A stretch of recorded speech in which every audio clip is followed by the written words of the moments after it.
Discussion. Wang Wei teleported to his mansion, where he saw a maid waiting for him. She immediately bowed to him before notifying him of the visitor's identity.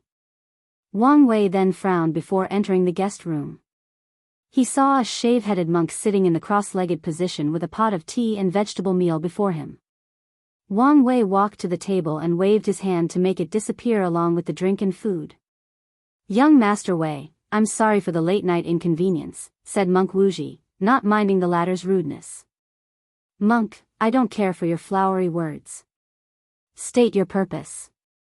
"Benefactor, what is the hostility? Have I done anything to harm you? If so, tell me, and I will gladly apologize," said Monk Wuji with the utmost sincerity. "If you were about to be dragged into something you did not want to, you would also feel as I did," replied Wang Wei. "Benefactor, you should not see it as dragging.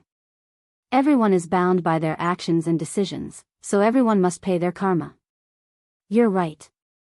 But there is a difference between willingly paying it and being forced to do so. You have free will, benefactor. So, no one can force you to do anything." "Do you genuinely believe that?" asked Wang Wei, staring deep into the monk's eyes. "Does your word have weight, or are you just spewing nonsense to get what you want?" Monk Wizzy began to sweat secretly after hearing this question. He could see an invisible karmic balance dangling above his head. The balance prevented would determine his fate based on his reaction. If he lies, he will receive a backlash for lying and allowing his words to have no weight or significance. And if he told the truth, he would enter into a binding agreement where Wang Wei could decide not to intervene in the upcoming conflict and choose when to pay his karma. As such, Monk Wuji felt like a few seconds was like an eternity. After swallowing a gulp of saliva, he recited some scriptures in his mind to calm down. "I mean every word I said." As soon as he said these words, he sensed the balance disappearing, and the weight of the world vanished from his shoulder. Monk Wuji also learned a valuable lesson from this encounter, always minding his words before a karma master. Otherwise, they will be used against you. "Is that so? In that case, I'm sorry for my rude behavior. It seems I misjudged your character," said Wang Wei, before returning the previously disappearing table, this time with even more food. "This is one of the specialty dishes I prepared specially for you. I'd like to think you've never eaten this before, but I could be wrong. So, enjoy." Monk Wuji wanted to reject the offer. After all, as someone from the upper dimension, what great and unique food he had not tested, especially for a man of his status. However, after smelling the unique fragrance of the meal, he decided not to be rude as a guest. So, he took a bite, and the taste was heavenly. That's the only way he could describe it. Although the ingredients were not nearly as good as the ones he was used to, the combination, the spices, and the techniques used for the preparation were sublime. Furthermore, he had never tested this recipe before. Monk Wuji then enjoyed himself. The only downgrade to the meal was the tea, as he considered it subpar. However, after taking out his tea, everything was perfect. Wang Wei had to admit his tea was nothing compared to the upper dimension. So, after exchanging the meal's recipe for some more tea, the two got along as they talked over the dinner. And when they finished a few hours later, they finally got to business. "Little Wuji, what brings you to see me today?" The monk was now used to the latter's shamelessness. He did not even care when his seniority was reduced to a younger brother despite being older than the latter by a few 100,000 years. "I need your help keeping Feng Heng safe." "I guess it would be related to him," Wang Wei replied casually. "Does that mean Zhang Yuqing wants to eradicate him?" "Yes, and I cannot allow that to happen." "I cannot directly help you," said Wang Wei. "If you are worried about picking a side, I don't think you have much choice. I'm fully aware of this. But there is a difference between active and passive participants. So, you can help me but not directly," reiterated Monk Wuji. "So, how do you plan to help?" "I can promise to help spread Buddhism in the lower dimension. And if something happens to Feng Heng, I will officially take his place after proving the Tao. You can give me an honorary Buddha title or something to help me better lead the faction." Monk Wuji pondered for a moment. He did not mind giving the latter an honorary title to lead the lower dimension Buddhism sect. He also did not mind the latter being the leader and controlling Buddhism in the lower dimension. Ultimately, he still had to ascend. And no matter what he did, the genuine leader of Buddhism will always be his master, Maitreya Mother Buddha. He only had one problem: Feng Heng cannot die. Oh, why is that? He is the key to breaking the absolute beginning magic. Once he dies, everything will go wrong. That's not an issue. After I have proven the Tao, I will break the absolute beginning magic. It does not matter. Feng Heng cannot die. Wang Wei squinted his eyes as countless thoughts rushed through his mind. He remembered some of the history lessons from Earth. After Buddhism arrived on the mainland from India, Taoism reinvented itself and included many concepts of Buddhism into its philosophies. And Buddhism was also reorganized to be more suited to the time and the ancient culture. Now, something similar was occurring in this world. Feng Heng's Neo-Buddhism was deeply ingrained with Taoist ideologies. Furthermore, he connected their Qi luck, making his new sect extremely precious. Once it spreads throughout the lower and upper dimensions, it will bring a fatal blow to Taoism. And as the linchpin of this new faction, Feng Heng's value was incalculable. I would not be surprised if the upper dimension prepared an alternative method for him to prove the Tao and become emperor. This idea was not too far-fetched if he could devise alternate methods to make someone a great emperor. After thinking for a moment, he asked, "How powerful are you and Zhang Yanqing?" Monk Wuji did not answer. "I know this is a sensitive topic, but I need to gauge your level of strength to determine if I'm getting over my head." After pondering for a moment, the monk decided to be honest. "I have 7-leaf immortal venerable strength, and Zhang Yuqing has peaked 7-leaf to 8-leaf. 7-leaf? The only way to achieve such strength is through the 9-extremity foundation. Did you too fail your foundation establishment process?" Monk Wuji smiled wryly. There were some complications. Wang Wei could guess what the complications were. These two's masters intervened in their process of setting up the 9-extremity foundation, leading to their failures. "I have another question," asked Wang Wei with squinted eyes. "How do you know I have a 9-extremity foundation?" "What do you mean?" "The knowledge about 9-extremity is scarce in the lower dimension. Yet, you were not surprised when I mentioned the name." Monk Wuji became quiet. Wang Wei did not think the latter thought he was simply knowledgeable. "Did your master tell you about me?" "That's correct." "Does that mean Zhang Yuqing also knows?" "My master has done her best to hide your information. However, there is a high chance he knows or guessed something. But, I'm not sure." Wang Wei frowned. His ancestors told him about the upper dimension's 7 rulers and 2 supreme rulers. They also hinted that these 2 might have transcended the Paragon realm. The Sword Empress even hinted that he should not be too reliant on Wuhong since she cannot protect herself from these 2, let alone protect him. "It seems like I owe Maitreya Buddha more karma than I thought Wang Wei, relieved for the protection and annoyed at being entangled so soon with all these almighty entities. "What about Xiao Tiandi? How powerful is he? Did he succeed in the 9-extremity foundation?" "Him? From what I know, he did not even try it." "Why?" "I do not know," replied the monk. He only knew it was a great sensation when the innate Tao source physique owner did not try to establish the best foundation for cultivation. "So, you too are stronger than him?" "Well, not necessarily," replied the monk with slight embarrassment. "Xiao Tiandi only has 6-leaf strength. However, he has mastered many secrets techniques that could elevate his power to 9-leaf and beyond. I'm sure you too have similar methods." "It's not the same," replied the monk. "He has mastered so many of them that it's unnatural. Furthermore, those secret techniques usually have a price to pay. But also mastered other secret techniques that negated the price." The monk smiled wryly, lost in thought. "There is also a high chance he knows a secret technique that can nullify his opponent's secret technique. And if he does not, he can analyze and create one during battle. Anyway, we have never beaten him in battle." Agreement, gift bonus chapter. Thanks to Heaven Will Daoist, Daoist_brother_91, and Gorav_Perihar_7759 for the gift. Why do I feel this innate Tao source physique is even better than my paragon soul? Thought Wang Wei as he felt like Xiao Tiandi was one of these protagonists that could cheat life.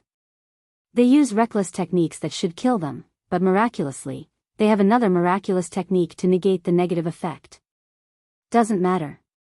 Let's see if I can get some secret techniques from him, he thought. What about Shu Rulan? How powerful she is. All I can say is her Emperor Bone has a disgusting ability, replied Monk Wuji, with determination in his eyes not to say anything else. Wang Wei instantly could tell the monk was not happy with him leading the entire conversation. This was his way of wresting power. So, Wang Wei did not ask for any more information. He theorized that besides Xiao Tiandi and Shi Rulan, the other upper-seated players were not on par with Zhang Yucheng and the monk. They were only classified in that spot because of some political intrigue that Gu Xian was playing. And since they were only for their mission, they did not care about their rankings. Benefactor, are you going to help me or not? Do you really need my help? What do you mean? From what I know, Feng Heng, no, Shi Fuyu is an expert at hiding. Wang Wei once read Feng Heng's fate line and knew some information about him and his past as the monk, Shi Fuyu. And from the sleeper's information, he knew of a monk that lived during the incense era. The sleepers noticed him since he was the last survivor of Buddhism in the myriad emperor world.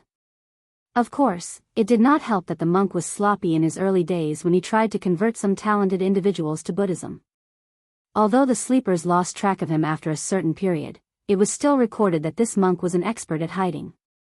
It even evaded the search of a few pseudo-eternal emperors from the Tai Profound Gate.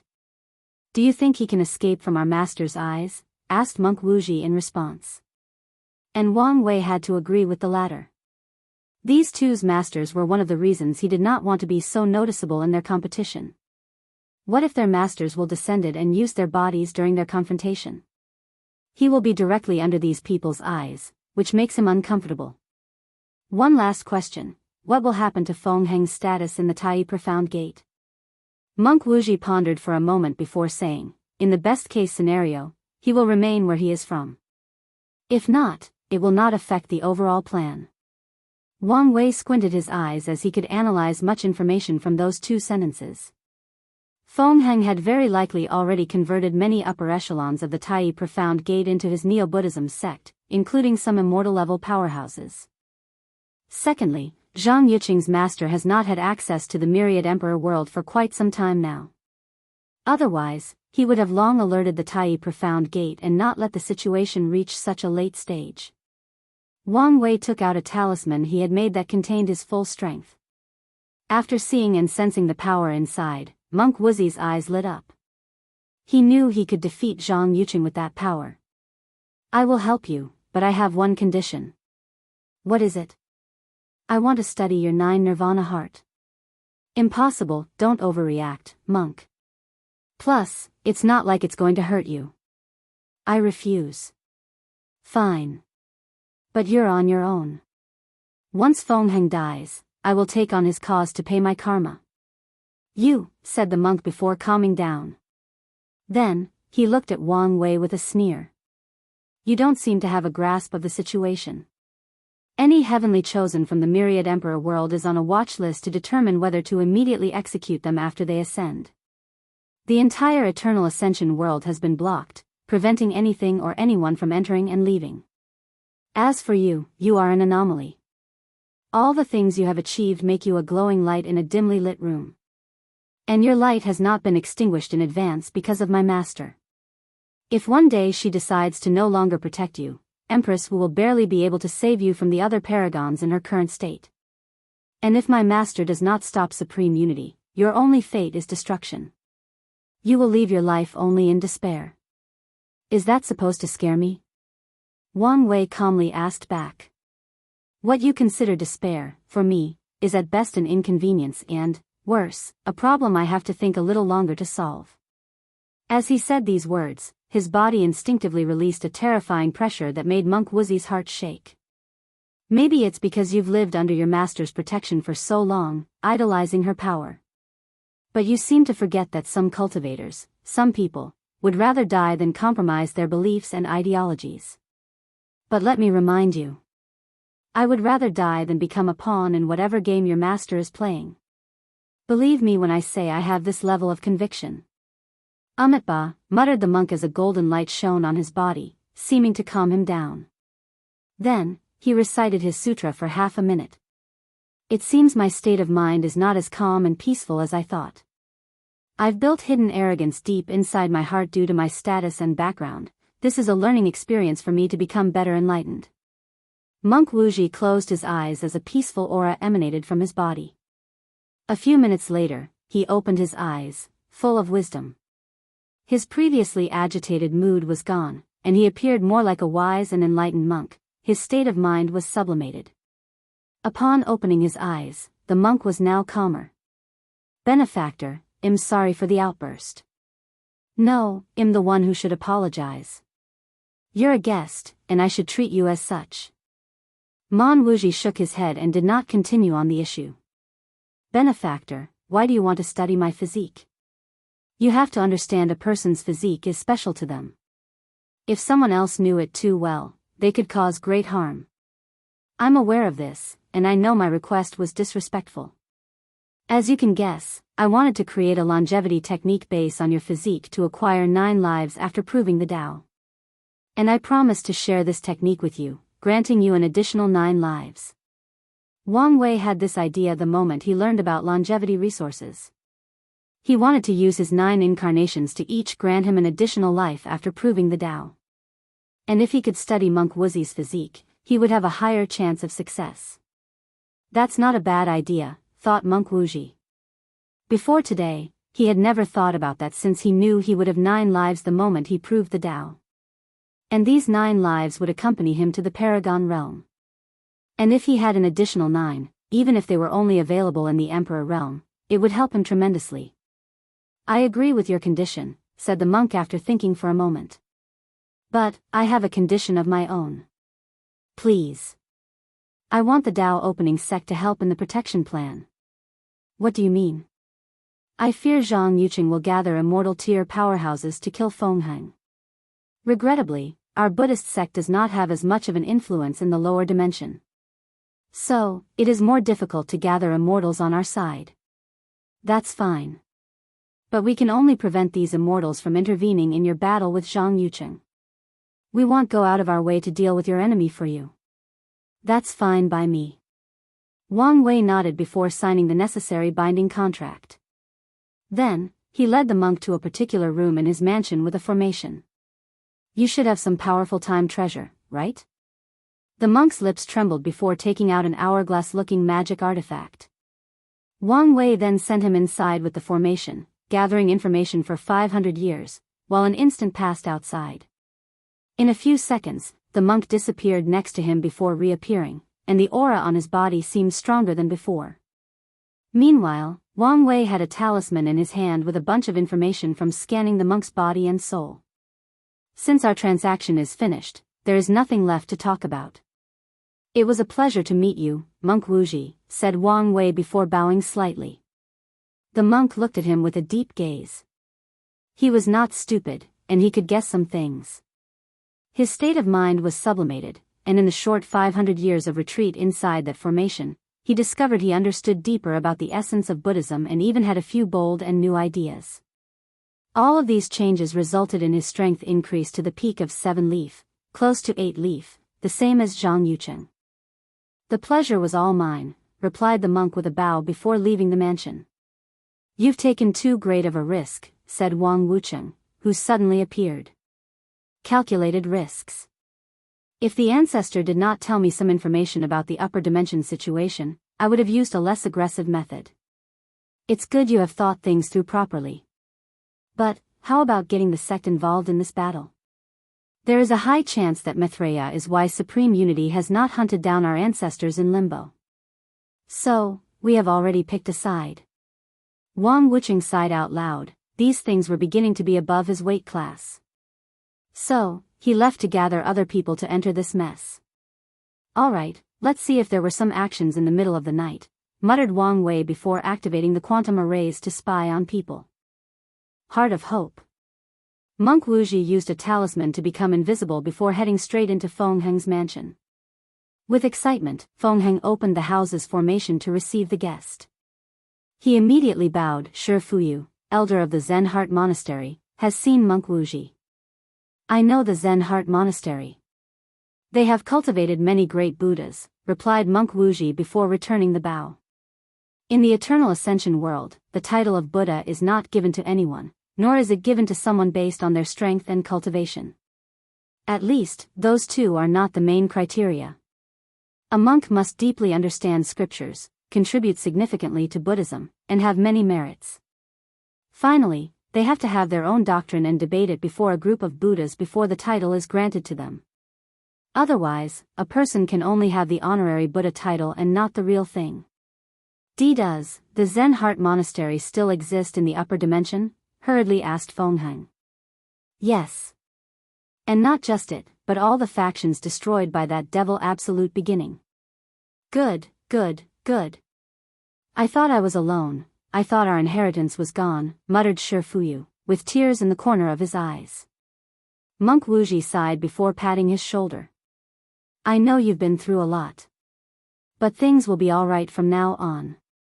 My master has given her word she will do everything possible to atone for her mistake back then. I would never dare blame the Maitreya mother. A mistake is a mistake, said Monk Wuji sternly. As such, even my master cannot ignore this fact. Shi Fuyu exhaled softly, feeling some weight lifting from his shoulder.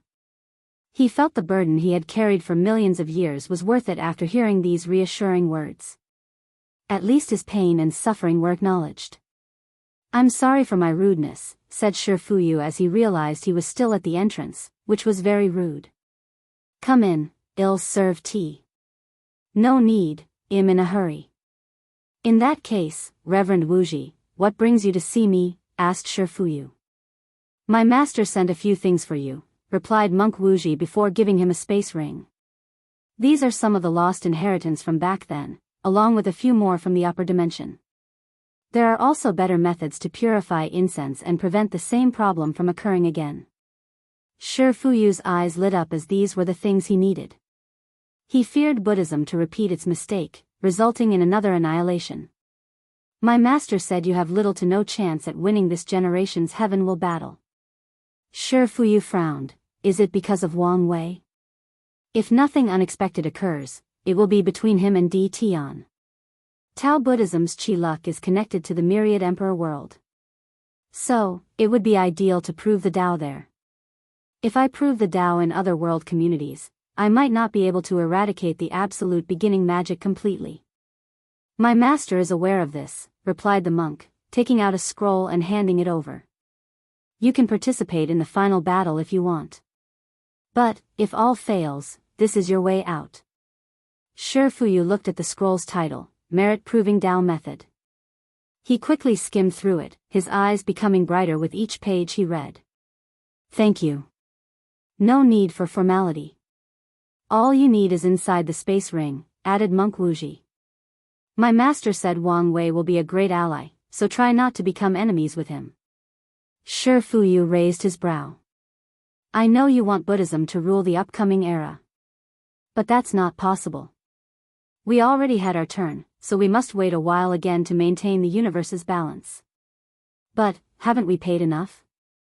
Yes, nodded Monk Wuji. Our destruction was a mistake in the first place, an anomaly. So, Heavenly Tao owes us and will aid in our revival. But, it cannot allow us to rule another era so soon. Shi Fuyu sighed in frustration. He had suspicions once he saw the glorious age of the myriad emperor world. Acquiring the yin-yang eyes required too many things to go right. And given how easy it was for him to create a flaw in the absolute beginning magic, he had suspicions that something was helping him. Of course, Shi Fuyu did underestimate his efforts and contributions. Last thing, said Monk Wuji. Zhang Yuqing will definitely try to kill you. So, during this time, stay in your mansion behind the formations. The monk sighed aloud. The best course of action was to hide inside the Western Pure Bliss land. However, I doubt Zhang Yuqing will give you a chance. Reverend, I can help you. You are not his opponent. So, there is no need to risk your life. That may be so, but I still have the heart of hope. Shifuyu could live for long because the Buddhist sect blessed them with the hopes of the entire sect. This was the heart of hope. This blessing granted him many abilities, including pseudo-immortality, increased comprehension, and expert hiding methods. However, he also sacrificed it for battle strength. Don't waste such a precious thing, hurriedly said Monk Wuji. While proving the Tao, if you fail short of becoming an eternal emperor, you can use it to ask Heavenly Tao for help to give you a final push. Heavenly Tao owes the lower dimension of Buddhism a great karma since it was destroyed because of a miscalculation. As such, Shifuyu can use the heart of hope to ask Heavenly Tao for help to become an eternal emperor. I understand, replied Shifuyu. Monk Wuji nodded. Once everything is over, your main job is to quietly spread Buddhism as far as possible in the endless void. Shifuyu escorted the monk out with a smile, and once he was alone, a sharp look appeared in his eyes. He looked at the scroll again before looking at a large number of purple spheres inside the space ring. If I can prove the Tao and use this merit method, I will be one of the most powerful Buddhas the lower dimension has ever seen. Only with such strength can I properly lead Buddhism. Although he admired the Maitreya, Fengheng had his ambitions and goals. As such, he was unwilling to give up on the heaven will battle so easily. As for the lack of strength? Sometimes, absolute strength does not determine the final victor. So, he went to rest, planning for the future. He decided to be cautious and stay in his mansion until the people from the upper dimension left. Wang Wei's mansion, through the quantum array, he saw Monk Wuji sneaking into Fengheng's mansion. He also saw the recording of Su Shi and Hua Fenghuang's visit. It was easy to guess Su Shi's motive because she was obsessed with her husband's revival. Regarding Hua Fenghuang, her motive could be many. So, Wang Wei closed his eyes, connected to the karma thread he had on her, and divined some information. Bloodline? She wanted his bloodline? He thought. It seems the negotiation did not go as planned. Regrettably, this was all the information he could gather since Ao Tianyi seemed to have some weird power protecting him. Nevertheless, he was satisfied. Nonetheless, he was satisfied with the information he got. He felt it would be a few days before the situation with the oath was resolved. So, he decided to use this time to increase his strength. He went to his spacetime incarnation to enter a quick retreat. Using the primordial star essence from his ancestor and the human mushroom, he finally opened all 269 million acupoints, and his true power Tao realm strength reached 33 primordial dragon force. Wang Wei clenched his hand as he sensed the surge of power flowing through his veins.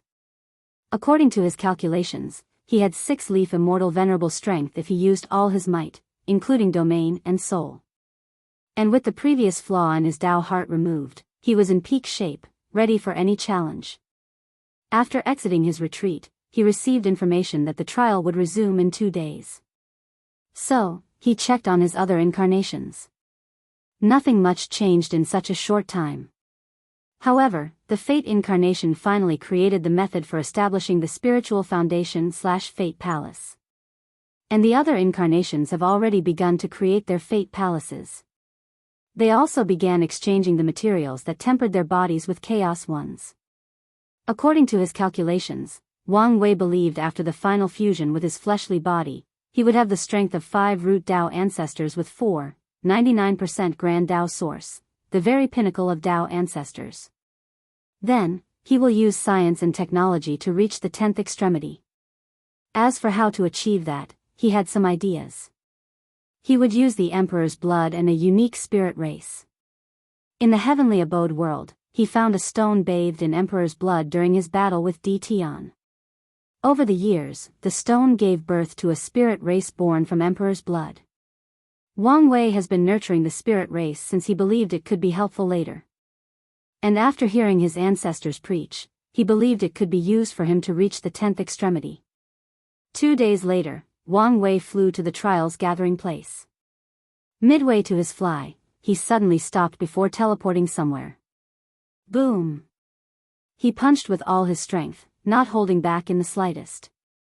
Bloodline battle. Wang Wei frowned as he looked at the crater he had created. He felt he had hit something, but at the same time, it was as if he had hit nothing but air. Moreover, he did not find a single drop of blood. This hooded figure is interesting, he thought as he tried to divine and calculate some information based on the interaction. However, the end result was disappointing. He then spread his divine sense in all directions, trying to find the hooded figure or any clues for that matter. Many people looked at him strangely. They saw him attack someone, but no one could remember who he attacked. And no one thought it was an anomaly that cultivators as powerful as them could not remember someone. A few seconds later, some people even believed Wang Wei was taking out his anger for unknown reasons. Gone, thought Wang Wei, shaking his head and flying to his position. Lord Spirit showed up not long after with the usual smile on her face. It was as if the previous thing had never occurred. "We have taken your concerns into account and have solved the problem," Lord Spirit said directly before looking at the upper-seated players. Then, Xiao Tiandi stood up begrudgingly and said, "Grand Dao above, Xiao Tiandi, swore to compete fairly in the competition. And if something happened to me, my sect and anyone related to me would not seek revenge, directly or indirectly. If I fail to keep my word, I will die a horrible death." As soon as he said these words, a purple lotus appeared from the sky, turning into a scroll with words written on them. Then, it entered Xiao Tiandi's sea of consciousness. Meanwhile, Wang Wei frowned as he had already seen the flaw in this oath. If the faction of these geniuses decided to abandon them, they would be the ones paying the price, their faction won't pay any consequences. However, he decided not to say anything since he knew of the change currently taking place in the lower dimension.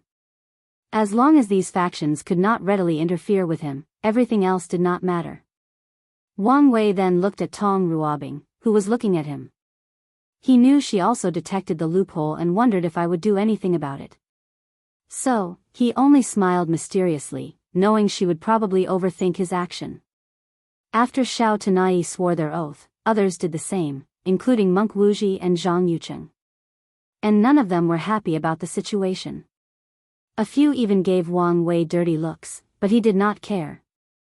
Now that everyone has been dealt with, we can proceed with the combat aspect of the trial. Who will be the first challenger? No one said anything for a moment before someone took the first step.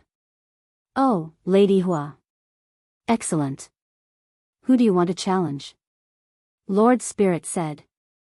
"Ao Tianyi," she replied succinctly. "Excellent choice. Young Master Aoi, if you don't mind?"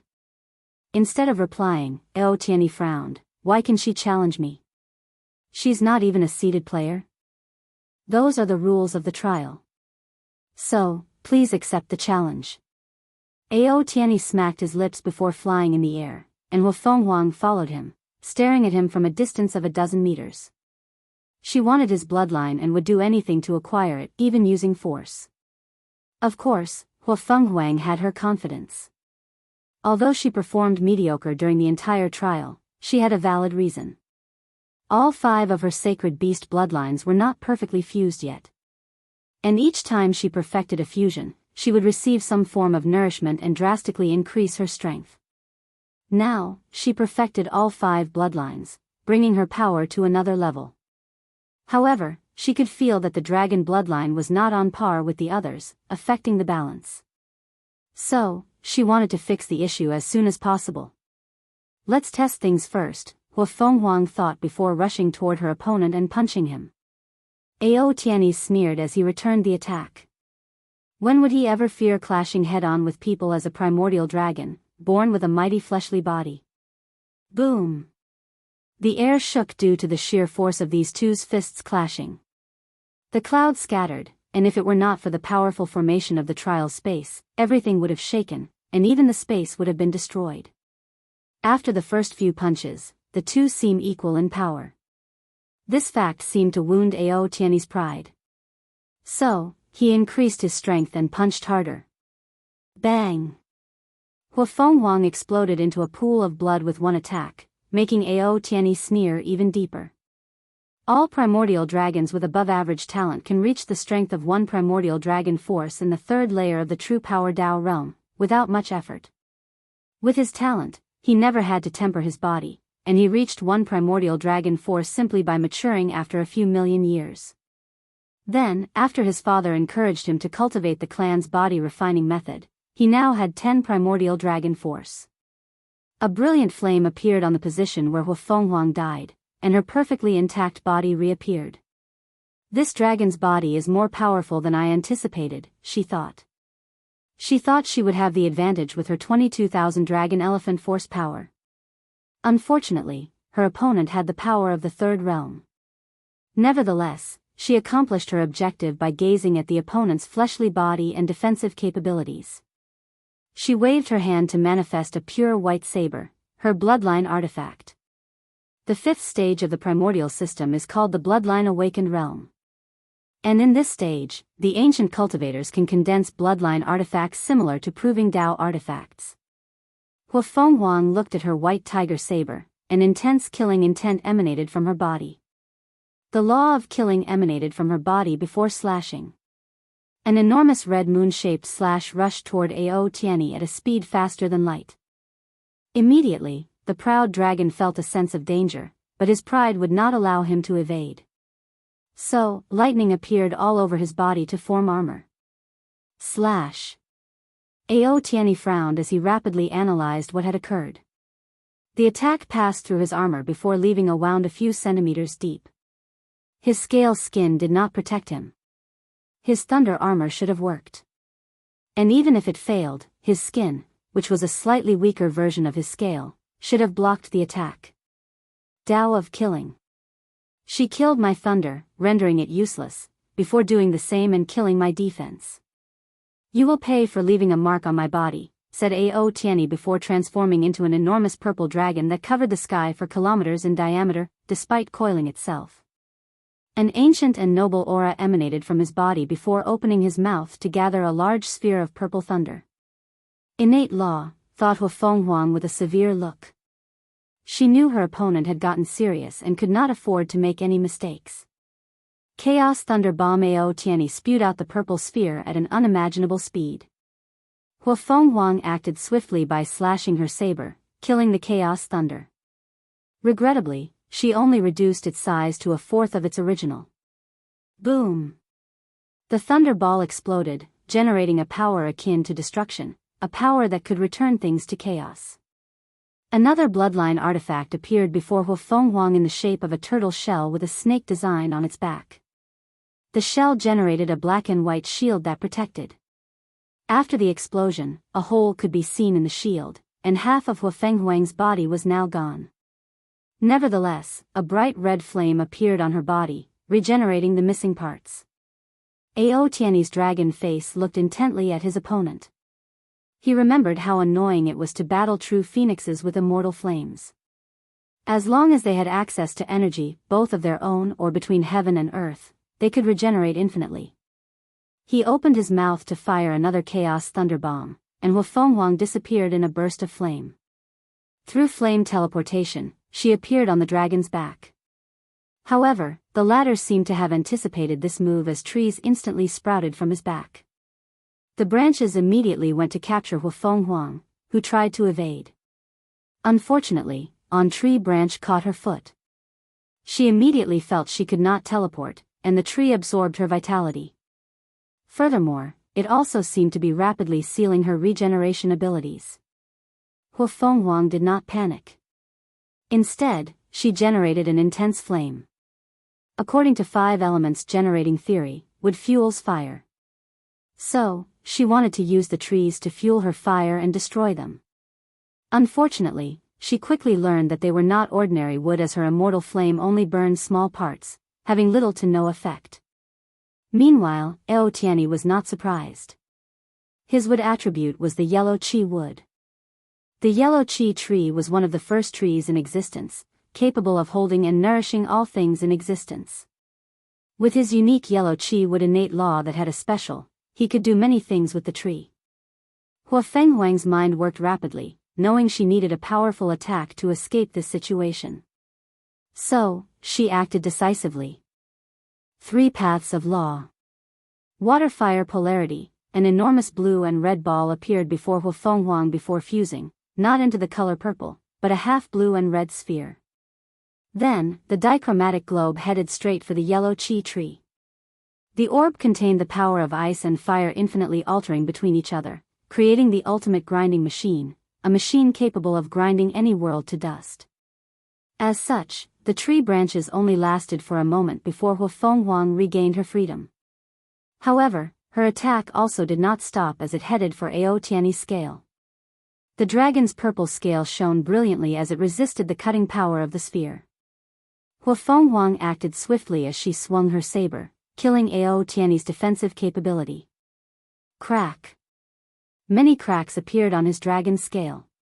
However, Aotiani was not injured. He turned his body into thunder elements to evade the water-fire polarity. Aotiani appeared a few dozen of meters aside, staring at his opponent with his eagle-like eyes. What an annoyance, he thought. He had a few methods he could use, but it would be beneath him to use them so soon, and not even against a seated player. Nevertheless, he decided to no longer play around. Dark clouds suddenly appeared above everyone's heads, covering a few hundred kilometers. Then, purple thunder began to fall from the sky with speed hundreds of times that of light. An infinite number of lightning bolts fell from the clouds, trying to erase Huang from heaven and earth. She did her best to evade, but she could not do so for all the bolts. As a result, she had to rely on her phoenix's regeneration to barely survive. On the ground, Wang Wei and the other participants watched the battle unfold. This dragon's strength is not bad. The current attack had reached one leaf immortal venerable strength, and he could tell the latter was holding back. So, his genuine strength was probably around 2 to 3 leaf.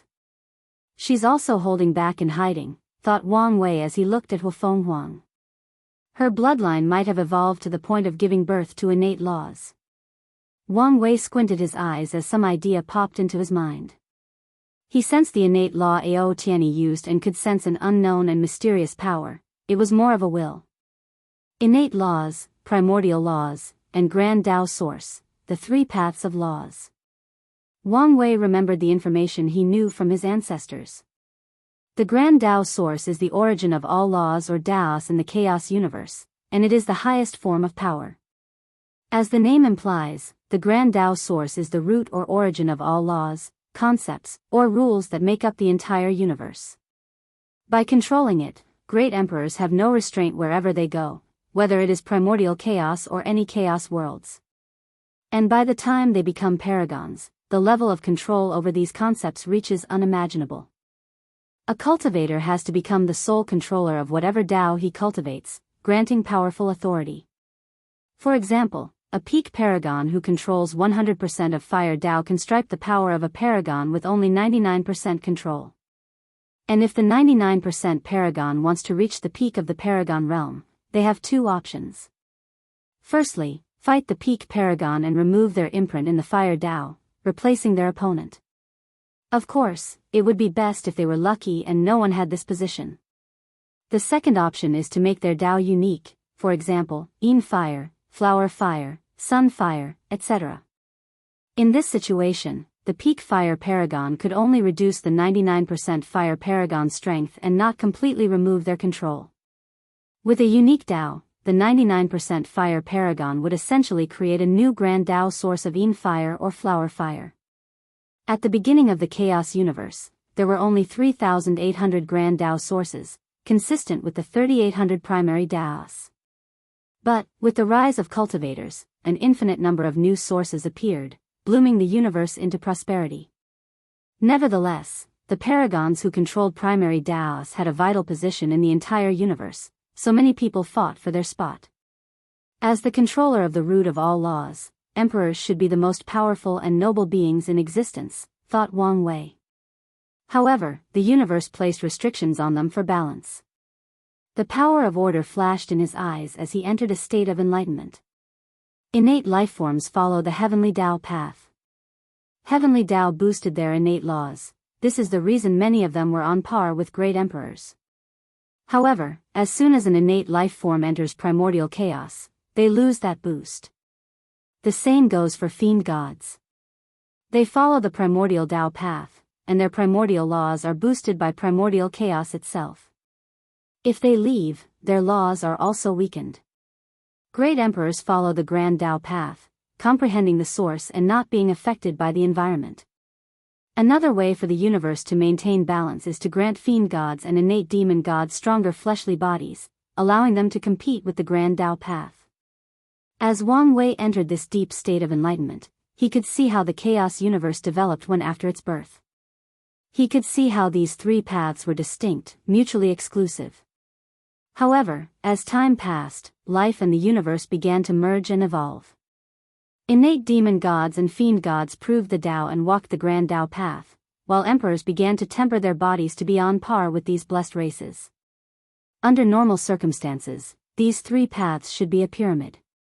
After walking in the heavenly Tao path, a cultivator should evolve into the primordial Tao path before eventually comprehending the Tao source.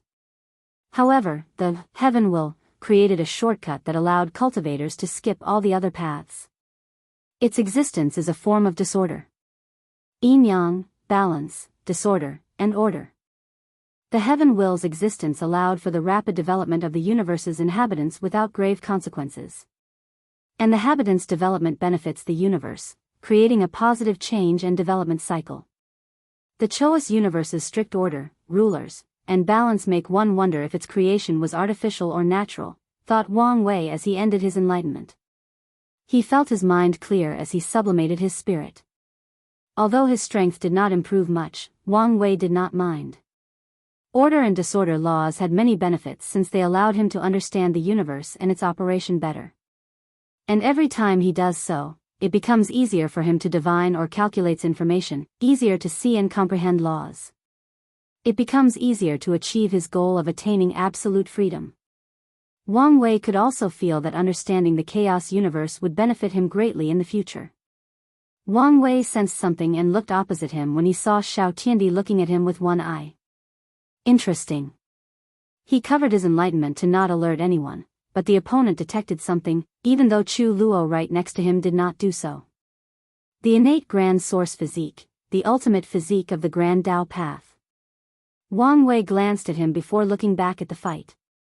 He could tell the outcome would soon be determined. Huafeng Huang looked haggard and pale. She had regenerated too many times and reached her limit. If it was not for her willpower, dying or coming close to death so many times would have affected most cultivators. Nevertheless, she persevered as her plans finally succeeded. The law of luck flashed on her body, and Ao Tianyi made a mistake out of nowhere.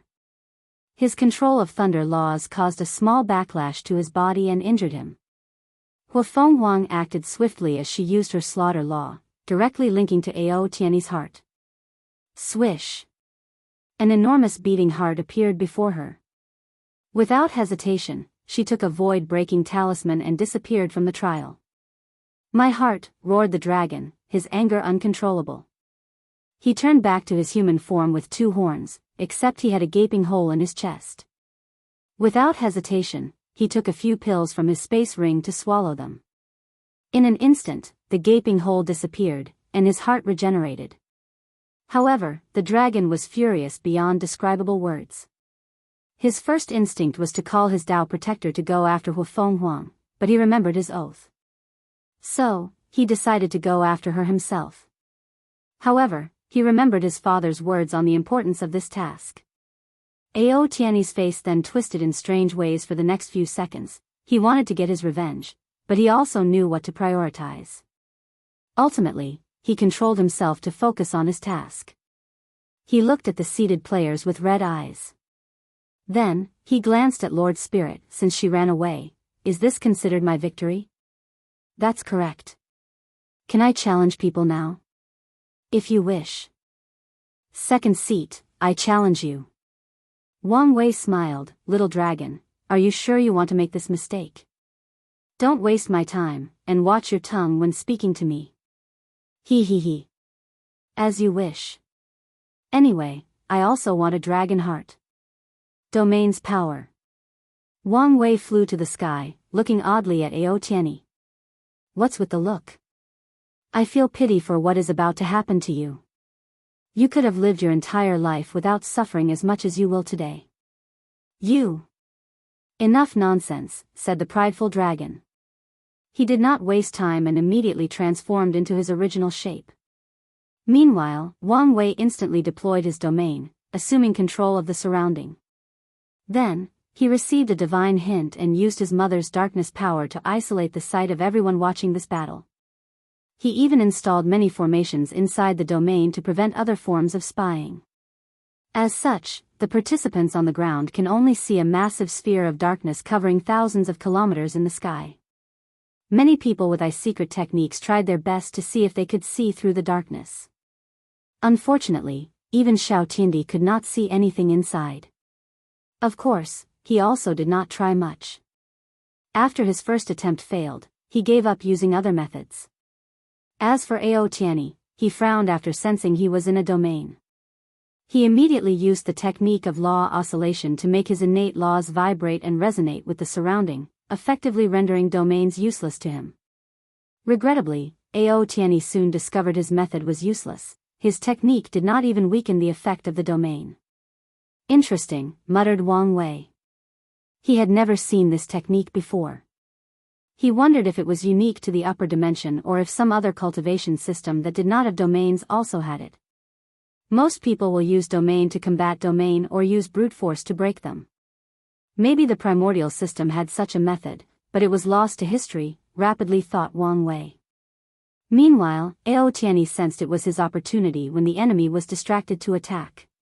So, he created numerous tree branches before coating them with his chaos thunder, creating a thunder aura around the branches. This attack was the perfect combination of his two innate laws. Unfortunately for him, with just one look, his attack stopped as if frozen in time. And to his horror, Ao Tianyi realized he also was immobile. Wang Wei then waved his hand, and the tree disappeared. There are so many ways I could end this battle, Wang Wei said. For example, death. As soon as he said this word, a dark aura suddenly enveloped Ao Tianyi, and he could feel his body begin to decay. His scale became as thin and fragile as a piece of wood, his majestic dragon body became as thin as a dry mummy, and his vitality diminished at an unfathomable speed. Ao Tianyi pushed his innate law to its maximum to stop the process, but it was useless. Horror and fear overwhelm his mind, thinking about how he will die in just a moment. And right before his demise, he heard his enemy say, "Life," and the process stopped before reverting to his formal appearance. Interesting, isn't it? Asked Wang Wei with a smile. But there is more, time. Then, the powers of time began to affect Ao Tianyi. The dragon rapidly controlled his fear and acted swiftly. He revealed his third and finally innate law, fire. He fused chaos fire, yellow chi wood, and chaos thunder into a protective armor. He planned to use chaos thunder fire to burn or destroy time itself, while the yellow chi would protect him from any residual power. Unfortunately, his attempt was useless. Wang Wei's time law overwhelmed his innate laws, and Ao Tianyi found his body rapidly aging backward. His kilometers-long body began to shrink until he was the size of his adolescent year, pre-adolescence, and early childhood. But to his horror, things did not stop there. Under that power, he eventually returned to the egg stage of his development while retaining his memories and consciousness. While inside that egg, all vulnerable and powerless, Ao Tianyi could feel he would cease to exist with a thought from his opponent. He would turn into a state as if he was never born. Wang Wei snapped his finger, reverting the dragon to his original state. However, Ao Tianyi could not move, simply out of fear. Wang Wei slowly flew before the dragon while talking. Domains are horrifying when the power gap between two people is overwhelming. Wang Wei stood in front of the dragon's eyebrow between his two deer horns. He slowly raised his hand to touch it, and Ao Tianyi jerked his head back. At least, he tried to. However, when he saw the cold stare Wang Wei gave him, the overwhelming fear once again flooded his mind, rendering him immobile. This was not a technique or the power of the domain, it was pure fear. Wang Wei calmly placed his hand on the dragon's forehead and pulled out a phantom version of Ao Tianyi. It was his soul. Under Wang Wei's control, the soul quickly shrunk until it was the size of his palm. "Let's see what is in your memory," he muttered as he reviewed the dragon's life. From his time as an egg to the present, Ao Tianyi has lived over 100 million years, and Wang Wei skimmed through them rapidly. He learned many things about the upper dimension in greater detail. However, there were many powerful seals in Ao Tianyi's memories, some of which he did not dare approach. Wang Wei frowned as he was not satisfied with the cultivation techniques he got from the latter's memories. He wanted some secret techniques that were truly powerful or unique. Let's try something else, he thought before a small black and white wheel appeared next to the dragon's soul. The wheel rotated as it shone on the soul, and with each rotation, Ao Tianyi underwent reincarnation or samsara. Through repeated reincarnations, Wang Wei wanted to wash away the seals in the latter's memories. My experiments failed, he thought after forcing Ao Tianyi to undergo hundreds of reincarnations in just a few seconds. He wanted to know if he could use this method to wash away karma. And his method succeeded. Unfortunately, an unknown power acted and stopped his actions. So, Wang Wei guessed Heavenly Tao would not allow a mortal to wash away karma for people through this method since such power is only allowed by great emperors. Another experiment he tried was to see if this technique could help others go through the orthodox path of the Nine Extremity Foundation. However, this part did not work even a little bit. Nevertheless, Wang Wei was satisfied since he broke some powerful seals inside. So, he learned what he could. Most of them were useless to him except for one particular one. It was a memory of Ao Tianyi and his father, Ao Jing. The latter explained in detail a secret technique of the primordial dragon clan to boost the bloodline process of tempering the body. This method should help me optimize the Fiend God 12-body revolution, thought Wang Wei as he listened attentively. Then, something odd happened. The older dragon suddenly looked directly at him. The memory of it suddenly became alive. "Young lad," said the dragon, directly toward Wang Wei. "Interesting. Is this some form of mimetic power?" Wang Wei remained calm before answering. "Are you Ao Tianyi's father?" "That's right," replied Ao Jing. "You don't seem scared." "If the lower dimension were not blocked, I would be." "You know a lot," replied Ao Jing.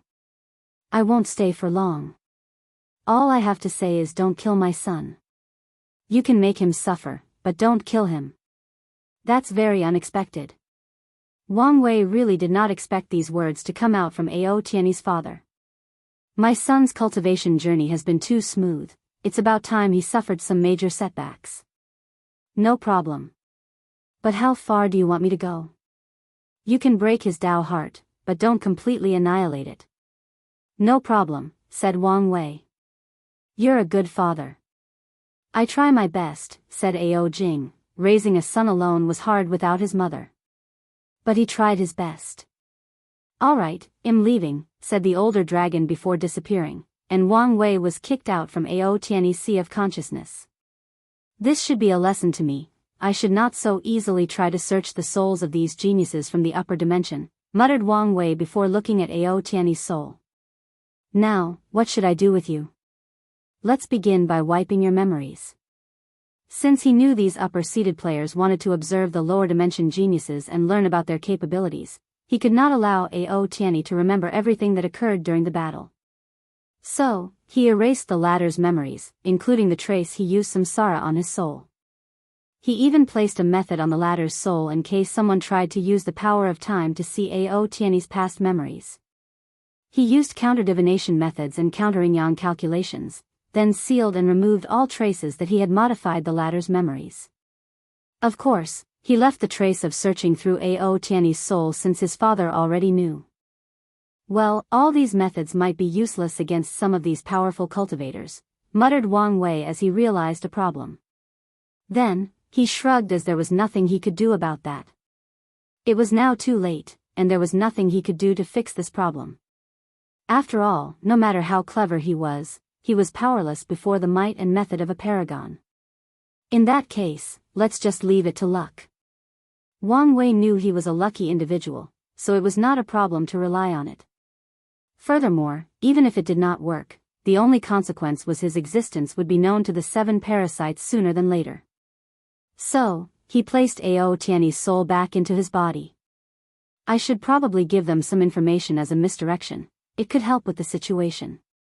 After coming up with this plan, he decided to have a brief fight with Ao Tianyi, revealing some of his strength or hidden trump cards. Plus, I also need to torment this man, break his mind and Tao heart so his great father can fix him. Order, gift bonus chapter. Thanks to Gordon_4421 for the chapter _ after dealing with Ao Tianyi's memories, Wang Wei began to fight the latter as if it was their first battle. After opening his eyes, the only thing the dragon remembered was he was in a domain, and his technique was useless against its power. So, he prepared to use brute force to deal with the situation. Meanwhile, Wang Wei pondered what information to reveal. The information needed to be new and somewhat valuable, not garner more suspicions. I'll reveal my order law. His order and disorder law were not mainly used for battle, but he could if he wanted to. Order, no transformation, only human shape. As soon as Wang Wei said these words, a mighty power descended on Ao Tianyi, cancelling his dragon transformation. He tried very hard to resist, and for a brief moment, he did succeed. But it only lasted for a few seconds before Wang Wei overwhelmed him. Then, he returned to his human shape. Ao Tianyi was unhappy as he could only exert 70 to 80% of his strength in this form. Little dragon, do you want to give up? Give me your heart and scale, and everything will be alright. Ao Tianyi suddenly felt an uncontrollable fire in his heart. He opened his mouth to fire a Choa's thunderfire bomb. With a calm look on his face, Wang Wei said, Order, immunity to chaos, fire and thunder. Boom! The attack hit on him, generating a powerful explosion. However, Wang Wei appeared to be completely intact. He looked at the tiny burn mark on his skin. Interesting. Because I have a chaos flame, I was immune to its attribute. However, I've only got 99% immunity to the thunder. He found some restraint to his order laws besides the ones he already knew. For example, all the orders he executed applied to him and his opponent in the domain, meaning he also could not use any form of transformation. The only way to negate this rule is to use disorder law, but that's also limited. Alright, let's try some other things. Order, no laws of any path can be used. Disorder, the exception is the person with the highest soul strength. Ao Tianyi's face changed as he sensed the power of order working on him. However, he relaxed when he discovered his innate laws were not affected. You truly overestimate yourself. How could a mortal affect innate laws that heaven and earth itself bless? I see, muttered Wang Wei, ignoring his words. Innate laws are unique, and if I want to affect them, a price of equal values is needed. Order, law banning. Disorder, highest soul power as exception. Price, divine punishment thunder. Instantly, Ao Tianyi felt he lost control of his innate laws, the power of order sealed them. Meanwhile, Wang Wei felt he could not use the divine punishment thunder sealed inside his body. No, no, no. Impossible, roared Ao Tianyi as he tried everything possible to eliminate the restriction. Secret technique, bloodline burning. A terrifying power came deep inside his body, drastically increasing his aura. Ao Tianyi's strength reached the beginning of immortal venerable 3-leaf in an instant. And with newfound power, he tried removing the restriction on him. Your blood is too valuable, so this cannot be allowed, said Wang Wei. Order, no secret techniques. Dang! Ao Tianyi's technique ceased to work, and his power dropped to 1 leaf. A look of despair appeared on his face. He had lost many battles before, especially before his bloodline became mature. However, this was the first time he felt so powerless when dealing with an opponent. It was like he was nothing but an ant whose fate and destiny was out of its control. He hated the feeling to the core. Order, only the fleshly body can be used in this battle. Disorder, after one clash, the person with the strongest body will be the only one capable of using it. So, little dragon, are you ready? Asked Wang Wei with a smile that seemed devious and terrifying to Ao Tianyi. He bit the tip of his tongue to use the pain to overcome his trembling heart. He gathered all the strength of his fleshly body before rushing toward his opponent. He knew the latter was powerful from the information he had collected. However, he still had a chance. After all, as a chaos life form, he was born gifted with a strong body. Boom! Crack! Ao Tiany's arm twisted behind him in an odd and terrifying manner. He did not scream or even wince in pain. However, he looked defeated, like someone whose worldview was shattered. And as he sensed the power in his body leave, the sense of despair he felt skyrocketed. "You had no chance from the beginning," commented Wang Wei. Although the confrontation appeared fair, it was not. When Wang Wei prevented the use of transformation, Ao Tiany could only use 80% of his power.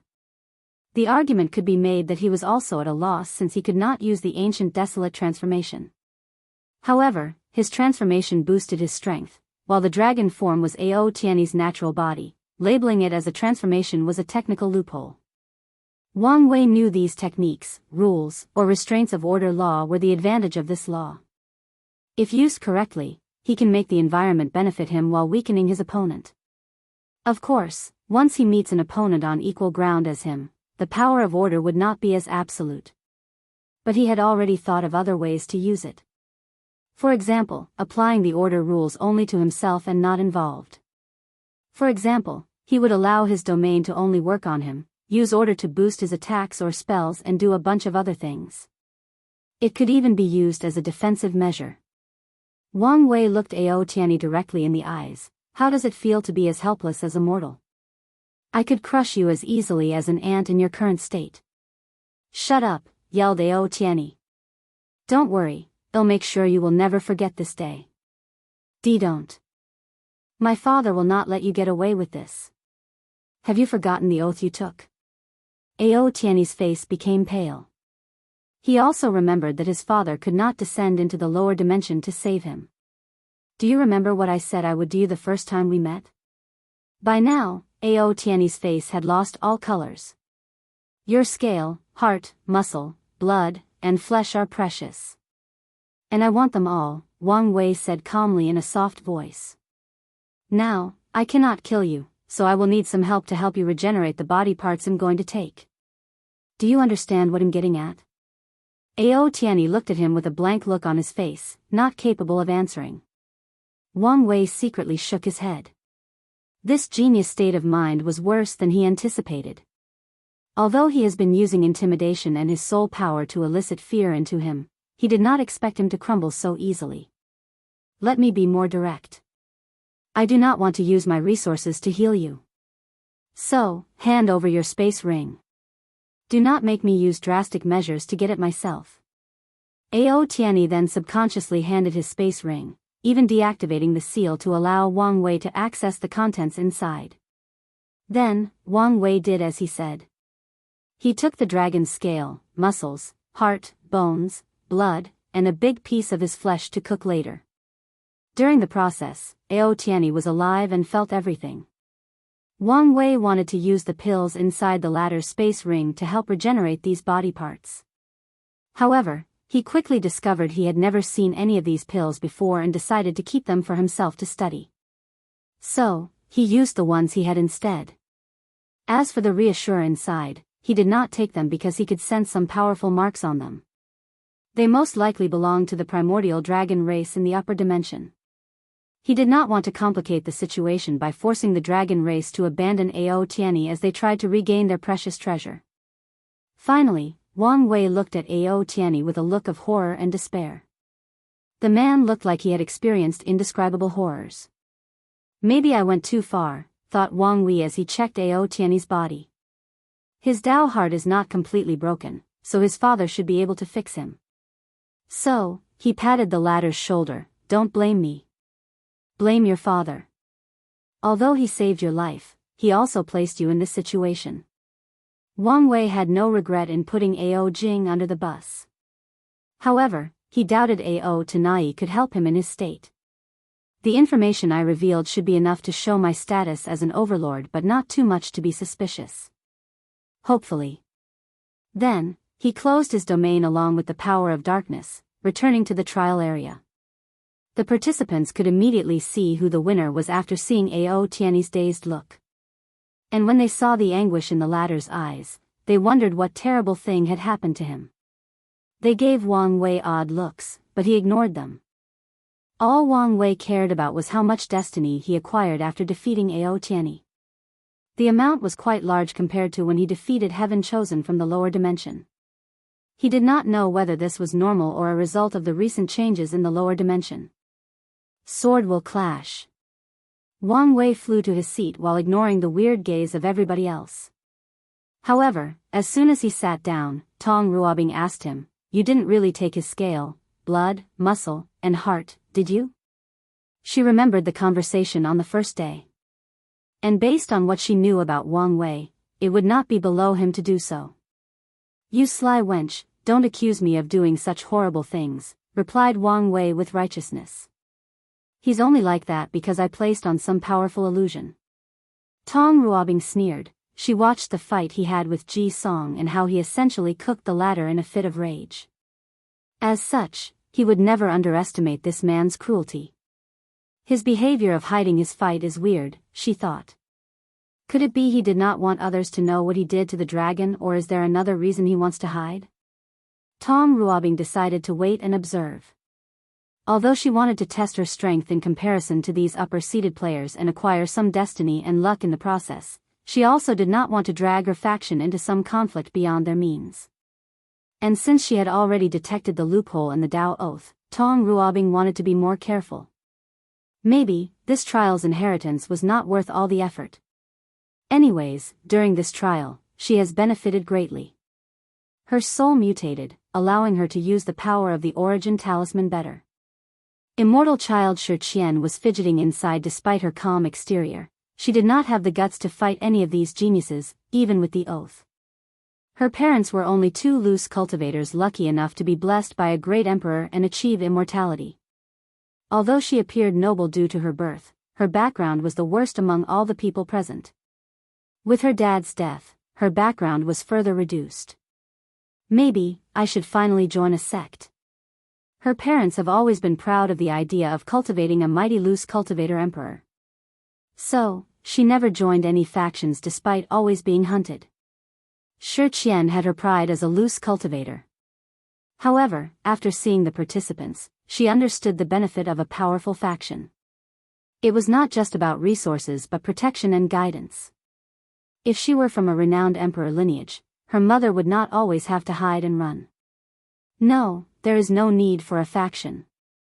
My father and mother are proud of being loose cultivators, and I will make them happy by proving the Tao as one, she thought with determination. However, she also realized she had little chance of winning this inheritance, unless something extraordinary happened in the last mysterious trial section. And without the inheritance, she had no chance of proving the Tao in her world community. The only option left for her was to go to a weaker world community and prove the Tao. But she did not want to do it. Maybe I can ask the final winner to owe them some karma. Light race great emperors had a higher threshold for the number of people they could wash away for. So, she was precious. And if that did not work, she could promise the final winner with her position for immortal venerables and Tao ancestors, thus increasing their factions. It's decided. Let's do that. Jingwu Hua remained composed, her thoughts only known to her. Although she also wanted to take a bite of Ao Tianyi and get her hands on her bloodline, she did not dare. Her father was on the upper dimension, and she did not know how he was doing. She did not want to take any actions that could affect or place him in danger. So, she decided just to watch how things unfolded. Ao Tianyi took his seat with a dazed look. He immediately lowered his head, not daring to look at the opposite side or Wang Wei. Then, Lord Spirit spoke. Who is the next challenger? Are you going to challenge Zhang Yuqing? Asked Wang Wei through divine sense. How do you know? You're a swordsman. So, of course, you would challenge him. I guess that makes sense. But what do you want? I want to warn you that you are not his opponent. If you want to challenge him, I recommend doing a pure swordsmanship test. Wang Wei estimated Ji Lanfang's strength at the peak of one leaf immortal venerable. And this was not his limit. The latter was only tier 8 like him, and by the time he reached a realm similar to Quasi-Emperor, his power should reach 3 leaf. But even then, he would not be Zhang Yuqing's opponent. The swordsman frowned for a moment, pondering. He took a big gulp from his gourd before saying, I want to challenge the Taoist priest. Young Master Ji, are you sure? Asked Zhang Yucheng. I know I may not be your opponent. So, let's do a battle in the way of the sword. That's fine by me, replied the young Taoist priest as he flew to the sky, and the drunk swordsman followed him. My myriad sword soul physique allows me to learn and use many different sword wills, Zhang Yucheng said as he took out a black and white sword. I've fought and defeated many swordsmen, I've learned from them until I surpass them. Are you implying I will be the same? Zhang Yucheng only smiled in response. Ji Lanfang shook his head at his opponent's remark. He took out his own sword, which was completely dark with no designs. It appeared like a normal sword forged by a mortal blacksmith with mediocre abilities. My sword will is about speed. I believe speed is absolute, and absolute speed is the ultimate path of the sword. Zhang Yucheng shook his head as he did not like these pure swordsmen. Let's begin with something common, gold sword will. Gold is the embodiment of sharpness in the 5 elements, hence a favorite Tao cultivated by many swordsmen. Zhang Yucheng swung his sword to create a moon-shaped slash. However, he did not use any energy, fleshly body, spiritual strength, or laws. The slash was the physical manifestation of his sword Tao understanding, the representation of his sword will. Ji Lanfang's eyes lit up after seeing the attack. Not bad. But not good enough. He swung his sword to generate his sword will. His slash easily destroyed his opponent before continuing to Zhang Yucheng. What a fast sword. Let's test something else, Earth Sword Will. The new slash he created easily blocked Ji Lanfang's attack. Swordsmen are considered the ultimate attackers. Yet, the basic sword moves contained parrying or defending. I do not understand why so many of you are so obsessed with attacks when defending is also a part of the sword. Good question. And the answer is simple, the sword is a weapon for killing, commented Ji Lanfang before attacking again, this time even faster. Endless void, a secret realm, a hooded individual suddenly appeared before coughing off blood in his hand. I thought I overestimated his ability, but I was still wrong. How can a man who reached such height be defined by common logic? He blamed himself for not being more careful. Although the hooded person knew the reason for his detection was probably because he was too confident in his hiding method and because he could not control his emotions, he should not have spent so much time staring at the young Fate Domination Emperor. This is a warning to me, I've prepared for so long, so I should control my emotions and not make such a mistake. The hooded shadow knew this was the opportunity he's been waiting for. The Empress was not with the young Fate Domination Emperor, and the lower dimension of this Choas world was not blocked, preventing outside interference. So, after swallowing a few pills, he headed to a house nearby. Inside a secret room, he activated a formation. A few seconds later, dozens of shadowy figures appeared, with no appearances. Avenger, what do you want? It's almost time to act, replied the hooded figure named Avenger. Already? It's only been 10,000 years. I don't care about that, said one of the figures. What about the things you promised us? I will give you another quarter. What about the remaining half? You can get it after you kill the target, replied Avenger. Then, he continued in a harsh voice, do your best according to the contract. If not, you know the price you'll pay. Since you have delivered, we will also keep our end of the bargain. That's good. Remember the plan, be swift and use all your strength. Do not give him time to brief, let alone think or talk. You're worrying too much. Avenger internally sneered. Only he knew how powerful this man would one day become. And with his intelligence, as long as he has less than a nanosecond to think, he will find a way out of any situation. If you want the remaining reward, do as I said. Whatever you say. Then, all the figures dispersed as if they had never existed. Hypocrisy. Ji Lanfang's attack sliced through the earth sword will as easy as a knife through butter. Nevertheless, the earth sword will was resilient and persistent like the earth. So, it reformed after destruction to continue confronting Ji Lanfang's sword will. Then, through sheer persistence, it blocked the attack before the enemy's attack reached its creator. Not bad, commented Zhang Yucheng. how about this? 5 elements sword will. All things in the universe originate from the 5 elements. The 5 elements are the embodiment of balance. He created a sword slash that would alternate between 5 colors symbolizing the elements. Any things that travel faster than the speed of light has broken the balance of the universe, Ji Lanfang replied before casually swinging his sword. His sword will instantly broke the perfect balance in the 5 elements, destroying the sword will.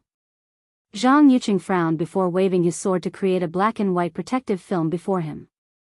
Yin Yang's sword will, said Ji Lanfang. Although I pursue speed, I also know the concept of solitary yang cannot exist without yin. At extreme speed, time can be perceived to be slow.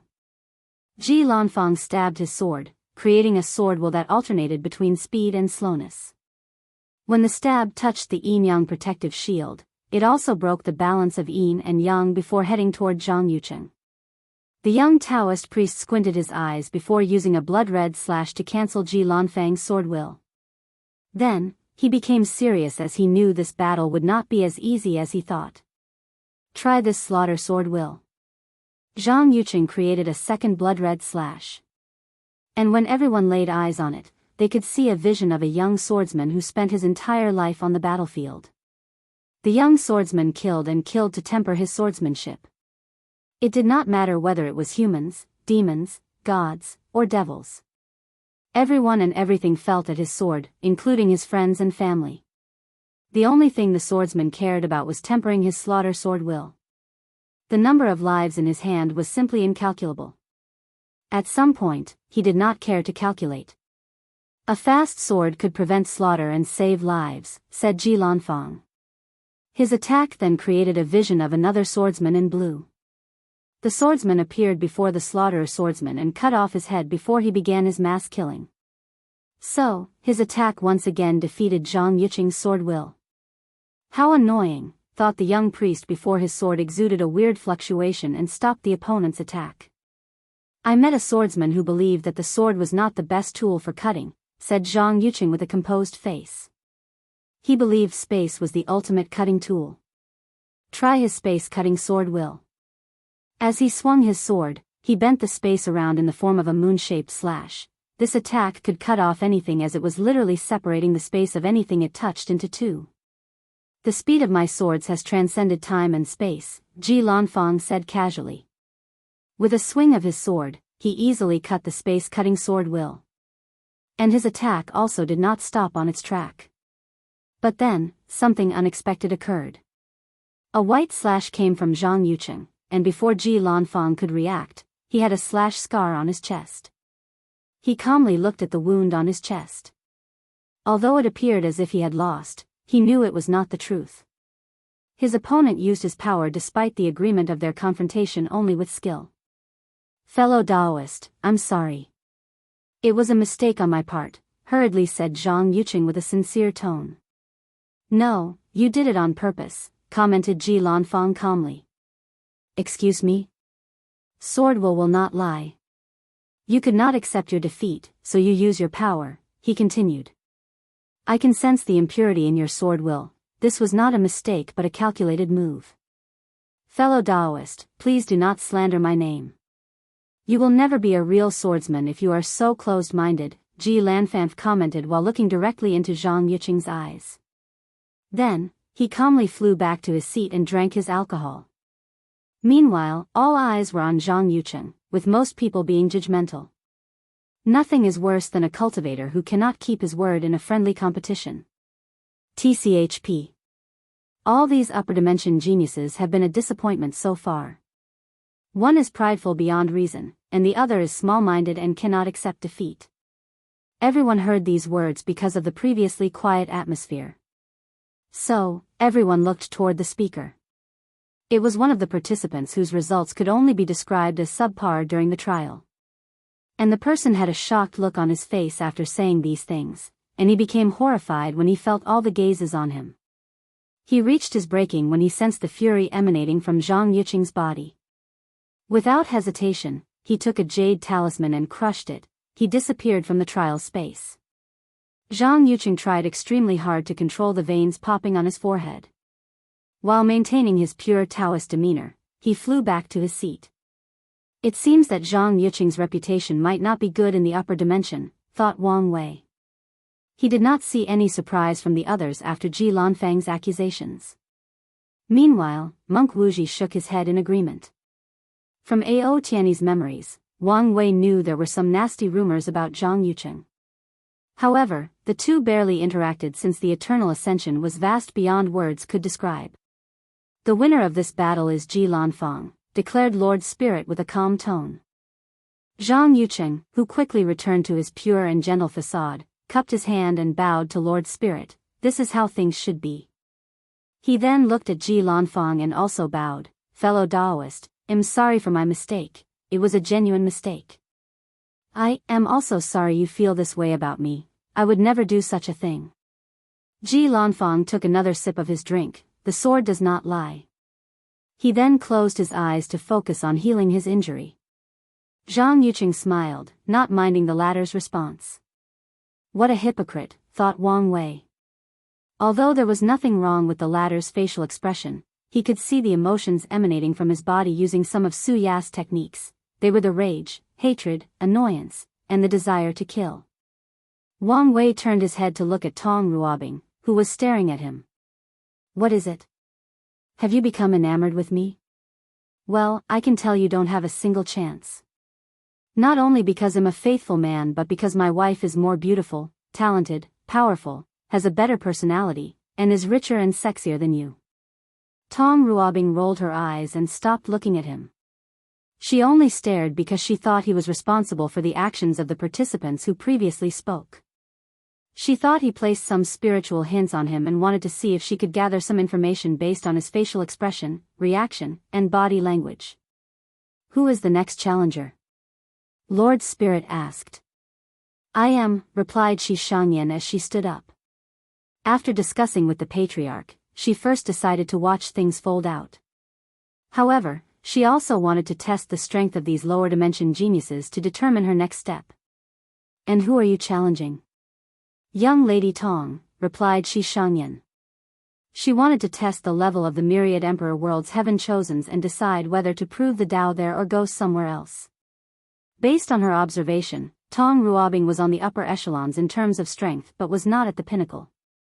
So, she was the best target to test the waters. Moreover, her actions can reduce the suspicions of the others and delay the time they learn of their clan's betrayals, and she can get some destiny after winning. Tong Ruobing, asked Lord Spirit. I accept the challenge, she replied after a few seconds of pondering. She wanted to test the ground, and starting from fourth place was an excellent way to test the overall strength of these people. From how Wang Wei behaved during his fight with A.O. Tianyi, I believe that these people might be here not only for the inheritance, and he also knows something about it. Maybe I can use this opportunity to gather more information. Tong Ruobing knew the importance of knowledge and information. Her interaction with Wu Ming proved their importance as one piece of information fundamentally altered her destiny. Wang Wei's single idea made her one of the most powerful heaven chosen of the myriad emperor world, granting her a high chance at proving the Tao and achieving immortality. Lord Spirit, what about my previous request? Asked Tong Ruobing. It has been approved. You can fight inside the Trials Pagoda where there is a world with complete laws. Excellent, Tong Ruobing thought. With laws, she can use law resonance and display her full power. Mortal and immortal Qi. Tong Ruobing and Shi Shangyan entered the pagoda for their battles. A projection appeared in the middle of the participants for them to witness everything. These two found themselves floating above a large plain with mountains and forests in the distance. There were no houses or living habitats, only endless vivid green. They stared at each for a moment, gathering their auras and momentum. Then, Shi Shangyan went on the offensive. She waved her to manifest millions of enormous galaxies. Then, she dropped them on her opponent. That attack, thought Tong Ruobing. I did not sense any laws, it's pure energy. It should be star Qi. Tong Ruobing pointed at the fallen galaxies and used a decomposition talisman. Her talisman resonated with the laws of this world before activating. It tried to decompose the attack and revert it to its original Qi form. Unfortunately, she failed. So, Tong Ruobing quickly used another talisman with a frown. Swallowing talisman, a small rune appeared before Tong Ruobing. Then, it swallowed all the galaxies in a matter of seconds. However, she was not out of danger yet. As soon as she dealt with the galaxies, Tong Ruobing detected her surroundings had changed. On the left side were millions of black spheres, and the other had the same quantity of white spheres. Black and white hole, she thought. And she was correct. The left side had a powerful gravitational pull that wanted to swallow her. Meanwhile, the right side had an equally powerful gravitational push that wanted to squash her into puree fruit.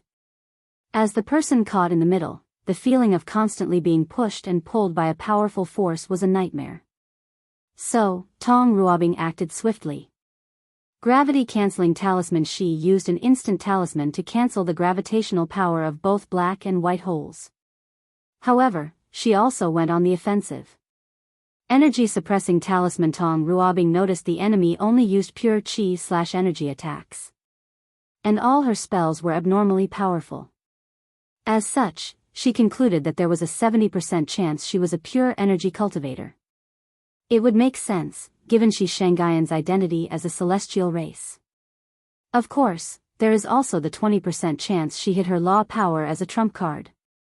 However, if that was the case, Tong Ruobing determined this battle might be harder than anticipated based on how powerful her chi spells were. As for the remaining 10%, it was possible that her chi attacks were more powerful than even her laws, so she only used them for battle.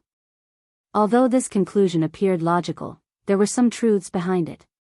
Pure energy systems were weaker than law ones because they usually created third-class emperors. Laws and Daos were subsets of the Grand Dao source. As such, cultivators usually comprehend them before in preparation for understanding their Grand Dao source. However, pure Qi cultivators do not have this opportunity. After acquiring the Heaven Will, they skip directly to comprehend the Grand Dao source, creating many third-class emperors. In the Endless Void's history, only one individual became an eternal emperor from a pure energy cultivation system. A strange force field emanated from Tong Ruobing's talisman before surrounding Shi Shangyan. And the field could limit her control and power of her chi. However, she only sneered in response. Shi Shangyan pointed two finders toward her opponent. Then, her chi changed from the previous star attribute to a space. Space compression spell. Immediately, Tong Ruobing felt the space around begin to compress her into a biscuit. She could tell she could not run away or teleport from this attack. She immediately used a space-twisting talisman to take back control of the surrounding space. Unfortunately, she only temporarily delayed the spell's effect. Something is wrong. Her spells are too powerful. She focused on the battle without the time to properly analyze the situation. Being this anomaly, and using law resonance to create space-related talismans cannot reach its full potential of space laws, unless Tong Ruobing was willing to comprehend space as one of her secondary laws. And she has not done so. She has to use alternative methods to boost her talisman's powers. She waved her hand to manifest 9 more space-twisting talismans. Subsequently, she used a high-level technique for professions, synchronization. Using many of the same talismans, Tong Ruobing confused them to boost their strength through great control. So, as the 9 talismans in the shape of yellow papers with runes floated before her, they vibrated, linked through a green line before fusing into one. Boom! Space cracks appeared around Tong Ruobing as she broke free from the spell. With deep eyes, she said, "You're a young emperor. You've finally figured it out.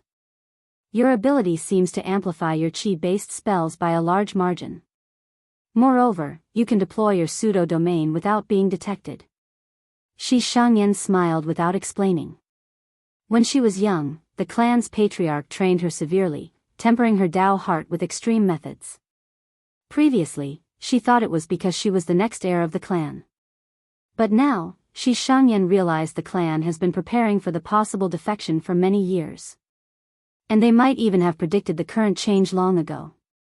With how long the celestial race has existed and its background, she would not be surprised if they had some extraordinary method to predict the upcoming changes in the eternal ascension world. And she even guessed many people were also preparing. This woman is very talented. Using synchronization of talismans with space attributes is a feat few mortals could achieve back home. Synchronization was a high-level skill, but there were also levels of difficulty. For example, it was thousands of times harder to use synchronization on space attribute talisman than on a fire one. I need to get serious. Secret technique, Qi sealing. Shi Shangyan clapped her hands, and immediately afterward, Tong Rubing's face changed. She discovered she had lost control of the origin essence inside her divine sea. She immediately activated the energy control talisman inside her divine sea to regain control of her energy. It's useless, commented Shi Shangyan. Unless you have better or equal energy control as me, you cannot break this technique. Tong Ruobing did not believe her as her mind functioned rapidly to find a countermeasure. Then, a mysterious will came from her body to block and protect her divine sea. D realm? I can do the same, thought Shi Shangyan. She activated her D realm to boost her secret technique and counter Tong Rubing's D realm. The celestial race has an advantage over others when entering the D realm. Most cultivation system has some form of energy gathering stage. So, as long as they can create a unique Qi in that realm, they can enter the D realm. Of course, Heavenly Tao placed restraints on them. The Qi they created must meet a certain standard before achieving D. Nevertheless, it is way easier for members of the celestial race to enter compared to ordinary cultivators or other powerful races. After weakening her opponent, Shi Shangyan went for the finishing move. Destruction Qi Beam. A dark purple beam flew out of her finger, traveling with incredible speed toward Tong Ruobing, who quickly reacted. Although she lost control of her origin essence, she still had spiritual power which she could use to control her law. Tong Ruobing then created millions of defensive talismans and synchronized them. Unlike powerful attributes like space, where she is limited by the number of talismans she can synchronize, she had little to no limit on ordinary talismans like defensive ones. Unfortunately, despite creating the ultimate shield, the beam passed through it before stopping 1 inch in front of her heart. Tong Ruobing sighed. I lost. Shi Shangyan then cancelled her attack. Your celestial race is truly blessed. Indeed. The celestial race is considered one of the most blessed races from tier 1 to 10 in the cultivation journey. Their races can use many powerful Qi to supplement their battle prowess. They can even control Qi that is based on supreme outlaws like destruction Qi or creation Qi. And they do not have to pass the outlaw trial by controlling these Qis. Many people believed if the celestial race could convert their mortal Qi into immortal Qi, they would truly be an unmatched race. Unfortunately, this was impossible. Shi Shangyan could not elevate her destruction Qi into a higher form of immortal Qi.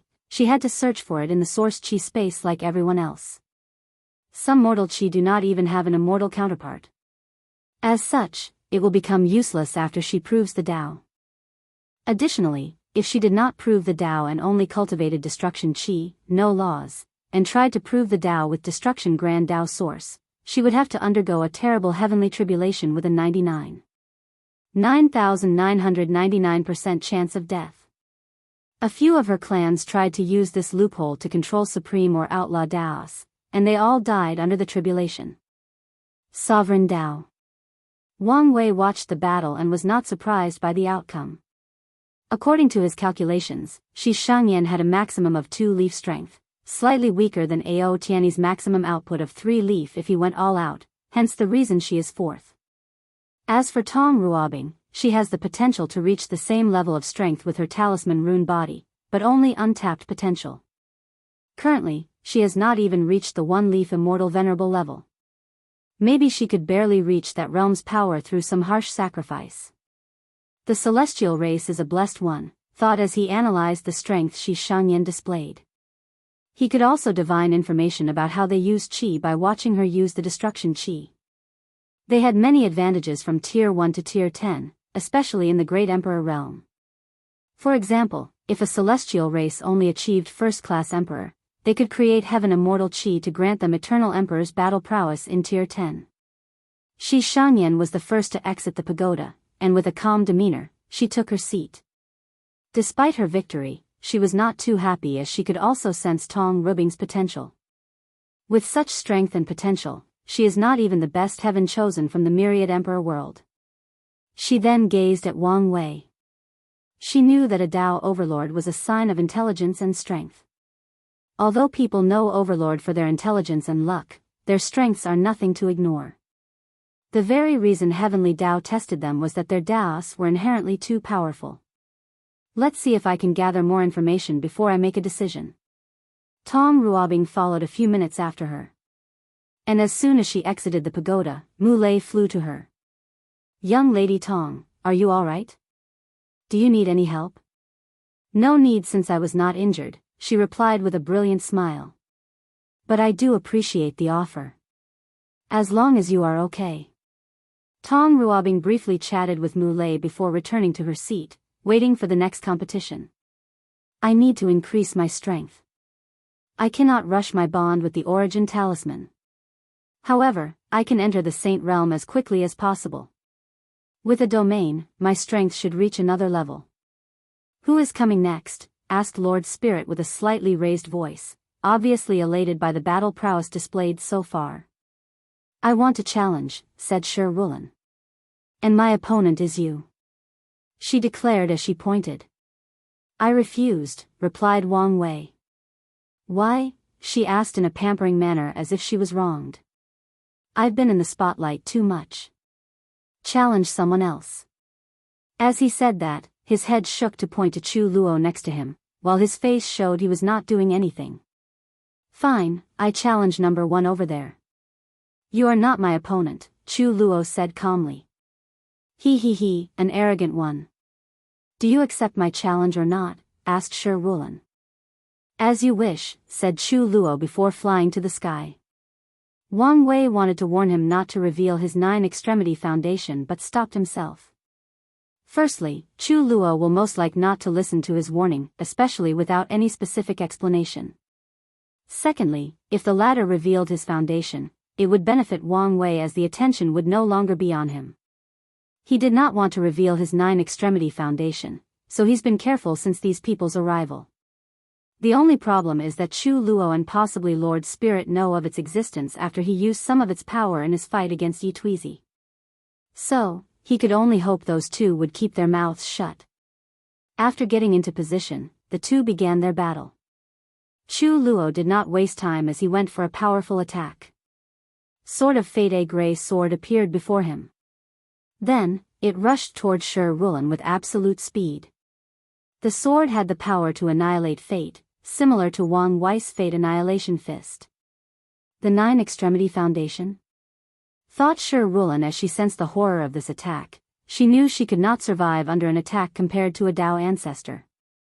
So, she acted rapidly as a weird aura emanated from her body. Then, the attack's power drastically decreased. Shi Rulin then punched the sword. Bang! They confronted for a few seconds before she repelled it. The upper-seated players squinted their eyes after seeing Chu Luo's attack. Knowledge about the 9-extremity foundation is more common in the Eternal Ascension world, so they knew about it. Many wanted to establish the best foundation for cultivation before proving the Tao. Unfortunately, reincarnation was troublesome, and it was not easy to understand existence. The best way to acquire this foundation is to go to the lower dimension. Unfortunately, the problem of resources often limits the success rate. Furthermore, given the world's current political situation, being too talented and powerful was not a good thing. On the contrary, it invited the wrong kind of attention. But these heaven chosens had no time to lament the situation of the upper dimension. They came here not only to acquire the deceiving heaven longevity art but also to observe and take notes of extraordinary geniuses of the lower dimension. They had to determine possible candidates that could cause the upcoming changes in the entire Eternal Ascension world. And someone with such a powerful foundation instantly became at the top of their list of candidates. Wang Wei secretly smiled as he sensed the slight change in the upper-seated player's demeanor after Chu Luo revealed his ability. Although he knew he would not entirely be ignored, he was satisfied as long as he was not the primary suspect. This brief gap was enough for the changes to finish and for him to do many things. Meanwhile, Chu Luo frowned in the air, he did not care about the changes on the ground. He felt his strength had drastically decreased. He went from 3-root Dao ancestor to 3-leaf immortal venerable. Such a large gap was remarkable. So, he looked at Shi Rulin. My emperor bone does not just allow me to become an emperor, it's a physique that trains a powerful emperor. So, it helps me with tempering my body, comprehending laws, and even tempering my Dao heart, she explained. And when I combine it with my Dao, some interesting ability appeared.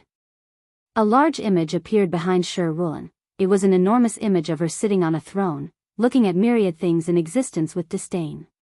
She had the aura of a sovereign who ruled above all myriad Daos. A vision ability, commented Chu Luo. Correct. It's called Sovereign's Minister. It can force all my opponents to a cultivation stage at least one realm below me. Chu Luo could immediately analyze how scary such a divine ability was. The only way for someone to defeat Shi Rulin is to have the ability to skip the realm for battles. And given she also has the same capability, it's challenging to accomplish. In the lower stages of cultivation, it's still possible to defeat her. A monstrous genius could accomplish this feat, however. When strength reaches the immortal tier, where one leaf is the difference between heaven and earth, it's nigh impossible to defeat her. Chu Luo raised his hand to create a mirror, heaven mirror. Through the mirror, he saw numerous information and secrets of heaven and earth, focusing on Shi Rulin's ability. He then knew he could not avoid this technique or nulled it because Emperor Bone, as a physique, could acquire certain authority or power of a great emperor if the owner developed it to the extreme. And Shi Rulin used her authority to make the technique applicable to all mortals, even those with a mortal level strength. She also made it almost impossible to nullify. Chu Luo frowned slightly as the mirror continued providing him with information. Then, he created a jade seal in the shape of a dragon. Sovereign seal, muttered Shi Rulin with squinted eyes. Meanwhile, Chu Luo fused the seal into his sea of consciousness, and instantly, his aura elevated to 4-leaf immortal, the same strength as Shi Rulin. You're a worthy opponent, commented Shi Rulin. The flaw of her technique is that it worked on the concept that she is a sovereign, and other people, as her minister, are below her. But if someone could acquire the aura/spirit of a sovereign and have sufficient strength, they can nullify some of the power of her ability and achieve the same cultivation realm as her. And not everyone can do that. Ever since I last fought Xiao Tiandi a few 100,000 years ago, I've never met someone who could nullify my ability. However, you are still destined to lose. I've never lost a battle in the same realm, even to him. Shi Rulin was not exaggerating. Even Xiao Tiandi did not defeat her in their battle. He only gave up after he felt it would be a hassle to continue fighting. Nevertheless, she has never lost. There is a first time for everything, Chu Luo replied calmly. Well, see, said Shi Rulin as she went on the offensive. The flaw. 9 golden rings appeared behind Shi Rulin, forming the shape of a circle. They floated behind her like they were wings. And as soon as they appeared, her aura increased, and the blood energy in her body suddenly increased, creating an area of intense yang energy that could be felt dozens of meters away. Shu Ruland had activated a unique technique called the Sovereign Tyrant Body that people with Emperor Bone could only cultivate. She cultivated this technique by condensing blood energy in the shape of the rings behind her. There were 12 rings, and each subsequent one required more time, energy, and resources to condense. The Sovereign Tyrant Body was a unique technique that allowed its user to open the Gate of Power after condensing the 11th ring and the Gate of Flesh after condensing the last one. However, this technique had a significant flaw as it was an active body refining technique. When Shi Ruland did not activate the rings, her body was relatively weaker. It was still powerful but not nearly as powerful as when she activated them. As such, she can get assassinated a lot easier before she activates the rings. Luckily, Shi Ruland used some other techniques to somewhat compensate for the deficiency, which will also disappear after opening the Gate of Power. Shi Ruland rushed toward Chu Luo to punch him. Bang! She flew back a few dozen meters. She lost in a direct confrontation, and she immediately knew the reason. Her ability forced her opponent to have the same stats as her. However, Chu Luo was better at controlling his strength. As such, with the exact stats, he could exert more power than her. Nevertheless, she did not stop attacking after one confrontation. No, she kept rushing at him with the objective of a fist-to-fist brawl. With each attack, she lost, and Chu Luo would go on the offensive to punch her in the stomach, ribs, face, and everywhere else. It was a one-sided beating. Shi Rulan planned to evolve amid battle and reach the same level of control as her opponent. She did the same tactic during her battle with Xiao Tiandi. Regrettably, she soon realized the two were in entirely different realms regarding force control. If she wanted to reach his level, she would need years, and even then, she might fail. Let's change tactic. Shi Rulan decided to stop the fleshly body confrontation and used her other powers. She had lost in this confrontation. Nevertheless, excitement emanated from her eyes as she knew she had met a worthy opponent. A golden aura covered her body as the natural pressure she released suddenly increased. All the participants could tell she had gotten stronger, and people like Wang Wei, Chu Luo, Zhang Yucheng, Monk Wuji, and Xiao Tiandi could tell her strength had increased from the middle of four-leaf to the peak. Heart of invincibility, commented Chu Luo. Exactly. Chu Luo knew of this state of mind that could boost battle since he cultivated one in his first life. Cultivators can cultivate an invincible heart through constant fighting and defeating all opponents, increasing their power in battles. Invincible heart has levels. For example, all the people Chu Luo defeated were no match for him in the first place, so his invincible heart had little effect on the boost it granted. Meanwhile, Shi Rulan had to defeat many of her peers, people as talented, if not more than her. As such, her invincible heart gave her a significant boost. It's a shame you're going to lose your invincible heart after this battle, Chu Luo commented with a sneer. After his first failure to pass the outlaw trial, he lost his invincible heart. And as long as Shi Rulan lost this fight, the same will happen to her.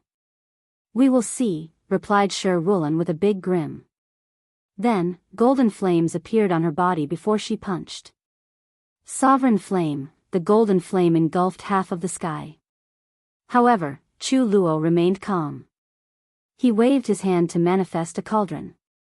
The cauldron's top then opened to release an ocean of black water that cancelled out the flame. Shi Rulan raised her hands to manifest two golden bolts of lightning swish. She threw them so hard that they traveled a few million faster than light. The bolts were powerful and contained a suppressive power even more mighty than a gravity trillion times of a planet similar to Earth. Regrettably, her opponent responded rapidly and with ease. Silver chains suddenly appeared, and they caught the bolts. Anti-lightning chains? No, but also anti-sovereign powers. Creation Tao is too versatile in battle. Despite this, she would not give up. She had cultivated her sovereign Tao to a high level where it could compete with outlaw Taos. She wanted to lord over all laws and concepts. She wanted everything between heaven and earth to bow to her, including Grand Tao itself.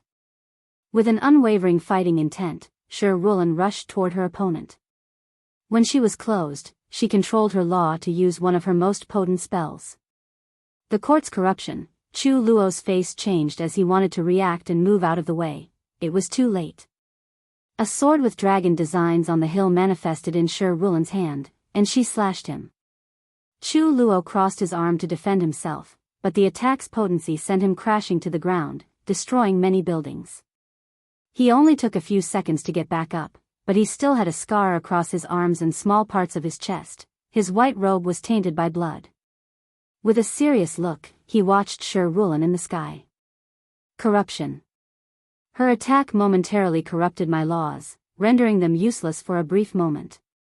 Chu Luo was instantly unhappy, not because he suffered injuries at the hands of a person much weaker than him, but because this technique was the ban of his creation Tao that was inherently flawed. As he sensed his body, he could feel some trace of corruption remaining inside his body. Then, a cauldron appeared before him before a few pills popped out from the inside. After ingesting them, his injured healed at speed visible to the naked eye. I know the flaw in your creation Tao, Shi Rulan said. You can only create items with attributes, but not the attributes themselves. This is why you did not create the black water to extinguish my sovereign flame. You had to create a cauldron that could make water. Ever since Shi Rulan knew her opponent controlled an outlaw Dao without the aura of a Dao overlord, she knew there would be some restrictions and was on the lookout for them. After seeing the method he used to deal with the flame, she had her suspicions. However, she confirmed her theory when he used those pills to heal his injuries. If Chu Luo was an overlord, he could just create a pill with healing properties instead of creating a cauldron that made healing pills. And if he could use his creation Dao at an even higher level, he should be able to create the concept of healing to help with his injuries. However, when he used the power of other purely conceptual laws, he also had to create a weapon with the attribute of the concept he wanted to utilize, for example, the Sword of Fate attack he used. That attack was not a choice, but Chu Luo could not directly create fate-related techniques. He can only create weapons with fate-related powers, thus limited in the scope of what he can accomplish with his creation Dao. So what? Replied Chu Luo, very annoyed. The flaw in his Dao was a sore spot in his heart. It reminded him of all his failures, how he disappointed his parents' efforts, and how he had to watch them sacrifice so much for him in vain. Supreme Outlaw Dao is Supreme Outlaw Dao. No matter the restriction, it is still better than anything you have or will ever have. And I will show its power to you. Ha ha ha, I would love to see how. Domain activation. Chu Luo was in the incarnation realm, and his domain C had evolved into a towering tree and gave birth to the fruit of laws. So, he had a powerful domain to boost his power. A domain? I have one, too, said Shi Rulan with laughter as she activated hers. Then, the sky suddenly split into two colors, one golden and the other a misty white and grayish color. A domain confrontation had started.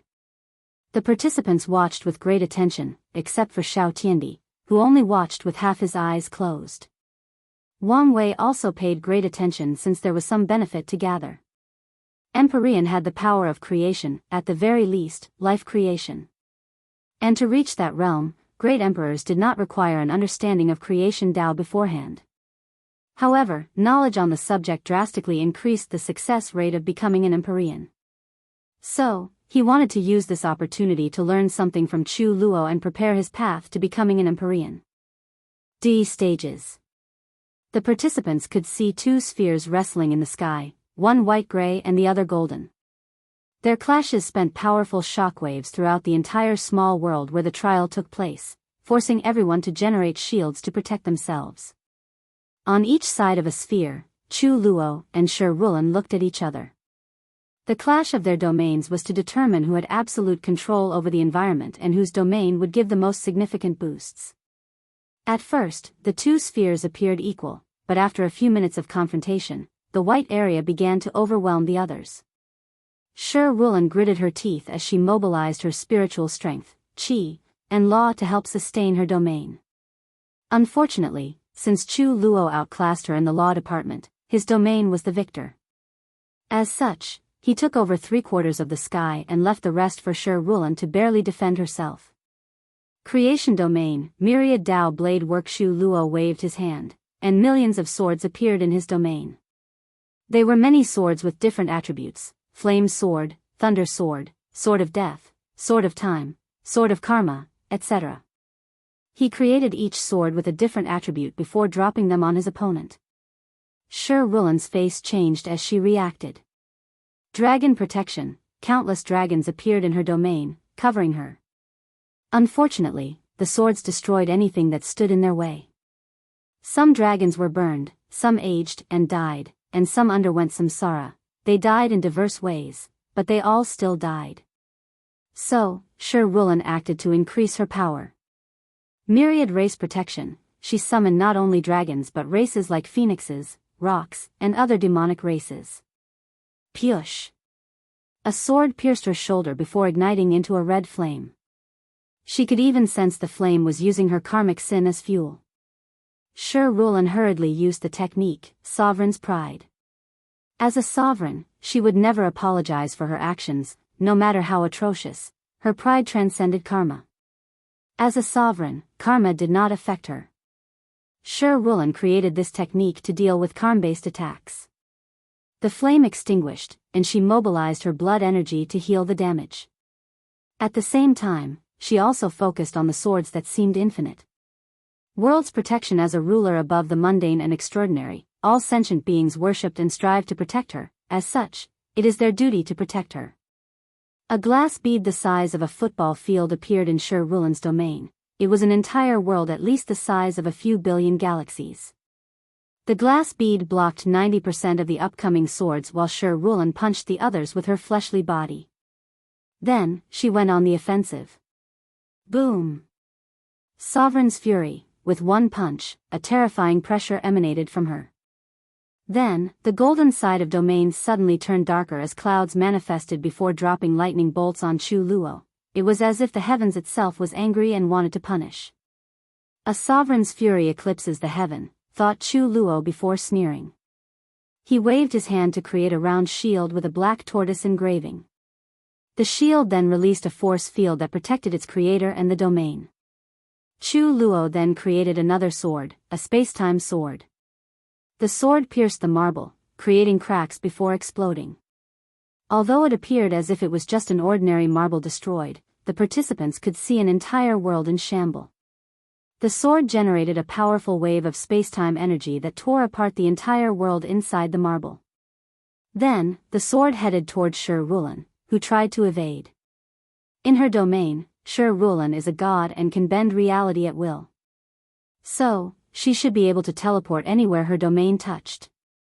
Unfortunately, she could not outrun space and time, at least not the one Chu Luo controls. Subsequently, Sher Rulan dodged the sword, which cut off her right hand. What's more, the cut-off arm instantly aged before disappearing. She then felt a will preventing her healing capabilities. 7th Stage D Realm? Luckily, it appears his application of it is lacking. The D realm is somewhat rare in the lower dimension but not so much in the upper dimension as there is more knowledge and even classification. There are 9 stages, each increasing strength and the 10% probability of casting the Tao will. Moreover, the higher the stage, the more powerful Tao will a great emperor can cast. The stages can be increased through repeated training or by making more than one cultivation stage unique. Sher Rulan only had a 5th stage D realm. Nevertheless, she had more knowledge and control of it than Chu Luo. So, he removed the latter's power before focusing on the spatial temporal energy remaining on her body that was trying to age the rest of her body. Sher Rulan gritted her teeth to create a few more world marbles to prevent her opponent from taking advantage of her weakness. Her face turned pale in the process, but she gritted her teeth. Then, she mobilized one aspect of her sovereign Tao, control. She used the law of control to control the energy in her body and remove it. She wanted to control and use it for her own use. Unfortunately, this power had Chu Luo's imprint, and she could not control it unless she overpowered him. The rings behind Sher Rulan shone as her blood energy activated, instantly growing another arm. Meanwhile, Chu Luo watched as his swords destroyed world after world. Let's end this, he thought. What is a sovereign without its people, its citizen, to rule over? Chu Luo said as he created an ordinary sword. As soon as the sword appeared, everyone could feel it was the embodiment of the people's wish, of their desire to reject the power of any ruler. Then, the sword, which embodied rejection of monarchy and rebellion, flew toward Sher Rulan, making her face change. She knew she would lose if that attack hit, as it was the antithesis of her Tao. So, she activated the court corruption spell to affect Chu Luo's laws. And for a moment, it worked. His domain shook, and it appeared it would shrink. However, Chu Luo reacted in time by creating a pen full of righteous qi. He used the power of righteousness to counter Sher Rulan's corruption. The people's sword easily pierced through all of Sher Rulan's techniques before stopping an inch before her throat. She looked at me with gritted teeth without saying anything. Then, the sword moved slightly, drawing blood from her neck. Fine, I lose. Crack. Sher Rulan heard a sword indicating her invincible heart was shattered. Her mighty and invincible aura rapidly declined. She looked directly into Chu Luo's eyes and muttered, "So, this is my path forward. Find a way to be both a sovereign of the people and an independent sovereign not bound by heaven and earth." Sher Rulan entered a brief state of enlightenment, and her aura sublimated. Upon completion, she sensed her path of achieving 5-leaf immortal venerable was not far. Wang Wei watched the battle with great concentration. He watched every move Chu Luo made, storing the latter's understanding and control of creation Dao for later in his cultivation journey. He knew he would not have to worry much about his breakthrough in the Empyrean realm after this battle. Wang Wei also paid attention to Shi Rulan. Her Emperor Bone's ability reminded him of Di Tian's pseudo-domain. The main difference was Di Tian could bring people on to the same realm as him. The weakness is that realm was not the same as the strength. Most heaven chosen could fight above their realms. So, reducing their realms could indeed drastically increase them. However, Shi Rulan's ability will bring them the same strength, meaning stats like qi, fleshly body, spiritual strength, etc. The only thing she could not reduce was a person's control or understanding of laws. She can control the level of destruction their technique or laws could make, for leaf, but not the subtle or ingenious applications. This is why she lost this battle. Another difference between these two techniques was that Di Tian's domain could be avoided, nullified, or countered. However, Shi Rulan's ability seemed to involve order power back by the power of a great emperor. So, unless a mortal has the strength of a great emperor, they cannot nullify her ability. The only way to defeat Shi Rulan is to beat her in the same realm. I could probably use my order disorder law to recreate their ability, thought Wang Wei. Of course, he knew his method would, at best, be on the same level as Di Tian's. He could never reach Shi Rulan's level unless he had reached the 10th extremity foundation. But at that point, he has the strength of a great emperor. Why would he need to use this technique? No, it can be useful. If the technique could work on a great emperor, I could lower their cultivation realm to the same as me and easily defeat them. If he had the 10 extremity foundation and load a third-class emperor's realm to the quasi-emperor realm, he would easily slaughter the latter. Wang Wei mentally shook his head as he realized such a technique was too impractical given all the requirements to be useful. The two physiques history. Chu Luo's fighting style seems to be using his opponent's opposite Dao to crush them, observed Wang Wei during the battle. With how diverse creation Dao was, he understood why this fighting method was used. However, it would not work for him since he fused his opposite, freedom, into his fate Dao. And even if he did, this tactic would not work on him since his Dao tree turned silver. At best, Chu Luo could be equal if he used freedom Dao against him. Chu Luo is the victor, announced Lord Spirit with evident joy in his tone. While people wondered why the happiness, only Lord Spirit knew the exact reason. According to the agreement his master made, as long as Shi Rulan and Xiao Tiandi lost a battle, they could expel all the upper-seated players back to the upper dimension, not allowing them to participate in the final part of this trial.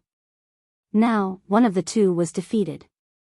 Wang Wei, don't let me down, thought Lord Spirit. Who wants to go next? Me.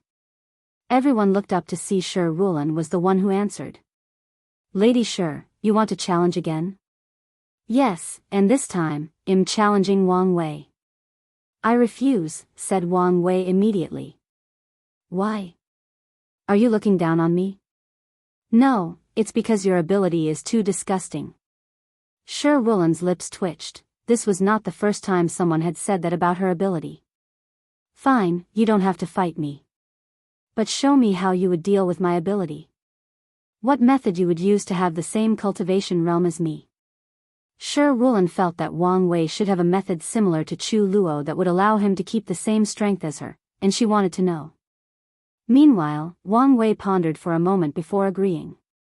The image of a purple star appeared above Wang Wei, illuminating the surrounding. The star was noble, mighty, and released the aura of a born ruler. The East Purple Star, also known as the Sovereign Star, muttered Shi Rulan. She could tell the latter used his fate Dao to change his fate to that of a sovereign. With this method, she would not be able to suppress him to a realm below her. That should work, Shi Rulan said before looking at Ji Lanfang and the other lower-seated players. Then, she flew back to her seat. Although she wanted to ask them the same question, she did not. These people's strengths were too weak compared to hers. Ji Lanfang was the only one with 1 leaf strength, while the rest only had the potential to reach that level. Even if they had a method, they would still be suppressed because of the vast difference. And sure, Rulan was correct in that they thought of a way in case they needed to fight her. Ji Lanfang thought of using all the King Dao swordsmanships he knew to create the aura of a sovereign. Tong Ruobing would use an aura-changing talisman to acquire the bearing of a ruler. Shi Qian could connect to the karma of mortals in her homeworld, forcing them to give her the position of a sovereign. Meanwhile, Jinhu Hua was technically a ruler. The three-legged crows were the royal family of the Golden Crow race, so she had the aura of a sovereign. Now that everything is settled, who is the next? Lord Spirit did not finish his words as a terrible sound echoed in the lobby, forcing everyone to hold their ears. Everyone then looked in Xiao Tiandis' direction to see a talisman floating before him, which was the noise source. "You know the deal," said a female voice from the talisman. "The sound won't stop until you move." The terrible sound ended, but that's because Xiao Tiandi was now the only person who could hear it. His mouth twitched in aggravation. This was not the first time his master had done something similar to motivate him. And he knew the talisman would not stop no matter what method he tried, and Xiao Tiandi could not destroy it even if he could somehow use the power of a great emperor. "Damn it, all right," he said as he stood up, his eyes still a little closed. He looked around at the others before his eyes stopped on Wang Wei. "I guess it's you. Let's get this over with." Wang Wei frowned. "Young Master Wang Wei, please not reject," said Lord Spirit. Wang Wei gave him a look and realized there was something more. Then, his senses told him to fight the latter as it would benefit him. "Fine," he responded before flying into the sky as Xiao Tiandi followed him. They looked at each for a few seconds. "For some odd and unexplainable reason, I don't like you," suddenly commented Xiao Tiandi. "Many people don't like me. It could be because I'm more handsome than them, more powerful, savvier, and has a hotter wife. Pick one, and it will be enough." Xiao Tiandi was speechless. His appearance was not that bad, and he just looked off because he did not care for his appearance. As for being more powerful, no one in the younger generation has defeated him, including Zhang Yucheng and Man Wuji. When it comes to Dao companion, he had his beautiful master.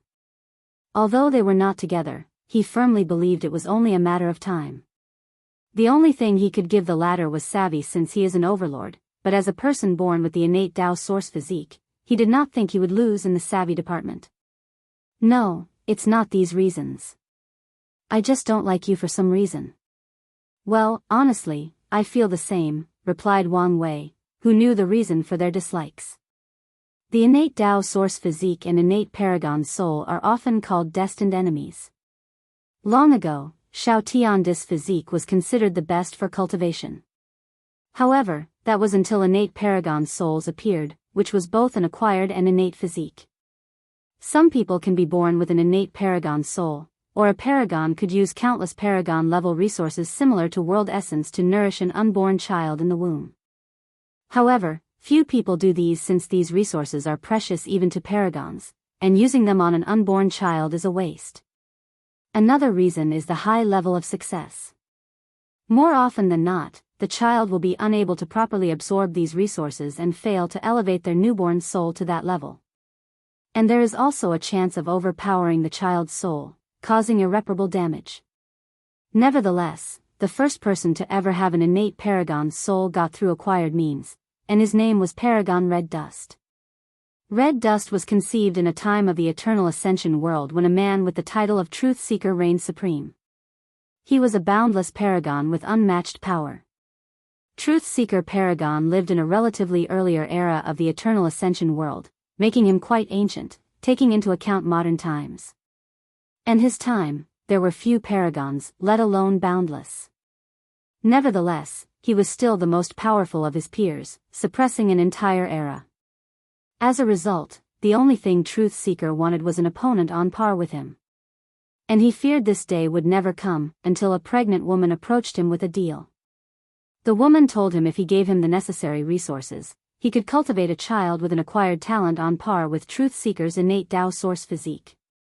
Intrigued, the paragon agreed, hence, Red Dust was born, the first person with an innate paragon soul. Truth Seeker taught the child everything he knew and also gave him the resources he needed to reach the same realm as him, this was not the first time he had done such a thing, since he always wanted someone who could give him a challenge. Unfortunately, things proceeded beyond his calculations. Truth-Seeker was a prideful and arrogant man. He wanted someone who could give him a worthy challenge, but he could also defeat whenever he pleased. Unfortunately, Red Dust was his equal in every way possible. Even when he tried his best, he could not defeat the latter, a fact that shattered his pride. On the other hand, Red Dust was also not happy with the outcome of their battle. His dream or goal since childhood was to surpass his adoptive father. Yet, no matter what he tried, the result was a stalemate. Then, these two boundless paragons began to compete in other things like alchemy, talisman, array, etc. With their physique's terrifying comprehension, they could excel at everything they tried. Regrettably, the result was always a stalemate. At this point in their life, their competition had changed their relationship. They grew to hate/despise each other. So, they decided at one last attempt, to reincarnate with their physique, ensure they were born in the same generation, and compete for the heaven will. After these two decided on the competition, they disappeared to this day. No one knew who was the final winner. Heavenly Tao recognized the innate paragon soul as a physique that could balance out the innate Tao source physique and just grant it to specific individuals. However, Truth-Seeker and Red Dust paragons were inherited by the future owner of their physique. So, as long as the two showed up in the same generation, they would often compete, trying to surpass the other. Of course, Wang Wei was not influenced by this will. He had a disdain for Xiao Tiandi for another reason, one he had not discovered yet but felt was related to his overall demeanor. Hopefully, he could find the reason during their battle. Grand Mist Wheel. "Alright, let's get this over with," said Xiao Tiandi. "Don't expect me to go easy on you." "That's my line," replied Wang Wei before rushing to his opponent. He immediately appeared in front of Xiao Tiandi and punched him. Boom! So fast, was the last thought of Xiao Tiandi before flying away, ribs cracked and heart squished. Midway through his fly, a white flame appeared on his body, healing his injuries. Meanwhile, Wang Wei went on the offensive. He used his fate escape technique to fly at an unimaginable speed. He also used the tips he received from the Rainbow Emperor. He used the Rabbit Zodiac to boost his strength further. He used the Sheep Zodiac, which granted him dominance of the elements. And with this dominance, he used lightning, wind, light, and space-time to boost his strength further. So, with a speed that appeared as if he had teleported, he appeared before Xiao Tiandi. Bang! He exploded the latter's head with one punch. "How is he so fast that I can't even react?" thought Xiao Tiandi as his body reformed. "I need to do something, or I will spend this fight in mystery." Bang! His entire upper body exploded in a pool of blood. However, Xiao Tiandi regenerated like a phoenix with a bright white flame.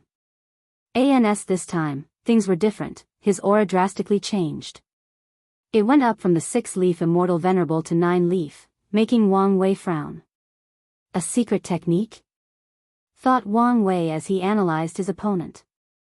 Meanwhile, Xiao Tiandi raised his hand to shoot a yellow beam, forcing Wang Wei to dodge. Unfortunately, he was not fast enough, and his right hand was gone as if it had never existed. "The power of Grand Mist, it's been a while since I last saw it," he said calmly.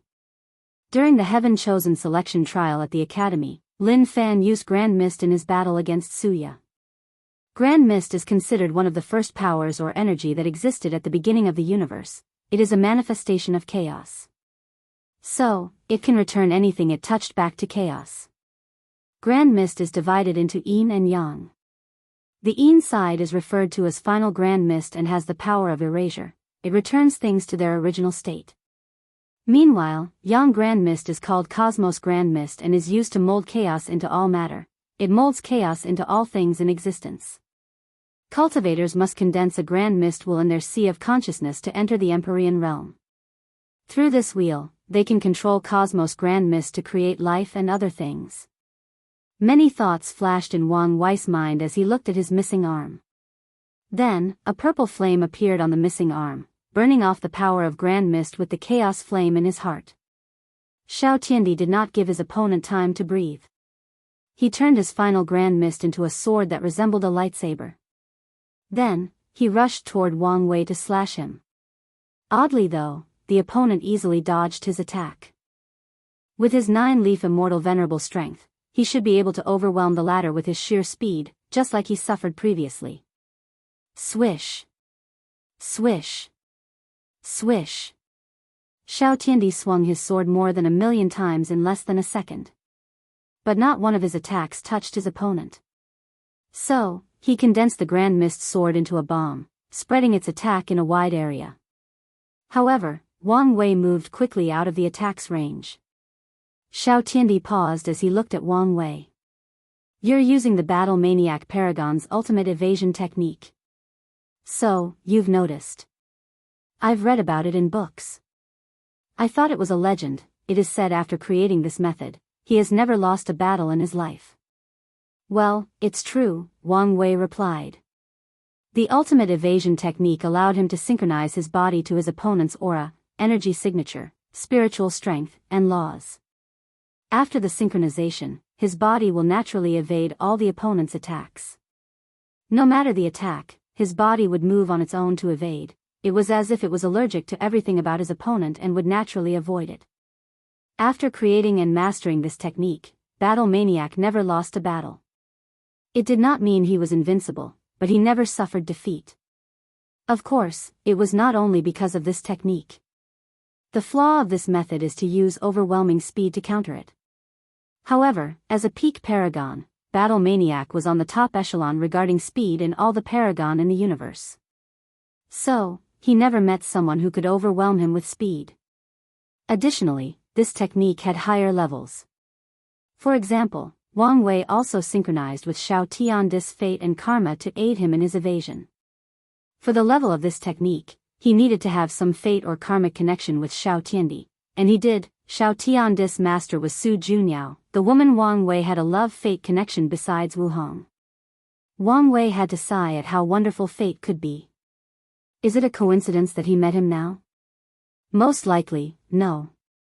Domain expansion, Grand Mist erasure. Xiao Tiandi controlled the entire area and filled it with Grand Mist, not giving any room for Wang Wei to dodge. As such, he surrounded himself with a purple flame, protecting himself. At the same time, he finally figured out the secret technique the latter used. He borrowed the power of an alternate version of himself, a variant of himself that failed in accomplishing the 9-extremity foundation and ended up with 9-leaf immortal venerable strength. What a wonderful secret technique. It's a shame I cannot use it. Based on his analysis, divination, and calculator, Heavenly Tao only allowed cultivators to access parallel timelines in the upper dimension. Although only paragons should be able to travel or access parallel timelines, Xiao Tiandi's secret technique granted the ability to borrow strength from his parallel self, with the only limitation that he could not acquire the power of Tao Ancestor. So, 9-leaf was the limit he could achieve.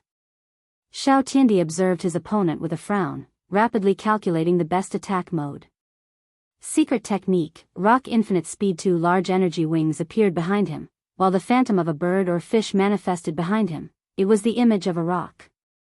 Rocks are known as one of the fastest creatures in the universe. With this technique, Xiao Tiandi's speed approached the infinity domain, a realm of speed that at least one root Tao ancestor can reach. As a comparison, a 2-root Tao ancestor has a base speed of 20 times infinity. With this speed, Wang Wei's mind could perceive Xiao Tiandi's movement. After all, he is connected to his other clones to existence, and technically has the reflex of a 2-root Tao ancestor. However, his main body, with only 6-leaf, cannot move in time to evade. Bang! Xiao Tiandi flew back with half of his body destroyed. Meanwhile, Wang Wei remained intact. At the last minute, he used the Pig Zodiac ability to absorb the attack and redirected it before his opponent could even react. Xiao Tiandi frowned as he felt something was wrong. He should not be able to absorb an attack approaching 1-root Tao ancestor. Is he secretly a 9-extremity foundation? He thought of how Wang Wei previously hid his battle with Ao Tianyi, making him a little suspicious. So, he used another technique to manifest a third eye on his forehead. He stored the power in his acupoints? That would make sense. I also sense Devour Law. While Xiao Tiandi analyzed the situation, his body rapidly regenerated, making Wang Wei frown as he also detected something. I thought his main Dao was Lesser Chaos. But now, I know his main Dao is Dream. He converted his injury into a dream. So, it was as if they never occurred. Wang Wei always knew there were two different Chaos Dao, but he never knew the exact classification until he received Ao Tianyi's memories. Lesser Chaos Dao referred to the Dao Lin Fan cultivated before he became an outlaw. Lesser Chaos Dao directly cultivates Chaos Law, which involves things like Grand Mist, sub-laws like destruction, creation, absolute beginning and absolute end, origin, and others. Meanwhile, Great Chaos Dao is when cultivated decided to cultivate all 3,800 primary Daos to a high level before fusing them. This Dao is on the path of becoming nigh omnipotent. It's the Dao of mastering all concepts, laws, and rules. It's the Dao of becoming the embodiment of all things in existence. Of course, both Daos are outlaws, but people with the absolute chaos physique and other exceptional physiques can cultivate lesser chaos Dao without a problem. Meanwhile, Great Chaos Dao is an outlaw to everyone. Wang Wei snapped his finger, order, no secret technique. Immediately, Xiao Tiandi lost all his strength, returning to his original power. Wang Wei instantly appeared before him and held him by his throat, even sealing all his strength. I know why I didn't like him, and I could use it to my advantage. The only issue is whether it was worth the risk. Disdain. Thanks to Janish and many others who donated gifts, they sponsored this chapter. Wang Wei scanned Xiao Tiandi's body with his divine sense and almost smacked his lips. He could feel a terrifying power preventing anyone from accessing Xiao Tiandi's physique. The power protected his blood and even his hair and teeth. Ignoring the latter's attempt to get rid of his seal, Wang Wei looked at Lord Spirit, who happily announced he was the winner. Finally, Wang Wei released Xiao Tiandi from his grip. As the winner of this battle, he won a great deal of destiny, even more than he anticipated.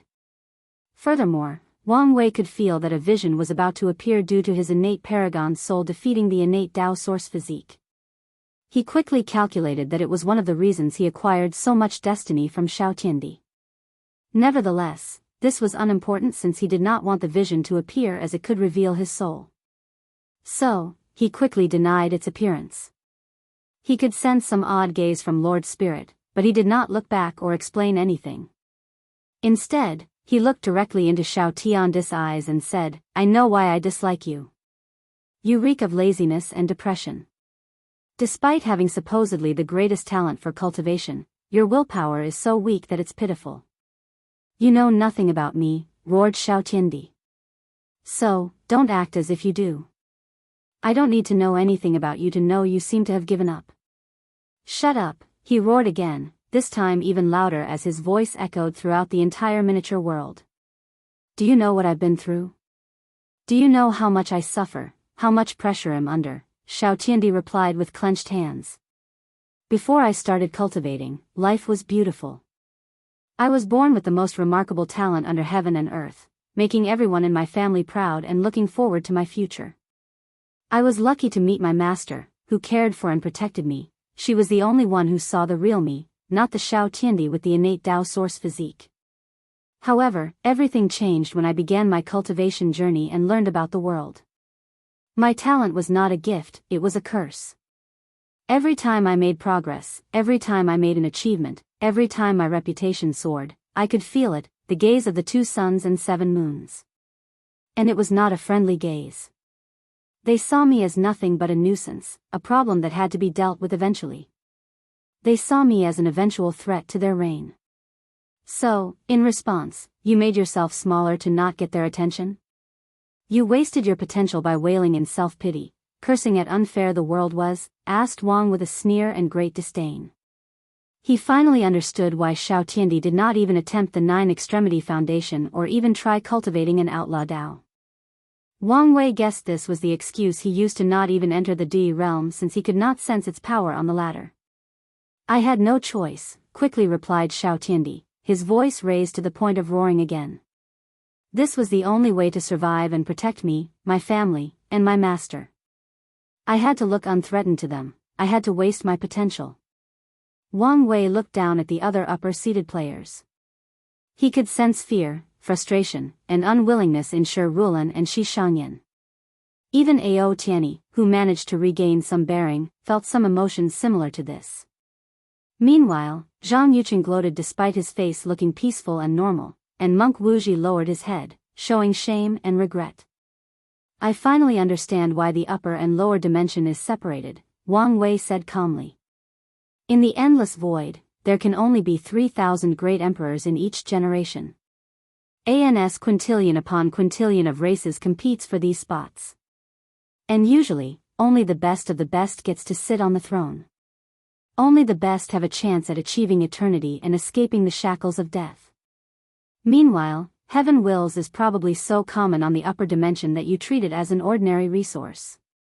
With this mindset, without the pressure to be the absolute best, without the threat of death, the emperors you cultivate are ordinary, weak, underachievers, complacent, and weak-willed. Unfortunately, that zeitgeist has been passed down to you, the younger generation. What are you trying to say? Asked Xiao Tiandi with gritted teeth. I bet there is a revolution against the so-called 2 suns and 7 moons you mentioned, and the main lead of it are the emperors from the lower dimension, am I right? Xiao Tiandi did not answer, so Wang Wei sneered before continuing, these people know their struggle is futile, but they never give up. Even if they knew there was no hope, no future, and even if they knew they would suffer terrible consequences for their actions, they did not give up on trying to break the current situation. But you gave up. No, even worse, you didn't even try. The sneer on Wang Wei's face was simply disgusting to look at this point. And he had his reason to despise Xiao Tiandi so much. The moment he learned about these 7 parasites, and even the other 2 who might have surpassed the Paragon realm, he did not give up. Instead, he began to plan out how he would deal with the situation and find a way to break the game. His current words and actions were part of his plan. He wanted to instill the idea of rebellion into these people, hoping they could make some changes when they returned. As such, when he ascended, he would have allies and did not have to start from scratch. Even if these geniuses did not publicly revolt, his plan would succeed as long as they secretly supported the rebellion. And his target was also the lower dimension geniuses, as they were potential allies after they proved the Tao and ascended to the eternal ascension world. The only issue was his words would bring more attention to himself from these parasites. However, after calculating the pros and cons of the current situation, Wang Wei decided the risks were worth it. You don't understand, yelled Xiao Tiandi, his voice full of despair. I had to protect my master. Did she ask you to protect her, or was that one of your many excuses?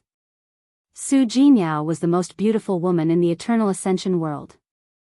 Wang Wei did not believe for a second that one of the parasites did desire her beauty for herself. But from what he knew from Ao Tianyi's memory, she was perfectly fine and still had no partners. As such, he knew she must have her ways of protecting herself. You ignorant fool. You have no idea the power they have. You cannot fathom the difference in power between Tier 12 and 11. Paragons reign supreme, they are almighty. Wang Wei internally sighed as he could sense the other upper-seated players agreed with this sentiment. He could tell these kids were brainwashed to believe such a thing. Meanwhile, with a quick check of the lower-seated players, he could sense they were all sneering, some openly while most were secret. To these people who had to fight their entire life to sit on the throne, they would never let anyone stay in their way to power. And many of them would rather die than bend their heads to give in to any authoritarian figures. They will respect powerhouses but never cower in fear before them. That may be true, replied Wang Wei. But there are many ways to fight a war. Is the enemy too powerful?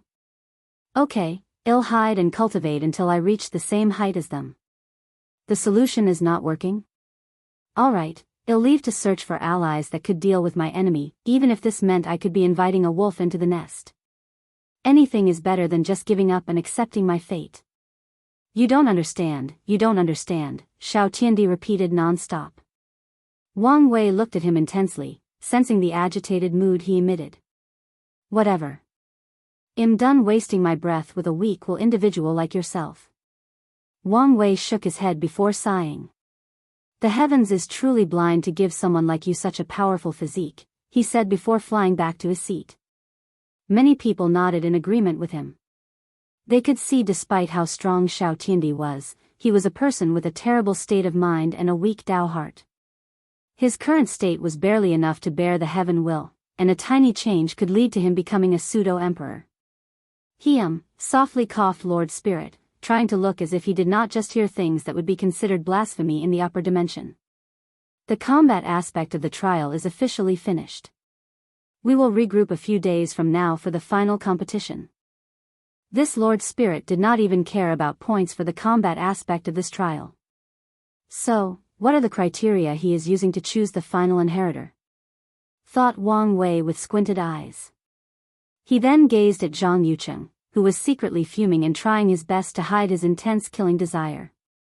Without saying anything more, he flew to his mansion before leaving a secret message to someone through divine sense. Come see me. I have something important to give you. Chapter 596 Buddhism vs. Taoism 1. After Wang Wei returned to his mansion, he immediately heard Ancestor Wucheng's voice. So, you must have reasons for taking such a risk? In preparing for the future. Without removing these so-called 2 suns and 7 moons, I can never reach the top of the cultivation world. And even the ancestors cannot properly revive. So, I will need all the help I can to deal with them. Although I know I might not need to remind you, given your personality, I still will. Always be cautious. After you ascend, I and the other will no longer be able to protect you. The sect will probably not be able to provide you any help and might even be a hindrance. So, always be slow and steady. I will, replied Wang Wei, and Wang Wucheng no longer spoke. The old ancestor felt his young descendant grew too fast, and it was only a matter of time before his old bones became useless. Although he always knew this was inevitable, recent events indicate this process might be faster than anticipated.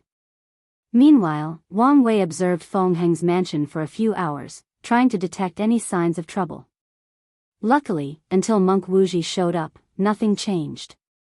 Monk Wuji deactivated his invisible talisman before cupping and bowing his hands. Benefactor, what do you need from me? Monk, can you tell me exactly Zhang Yucheng's strength?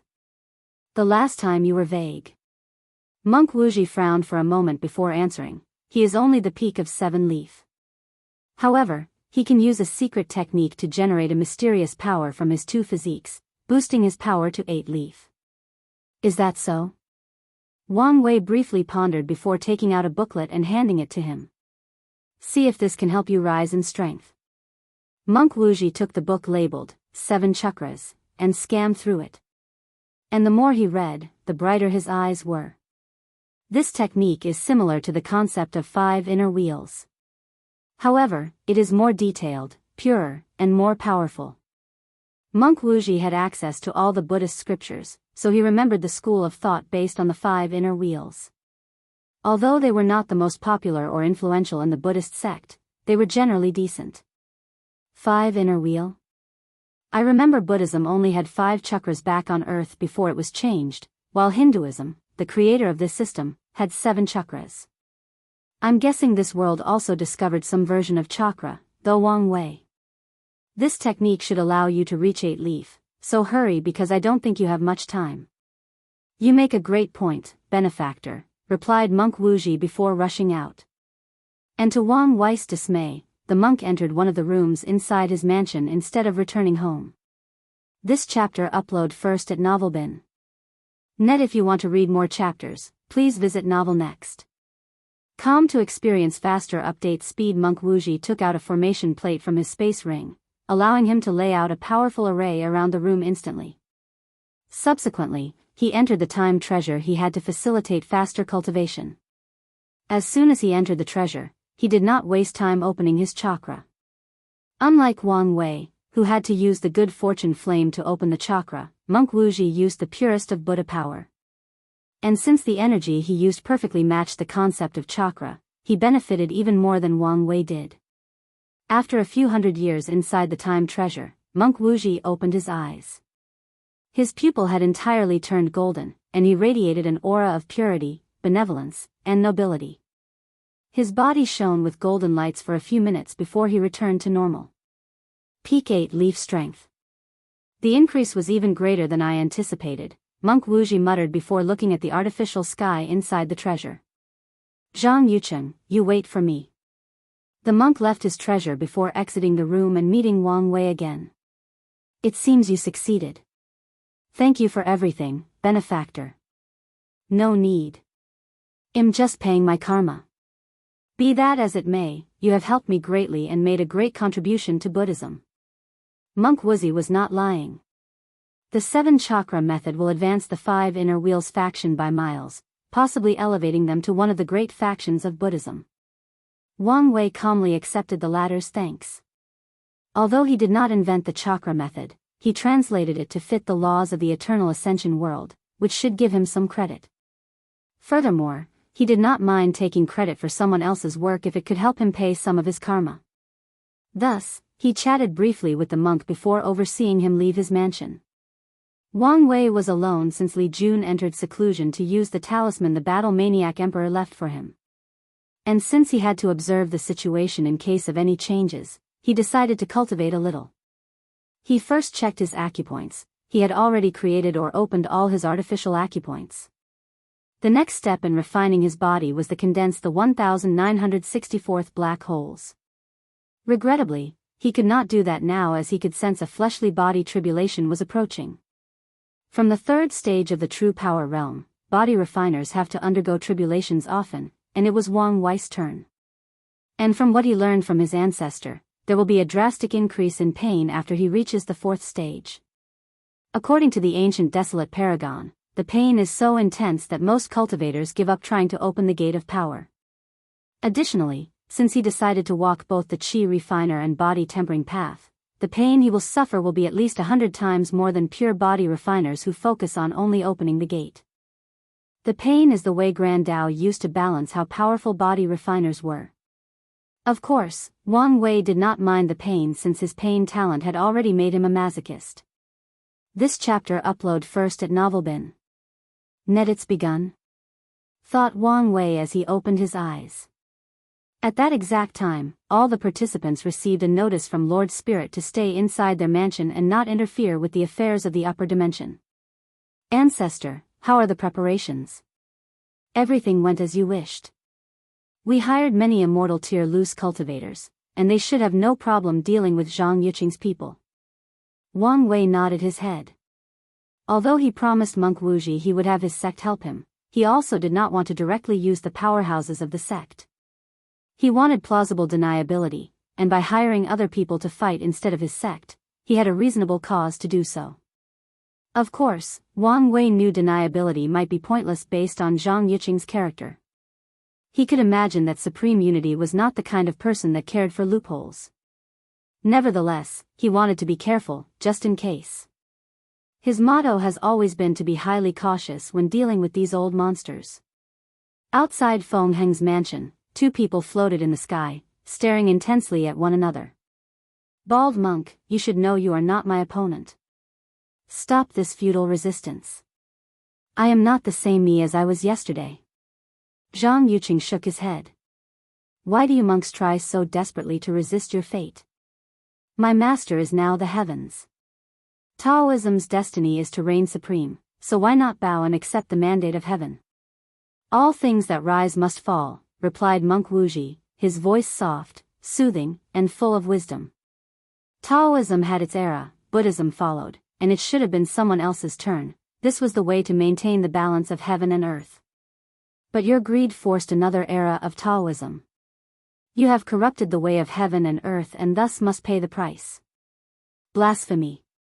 Is it? You, Taoist priests, always preach about being inactive, following the flow of nature, and letting things proceed on their course. Yet, you do not practice what you preach. Don't be so sanctimonious, it's disgusting. It's not like you, Buddhists, are innocent. The entire lower dimension suffered such catastrophe because of the backlash for forcibly prolonging your reign. Their blood is your hands. That is the truth. But we have learned from our mistakes. We strove to do better. Current Buddhism can say without hesitation, we have paid our karma, we have made peace with our past. Can you do the same? Enough with your sharp tongue, groaned Zhang Yucheng, his eyes red, gleaming with a demonic atmosphere. He raised his hand to manifest a purple sword. His black, silky long hair turned half white, and a red tattoo of a small sword appeared on his forehead. It's a shame we had to resort with using force. Monk Wuzi's body then changed. He turned into a 7 meters tall golden Buddha. This form had no shirt on, displaying his slightly large belly. He only had shorts to cover his lower body and a golden scarf that floated around his neck. Brilliant golden light shone on him, along with chants of scriptures. The novel will be updated first on this website. Come back and continue reading tomorrow, everyone. Chapter 597 Buddhism vs. Taoism, 2. Zhang Yucheng frowned as he immediately noticed something. He had fought many times before Monk Wuji again, and their last confrontation was only a couple of decades ago. Back then, his altruistic golden Buddha body was only 5 meters. He knew the altruistic golden Buddha body was a great body refining technique with 12 layers. With each layer, a monk would grow 1 meter. Despite how powerful the technique was, only a few people could cultivate it because it required a deep understanding of Buddhism, a lot of incense, and merit. Wuji was the most talented younger generation of Buddhism, and he only cultivated it to the 5th level after millions of years. But now, after just a few decades, he went 2 levels. This could only mean 2 things: there was a catastrophe, and he saved billions of lives. Or, he was enlightened and created something that would greatly benefit Buddhism. Zhang Yucheng knew it was most likely the second option, since he would know if Monk Wuji saved so many people. Regardless, he knew this battle would not be as simple as he thought. Due to a lack of knowledge or information, Zhang Yucheng knew that something out of his expectations might occur with each passing minute. Furthermore, his master warned him of the possibility of the Tao opening sex air and the lower dimension intervening in his battle. After analyzing the situation, he decided to end this battle as quickly as possible. Wuji has no limits, infinite swords. A black and white diagram covered the entire sky. And from that diagram, swords began to fall, with no indication of stopping. Each sword had the power to eradicate thousands of tiny universes, and there was an infinite amount of them. Monk Wuji immediately knew his opponent was going for the kill after seeing this attack. Out of the 5 elements and 3 realms, Buddha is a supreme being that has transcended the 5 elements of all matters. It is also detached from the mundane realms, the realm of the dead, and the realm of the spirit. After using this technique, all the swords passed through Monk Wuzi's body as if he was non-existent. With this technique, he entered a state of intangibility similar to Wang Wei's nothingness Tao. Monk Wuji could see the shock on his opponent's face, and he knew the reason. In their last confrontation, he could not achieve this level of intangibility. Wuji involved the concept of everything being born from nothing, so his technique should be useless to a high-level spell like the one Zhang Yucheng used. However, the current him was not him of yesterday. Without giving the latter a chance to brief, Monk Wuji went on the offensive. Buddha's light, call of samsara. Monk Wuji first took a prayer stance with his palms touching before putting one hand forward. A bright and pure golden light emanated from his hand, illuminating the dark night. The light was so bright that, for a moment, it appeared as if the sun had resurfaced, signaling the end of the darkness known as the night. The golden light did not affect the diagram above them, nor did it affect the falling swords. The light directly attacked Zhang Yucheng. Do it. You know you want to. This chapter upload first at Novelbin. Net. If you want to read more chapters, please visit Novel Next. Com to experience faster update speed. That's right. Life is hard, so why struggle? End this misery and relieve your burden by entering samsara. That's right. This is the best place. You can forget your problems, pain, and suffering. You can be free. Zhang Yucheng groaned as he felt a massive headache. He could not concentrate with millions of whispers tempting him to give up on his life and enter samsara. He could feel his will to live rapidly diminish, and each voice's reasons to do so became more convincing. Zhang Yuqing could feel his spirit falling into an eternal abyss full of despair and negative emotions. No, he screamed, waking up from the terror. The voices continued, but he took advantage of this brief clarity to act. He manifested a twofold shield inside his sea of consciousness to defend his soul. The first shield contained yin-yang power, with a heavy focus on the yin side since it was related to the soul. Wuji came before yin and yang and can evolve into yin-yang. So, his Wuji Tao body was a yin-yang body with even more abilities.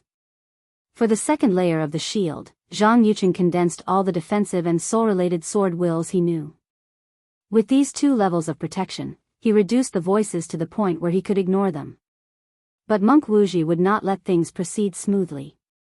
Soul's sundering bell, a bronze bell appeared above Monk Wuji, ringing so loud that it echoed in the soul. Zhang Yuqing's noise bled as the vibration from the soul directly injured his soul. However, the Taoist priest gritted his teeth before also going on the offensive. He swung his sword, using a superb technique. Wuji sword, the unmanifest sword, golden blood spewed from Monk Wuji's body as a diagonal scar appeared on his chest. He could not sense, see, or detect the slash in any shape or form. In Taoism, Wuji symbolizes the unmanifest, the unknown, the undetectable, and the non-existent. Meanwhile, Taji, the successor of Wuji, symbolizes the manifest or the physical. Monk Wuji has often suffered against that sword since he could not detect it with his eyes, his reaction, his danger sense, his divine sense, or even his secret techniques. At least before, that was the case. Buddha's benevolence. Buddha once cut off a piece of his body to feed a starving animal. His benevolence grants him power. Monk Wuji's aura suddenly increased, and when a second slash appeared on his body, forming the X shape, his aura further strengthened. With his technique, he can boost his power with every injury. This chapter upload first at Novelbin. Net then, the monk's golden body rushed toward Zhang Yuqing to fight him head-on. Wuji wanted to limit his opponent's use of the sword while he took the time to execute the ability he developed after opening his crown chakra. Inside the mansion, Wang Wei witnessed the battle through a formation. I should not underestimate these heaven chosens from the upper dimension. Their use of Di realm is phenomenal. He could sense that every attack Monk Wuji and Zhang Yuqing used was boosted by their Di realm. It magnified their chi/energy, spiritual strength, physical force, and even laws. The subtle and ingenious way they use this power is something Wang Wei just recently learned from the battle maniac Paragon. One of the main reasons that eternal emperors are so powerful is their Tao will's boost. It is not just a method to eliminate other emperors' imprints, but a method that augmented their overall power. The Tao will is why it is hard for insurgents to reach the pseudo and eternal emperor level of power. And the reasons that it is statistically impossible to become an insurgent on par with everlasting Empyreans. Monk Wuji is not bad. I thought his main law was nirvana, but it appeared his main Tao is soul. As for Zhang Yuqing's Wuji, Wang Wei observed carefully, fully immersed in the Taoist priest's use of Wuji law. Wuji, meaning without limits, without boundaries, boundless. A state of non-distinction, nothingness before the Tao, or the manifestation of everything came into being.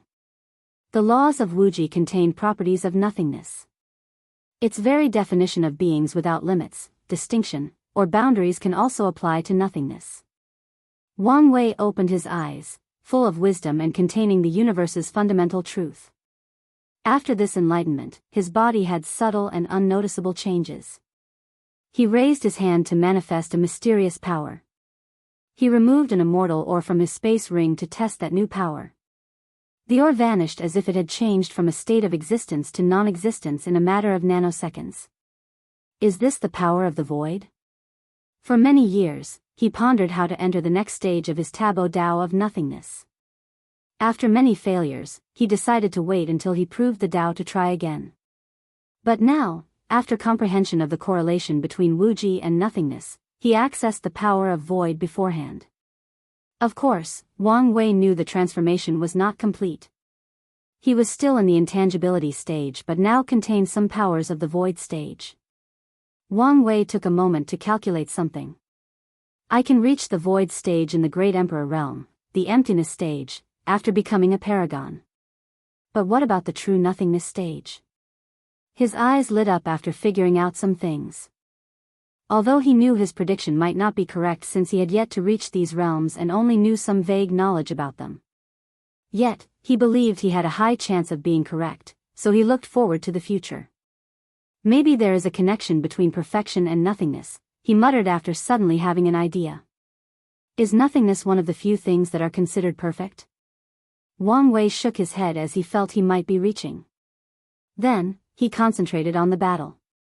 The novel will be updated first on this website. Come back and continue reading tomorrow, everyone. Chapter 598, Buddhism versus Taoism, 3. I wonder whether the D realm will evolve into Tao will after I reach the 10th extremity? Or, at least, a pseudo-version of it, thought Wang Wei as he looked at Monk Wuji and Zhang Yuqing's clash of the D realm. They were on the 9th stage, which is normal for most people who attempt to complete the 9 extremity foundation. For example, he was currently in the 8th stage since he was in the Saint realm. From the body-tempering realm to the primordial spirit, he ensured that each of the realms was unique, allowing him to reach the 6th stage. As for the void-shattering realm, he entered the 7th stage after his first incarnation entered the same realm. This is because he now had 2 law altar/law trees, and his incarnations were connected through his existence. However, back then, he could only use the D7th stage after fusing or borrowing the power of his incarnations. Wang Wei's main body truly entered the 7th stage after his law tree turned silver. The uniqueness of his saint realm was the fact that he had 9 domains and that his domain exceeded the limit of 1.269 trillion kilometers. This was after hearing his ancestors preach. Regarding the future of the D realm after achieving the 10 extremities foundation, Wang Wei did not know what would happen. He had no information regarding this level of foundation as no one probably ever reached this level, at least, not in the eternal ascension world. Once he succeeded, he was still undetermined about what would happen. There was a chance that nothing occurred since the 10th extremity was nothing but a foundation and since nothing in the realms became unique. But there is also the possibility of an unknown transformation after a mortal truly breaks the boundary between mortal and immortal, acquiring the power of a great emperor. I guess we will wait and see. For a moment, he ignored Monk Wuzi's desperate attacks as his gaze pierced through the void, and he saw an even more destructive battle. More than 10 Tao ancestors and an immortal venerable faced each other. The mercenaries are holding up better than expected, thought Wang Wei after noticing that the people the sect hired could keep up with the people working with Zhang Yuqing. Wang Wei had prepared for the unexpected and gave these people some talismans to help them in an emergency. He tasked them with keeping the enemy at bay for as long as needed. However, these mercenaries' display of power was better than he anticipated, given they were loose cultivators. After checking the situation, he focused on the current battle. Monk Wuji had a few more scars on his body, but they were minor compared to the first 2. He closed his eyes as he used palm attacks, directly clashing against Zhang Yuqing's chaos-grade magic artifact sword. Monk Wuji opened his eyes, which were profound as if he was a man who saw through the veil of existence. Higher consciousness, Monk Wuzi's eyes became clearer as he could now see the world differently. He was not limited by sight, sense, soul, spirit, or mind. He elevated his internal and external senses to a higher essence, allowing him to see things he could previously not see, for example, the unknown, the unmanifest, or the non-existent. He raised his palm in one direction, generating a powerful shockwave that made the void tremble. Although it appeared Monk Wuji attacked empty air, he and Zhang Yuqing knew he targeted the Wuji sword. This chapter upload first at Novelbin. Net. If you want to read more chapters, please visit Novel Next. Com to experience faster update speed, impossible, said Zhang Yuqing, unable to comprehend what had occurred. In their previous battle, the monk was forced to tank all his attacks once he used the Wuji sword. But now, he could detect and possibly evade his attack. Monk Wuji was not in the habit of giving his opponent the time to think or breathe. Although he was benevolent at heart, Buddha also had a wrathful side. Essence spirit attack, bang. Monk Wuzi's palm landed on Zhang Yuqing's chest, caving it inward. The Taoist priest flew a dozen meters away, coughing blood. Adding to that, he had a massive headache. The palm affected his body, essence, and the injury was transferred to his soul, spirit. Luckily, he used a body-refining technique that used the constant revolution of yin and yang to temper the flesh. Nevertheless, his soul was more fragile than his body, making injuries even harder to deal with. Zhang Yuqing used his D realm to try his best to remove his opponent's effect so he could heal. Unfortunately, they were in the same stage and had similar levels of control and application. As such, the process would take time, something he did not have. Swish. Swish. Swish. He swung his sword non-stop, but Monk Wuji easily dodged. Damn it, thought Zhang Yuqing in frustration. The Wuji sword was one of his most potent attacks as it gathered the best from his two physiques. And now that it was not working, he became frustrated, especially since there were many tactics he could not use because of the restraint in the lower dimension. Regardless, he decided not to easily give up as he had one last trump card. Secret technique. Physique burning. Zhang Yuqing did not hesitate to sacrifice his two physiques for a drastic increase in power. Usually, this would result in severe destruction of the foundation and potentially losing one or both physiques. However, he did not care since he had a master that could instantly heal such a minor injury. With this secret technique, Zhang Yuqing's strength increased from the peak of 7 leaf to the middle of 9 leaf. Wuji to Taiji, stillness to motion. Wuji represented the state of the universe before its birth, a state of stillness that embodied the concept of non-existent. Then, from nothingness was born something. Tao gave birth to 1, 1 gave birth to 2, 2 gave birth to 3, and 3 gave birth to myriad things in existence. These words perfectly encapsulated the process of Wuji transforming into Taiji, a process in which nothingness, stillness, created something, motion. This chapter upload first at Novelbin. Net. After using this technique, Zhang Yuqing's surroundings moved in slow motion, as if time was slowed down, whether it was the air, the spiritual qi, the clouds, or Monk Wuji. However, the technique did not use the power of time per se, it used the very concept of motion and stillness to accomplish a similar feat, and maybe one even more impressive. Zhang Yuqing looked at Wuji, slowly moving some of his fingers and mouth. His red eyes gleamed with sneering as he marveled at his godlike power. He flew before the monk, looking directly into his eyes. He smirked before moving his sword, heading directly for the heart, a vital organ. Unfortunately, before he succeeded, a powerful sonic wave came from Monk Wuji's mouth, pushing him away. Then, the sound echoed with so much vigor that it shook and disturbed the power of stillness, affecting him and the surrounding. That was closed. If I did not open my throat chakra and developed a new ability, I might not have made it, thought Monk Wuji with relief. Although he was not afraid of death as he would just reincarnate, it did not mean he wanted to die. Reincarnations met more Buddhist monks since their philosophies revolved around achieving enlightenment through trial and error in each life. Each monk must fully use any life, even if they reincarnated into an animal or plant. How can you become so powerful? You don't need to know. Zhang Yuqing gritted his teeth, thinking about an explanation for the current situation. He did not believe the latter was using some powerful artifact since they were not back home. He did not sense any secret techniques. As for other people helping Wuji, he never considered this aspect. When it came to Wang Wei, Zhang Yusheng was impressed that the latter could reach 6-leaf strength in the lower dimension as it indicated his talent. However, without knowledge of the 9-extremity foundation, he believed the latter would remain at that level until the heaven will battle. He never fathomed the latter could help his enemy reach such a level. In Zhang Yuqing's preparation, he only had to be on the lookout for possible sneak attacks or disturbances from Wang Wei. After all, the strength difference between 6 and 7 leaves was vast, meaning the latter could only be an aid to Monk Wuji and a nuisance to him. He never imagined, in his wildest dream, he would lose without any help or interference. Let's end this rivalry, Monk Wuji said with a sigh. Then, an enormous golden Buddha image appeared behind him. The Buddha's face seemed painful, full of regret and sorrow. Palm of sorrow, the Buddha's enormous palm descended on Zhang Yuqing. And in the process, countless red glow flew from different corners of the void, turning into a red aura around the palm.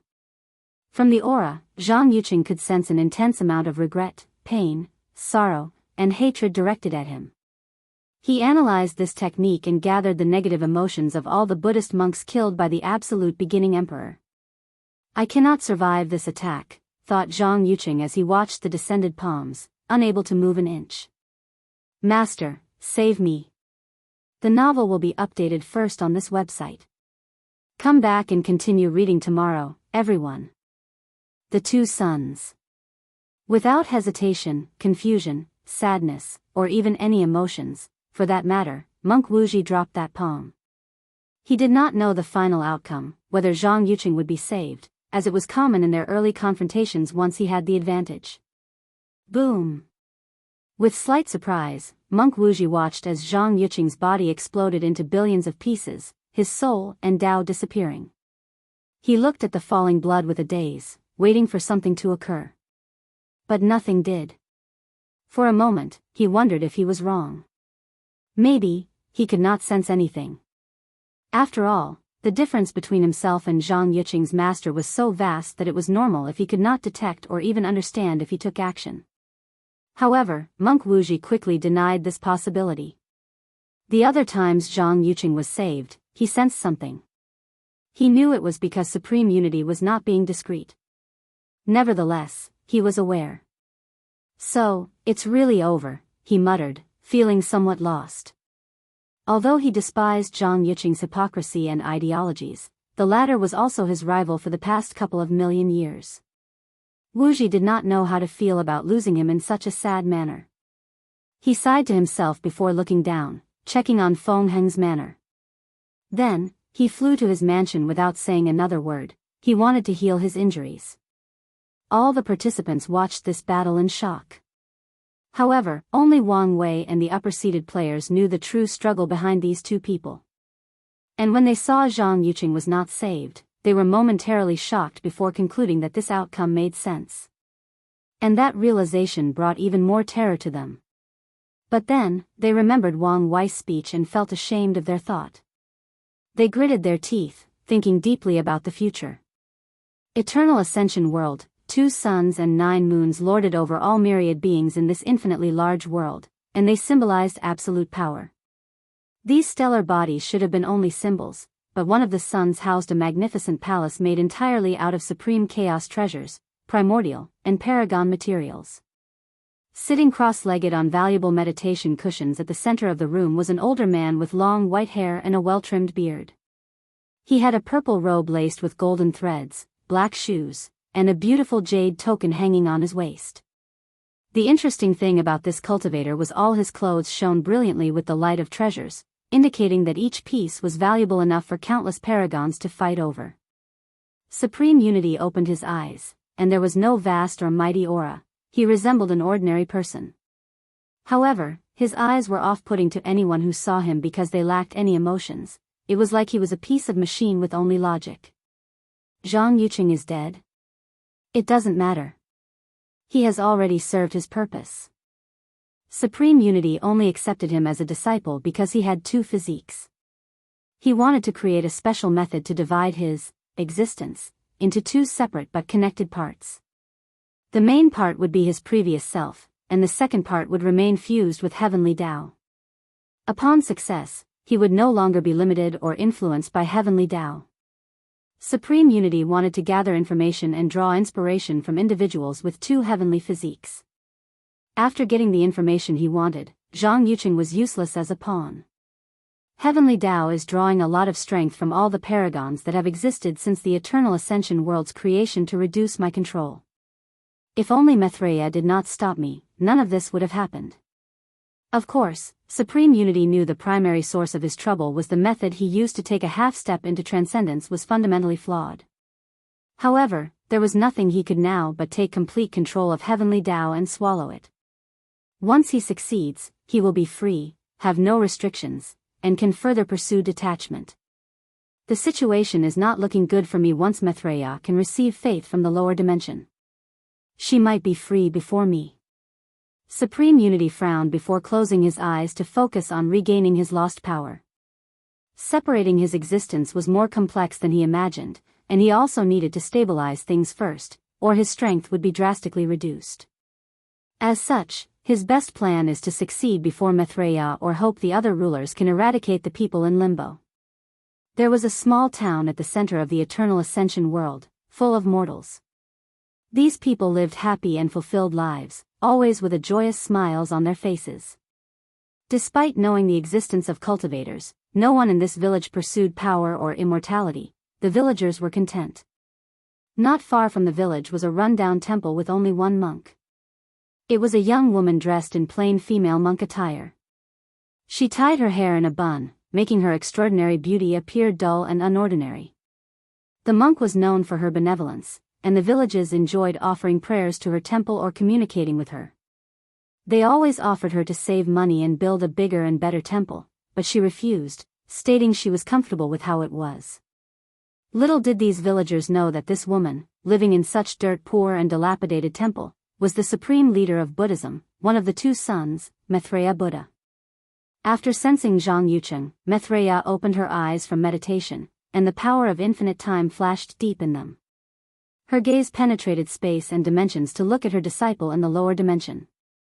So, he finally discarded the useless pawn, she commented before shaking her head in disappointment. You're really gone, Supreme Unity. The Supreme Unity she knew was an ambitious and power-hungry cultivator, but he still had some bottom line. But even that was gone, and Maitreya does not know whether this resulted from fusing with heavenly Tao or his true personality manifesting after acquiring power. After sighing to herself, Maitreya's gazed to a handsome young man with gray hair and eyes. Should I help him? All my calculations indicate he is the one I'm waiting for. But the future is not set in stone. Maybe I need to help him get through this upcoming catastrophe to become the person I need.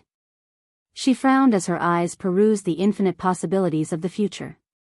However, she could not find the answer she wanted. Let's wait and see.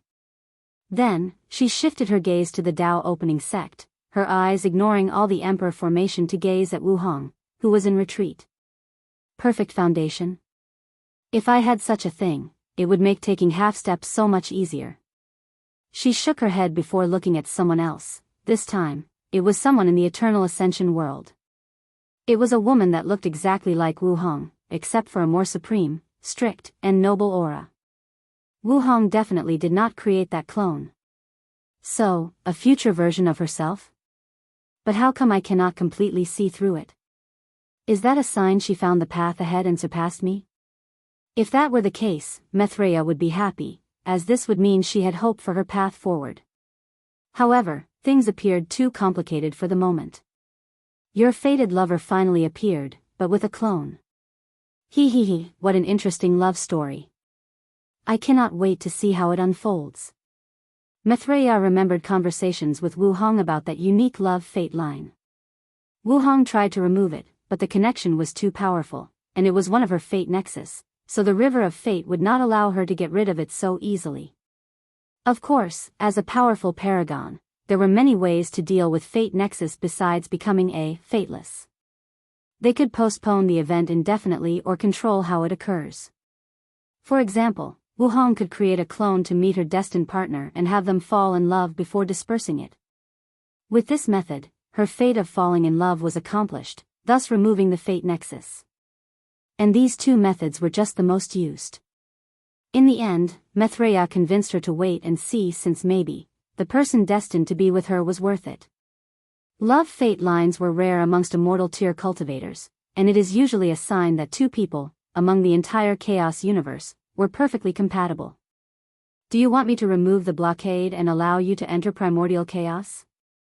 It might help you heal much faster. No, replied Wu Hong. Are you still mad at me? How dare I, respected son? I told you, I had my reasons. Which are? I cannot say for now. And when you can say, we can talk properly. Maitreya sighed.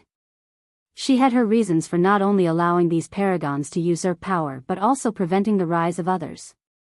Her detachment method was also flawed, and she required the eternal ascension world to remain stable and unchanged to avoid affecting her. Once someone broke through the paragon realm, the changes in the world would be detrimental to her. So, she needed time to stabilize herself. Regardless, her bottom line was not to touch the people in limbo.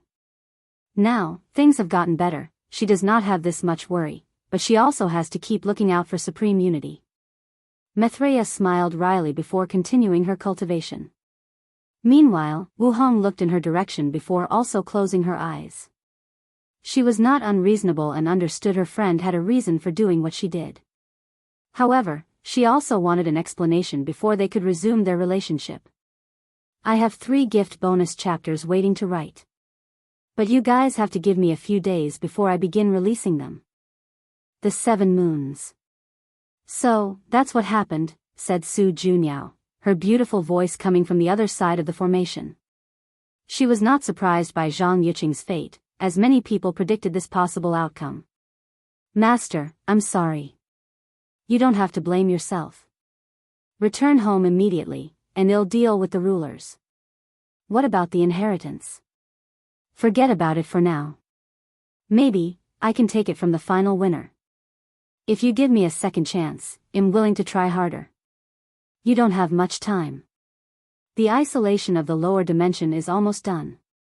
What does that mean? It means the rulers will be cut off from interfering. To be precise, no one can interfere. Well, maybe not everyone. Su Junyao was not sure where the 2 sons could intervene. On top of everything else, some changes have begun here. It is unclear whether it is positive or negative, but we must deal with it. I see, muttered Xiao Tiandi. Su Junyao ended the communication while pondering that this event might be a suitable catalyst for change. She did not want her disciple to remain in such a depressed state. Hopefully, this Wang Wei's words have positively influenced him. Meanwhile, Xiao Tiandi hesitated for a moment before taking out a token. He looked in the direction of Wang Wei's mansion, his eyes full of confusion. With a sigh, he activated it and disappeared from the lower dimension. And 2 people did the same as him. Eternal Ascension World, Ao Jing observed his son, Ao Tianyi. He could see how much of terrible shape he was. I thought that brat said he would not go too far, he thought before shaking his head. He raised his hand to instantly create a world as large as the entire lower dimension, as large as the 3,000 world communities that contain trillions of worlds between lower to heaven worlds. Ao Jing created the individuals, the history, culture, different races, and power levels. He made everything needed for a complete world to function. He then glanced at his son before snapping his finger, forcing him to reincarnate in that world. I have created infinite scenarios for you to temper your mind. Hopefully, you can stand after breaking. Ao Jing designed this world to start over once Ao Jing reached a certain level, allowing him to experience different aspects of life. Regrettably, Heavenly Tao does not allow the 9-extremity foundation that is cultivated in such a manner. Otherwise, this level of foundation would be more common. After settling his son, Ao Jing went to report to the Patriarch. In another section of the upper dimension, Shi Rulan appeared in an enormous and opulent palace decorated with gold, purple, and priceless jewels. And the moment she appeared, a man dressed in court eunuch uniforms teleported before her, kneeling on one knee. Your Highness. This is the information my father wants, she said calmly, her previous cheerful and approachable demeanor replaced by a cold and authoritarian presence. The inheritance? The mission failed, replied Shi Rulan before walking away, ignoring the eunuch. She walked to a room with a golden throne and sat on it, a deep pondering look on her face. A secret that few people knows is she is the secret child of one of the rulers, the Earth Emperor. Her relationship with her father was great, despite not being publicly acknowledged, as he always supported and cared for her, and she idolized him. However, Shi Rulan has always felt that some things were wrong but was always scared to address them. For example, why did she never attempt the 9-extremity foundation? She once asked her father for permission, and he refused, explaining that it was dangerous and had a high failure rate. Danger was never a good excuse for cultivators not to do something. As for the failure, she could still benefit even if she failed. Another odd behavior was when she began cultivating an outlaw Dao. Her father warned her of the danger, to the point of scaring her to change her Dao. A third anomaly was the oldest of her siblings, the great Chu divine court princes. She knew a few of them were Empyreans, but not one became paragons. And the current crown prince has been in this realm for far too long. Then there is Brother Lu. He was the only one who became an everlasting Empyrean, but he suddenly died. If it were before, Shi Rulan would never care about these anomalies. But after witnessing Xiao Tian's inner turmoil and Wang Wei's rebuttal, she had no choice but to confront these burning thoughts she had forced in the back of her mind. Unfortunately, she did not like the conclusions she made. What do I do? Great Chu divine court, in a palace thousands of times even more magnificent than Shi Rulan, on a throne room, a young man with long black hair and a long goatee sat on a throne, wearing a yellow emperor outfit with dragon designs. The Earth Emperor calmly read the information his daughter sent. Without much change in his expression, he put away the talisman, entering a pondering state. With the upcoming era, the karma position of Heavenly Emperor might finally appear. I can finally put my plan into motion. Earth Emperor originally planned for one of his 33,000 children to inherit that position. He had even more confidence in Shi Rulan, but after the recent changes, he theorized the position would appear in the lower dimension. Suddenly, he sensed something. Is there a meeting? The Earth Emperor thought before closing his eyes, sending his mind into a dimension with 8 seats. Many people believe that 7 Mons reign over the world, but only they know there is an 8th and hidden moon. Did everyone get the information? Asked 7 Cauldron Taoist, a middle-aged woman dressed in a Taoist robe with pill symbols. I haven't received it, replied 5 Feather Phoenix, the matriarch of the Phoenix race. So, someone else distributed the information from Xiao Tiandi and Shi Rulan. All 7 reviewed the information with a calm attitude. Undead Phoenix, what about your side? Everyone looked at a young man with a pale complexion, dead eyes, and a black phoenix mark on his forehead. I've got more information. I've reduced the leader of the new era to 3 people. Undead Phoenix waved his hand to manifest 3 people, Chu Luo, Di Tian, and Wang Wei. They have successfully established a 9-extremity foundation, said Undead Phoenix before explaining all the information he gathered. If Wang Wei were here, he would be shocked as many things he thought he hid well were revealed in this meeting. He severely underestimated the capability of a paragon. Chu Luo can be eliminated since he is not from the Myriad Emperor world. Di Tian is the second to be eliminated since his main goal seemed to revive his loved one. The most likely creator of the new era is this Wang Wei. He is intelligent and cunning. And similar to Qiyuan, he is an innovator and a visionary, a person who advocates for the advancement of civilization. Yes, he seems like the perfect person to lead the new era of the Myriad Emperor world, commented 7 Cauldron as she looked at the changes in the Tao opening sex domains. She saw an entire civilization based on puppets and mortals as the core. So, do we get rid of him? Asked Blood Dragon. It's not that simple. He is connected to Lord Maitreya and Empress Wu, added Undead Phoenix. The Empress? She hasn't shown up in so long, staying to herself. Why is she making moves now? I don't know. Everyone frowned. 7 Cauldrons looked at a monk who had not said anything since the meeting. Monk Twin Flower, what does your leader say? Twin Flower was the Mithuna sect's leader, a Buddhism branch that focused on dual cultivation. Buddhism ideology focused on the body remaining pure, but the Mithuna faction followed the opposite philosophies, believing the pleasure of the flesh is another pathway to enlightenment. Of course, their factions do not engage in mindless overindulgence. Each monk will choose one partner to cultivate for their entire life. The monk did not respond as he knew the situation was complicated. His leader no longer wanted to act the same way and prevent others from becoming paragons. However, she was also restrained by supreme unity, the same way she restrained him. Meanwhile, all the others here have kept their stand the same. You can do what you want, he responded since the Lord told him he did not have to worry about Wang Wei. In that case, let's remove all 3 of them, said 7 Cauldron. You should be careful, said Time Eater. Di Tian is the Emperor creator. A few of the people he created are part of the Limbo group. We should be careful in case they decide to interfere. That's a good idea.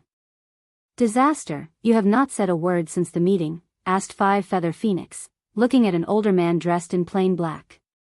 Your actions are pointless.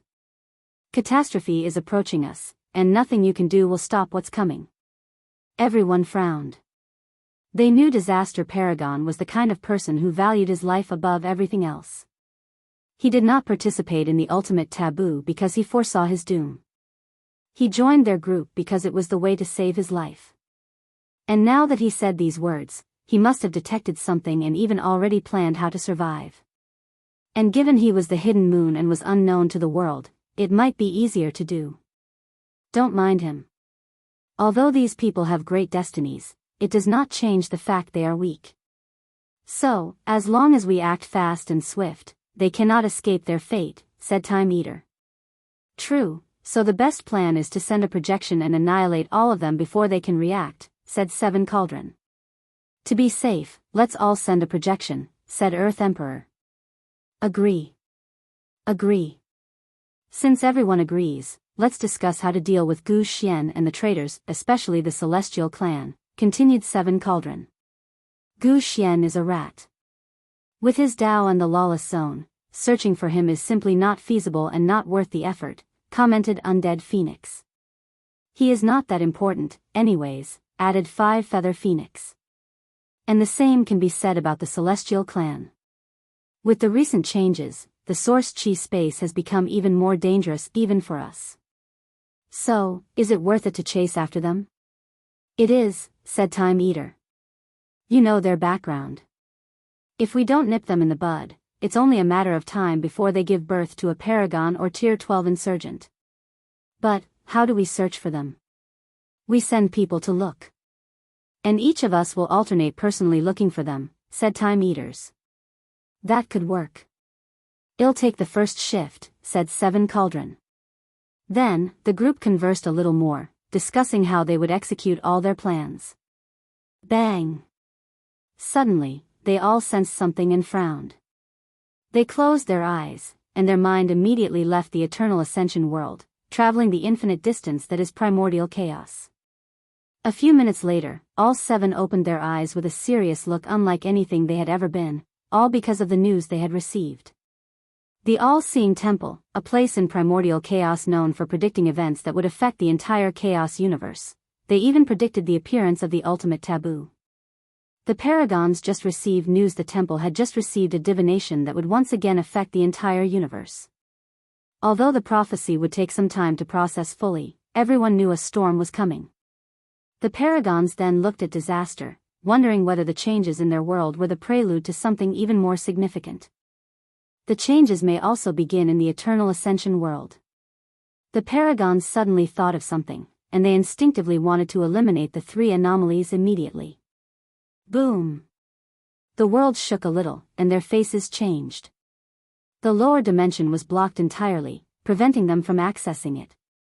Primordial chaos, prehistoric chaos world. Hongjun opened his eyes from meditation.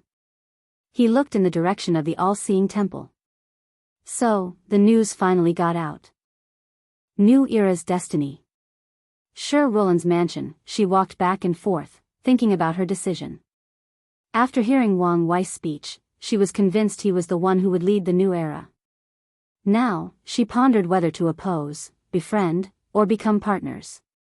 And the deciding factor will be whether to prove the Tao in the Myriad Emperor world. I currently have a strength of 2 leaf and will soon reach the peak of 3 leaf. By restarting cultivation, I might have a chance to reach 4 leaf, the middle level of Immortal Venerable. Meanwhile, his strength is already reaching 6 leaf. Sure Rulan frowned, analyzing all the information she gathered. He is currently only Tier 8, meaning he has plenty of opportunity to reach 7 leaf. With secret techniques, I could breach the gap for a brief moment. However, there is also the possibility he also had some secret techniques. Sure Rulan remembered the battle against Xiao Tiandi. She also noticed how he outclassed Xiao Tiandi in battle awareness and experience. Furthermore, Wang Wei obviously did not use his full strength since he never used his domain. The chances of me defeating him and proving the Tao are extremely low. The rulers might send other heaven chosens to infiltrate the Myriad opening sect, making the situation more complex. So, the best course of action is to go to another heavenly world. The celestial clan does not need to be the ruler of the new era. I doubt there can be one absolute era after how people reacted to the 2 suns and 7 moons. The clan only needs to be one of the main people at the top. Sher Rulan's experience in the lower dimension opened her eyes to many things she had never thought of. And now, after making a decision, she felt a heavy weight lifted from her shoulder, and her mind became at peace. Without wasting time, she hopped on an innate treasure to travel to another world community. She knew she needed strength to sit at the same table as Wang Wei and negotiate her value. She also required strength to survive the upcoming storm. Wang Wei's mansion, he did not know about Sher Rulan's decision or secret departure. He still marveled at what had occurred and why Supreme Unity did not save his disciple. After thinking about it, he came up with many reasons why. Wang Wei then suddenly felt something, making him frown. He calculated something before receiving a message he needed to return home. After pondering for a moment, he entered the formation to do so. And as soon as he appeared, an enormous dark purple dragon appeared above the sky, surrounding the entire world. No matter whether it was mortal, demons, or cultivators, no matter what continent it was, everyone saw the mighty dragon. The dragon released a supreme and noble aura before roaring to the heavens, announcing its presence and influence. Then, it gazed directly at Wang Wei before plunging into his body. All the cultivators who saw the dragon instinctively knew what it was as the information popped into their mind, the son of the era. Furthermore, they also knew who was chosen to bear such heavy destiny. Wang Wei calmly received this title and duty. His ancestor warned him this might happen. Although he disliked Heavenly Tao, over the years, he also understood that the latter's actions were essentially just executing a program. By cultivating an outlaw Tao, he activated a program or rule of Heavenly Tao to scheme against him. "I still don't like you, but I guess our relationship can be somewhat neutral," he commented but received no reply. Wang Wei did not mind as he closed his eyes to sense the changes happening to him. "I'm officially a protagonist," Wang Wei muttered after opening his eyes. Son of an Era is only a better version of Son of Destiny, granting him immense luck. However, the exciting aspect for Wang Wei was how much luck he already had. His human luck had reached 7 rainbow color, he was an overlord, and now, he stacked the Son of an Era title. He was now a protagonist in every sense of the word, and even more. Regardless, I should be careful, as luck is a double-edged sword. He sent a message back to the sect before returning to the trial. Meanwhile, all the Heaven Chosens were shocked after receiving the news. The prideful ones gritted their teeth, cursing why they were not chosen. The calmer ones began to plan on how to take the title away. Only 2 people had different reactions. Western Continent, Mo Xingyan calmly looked at what had happened. "So, my prediction came true. He was chosen to lead this era. However, I did not expect it did not give anyone else a chance." She squinted her eyes, thinking about her next step of action. She had to plan ahead to survive and strive in the upcoming era. The other person with a similar reaction to Mo Xingyan was Di Tian. He looked at the changes in the sky, not caring in the slightest. He had a hint that this would happen, especially after Wang Wei passed the outlaw trial. However, according to his theory, the new era's destiny should have been divided into smaller sizes, with Wang Wei being granted the most. He did not expect Heavenly Tao to be so bold and give everything to him. This choice meant it was 1,000 times more difficult to take this destiny from Wang Wei. Regardless, he did not care much. With his will, soul, power, and experience, the son of an era's destiny could not affect his mind. This ability did not work when he fought Empress Wu, and it will not work now. Di Tian only cared about achieving 10th extremity and proving the Tao in this generation. Regarding the arrival of the new era, it has to wait for the next generation. Southern Vermilion Bird Continent, Heavenly Flame Domain. This particular domain is famous throughout the entire Myriad Emperor world because it is the place that gave birth to the most heavenly fire. There is a legend that the Flame Emperor spent most of his youth in this place, searching and hunting for heavenly fires to create his famous Chaos Flame. Many alchemists will venture into this place to search for heavenly flames or pay people to search for them.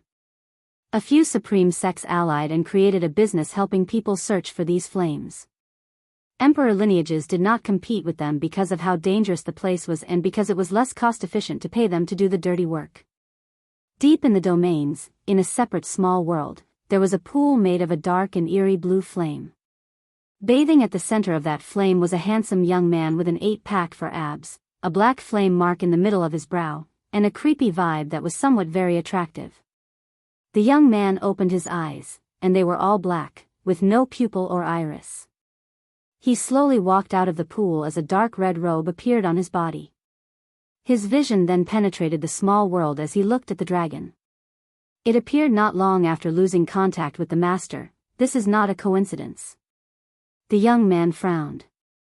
Things will become difficult without help, but the mission must continue. The young man took a few steps before stopping. He then looked at a brown spot on his arm. I need a new body and one with a high flame talent. Should I go after that Hua clan's heir? Her phoenix bloodline is perfect. As a member of the soul race, changing bodies, no matter the gender, was expected. And he could possess anyone he could overwhelm. However, because of the technique he practiced, he needed special flame attribute bodies. Forget it. The situation has just changed, so it would be best to lay low for a while. Plus, the corpse-selling sect has already promised me a new body. With them having branched in different world communities, it should be easier to find me a new body. The young man left his cultivation retreat place to head to the corpse-selling sect. Meanwhile, many shadows suddenly appeared after Wang Wei became a son of an era, clouding the entire world into this sudden eerie atmosphere. And the situation became even tenser when the Heaven Mystery Pavilion released the divination that some anomalies had occurred in this generation's Heaven Will battle. This news forced some sects who did not want to participate in this generation's battle to act. They awakened some of their sleeping Heaven Chosens from past eras since they needed powerful leadership to deal with the upcoming storm. Meanwhile, after returning to the trial, Wang Wei planned to exit his mansion to go somewhere. Then, he suddenly stopped as he thought of something. Is it a coincidence that I suddenly became a son of Era? His intuition told him it was not. So, he divined any recent changes to the world. He did not hesitate to power his incarnation's strength to ensure success.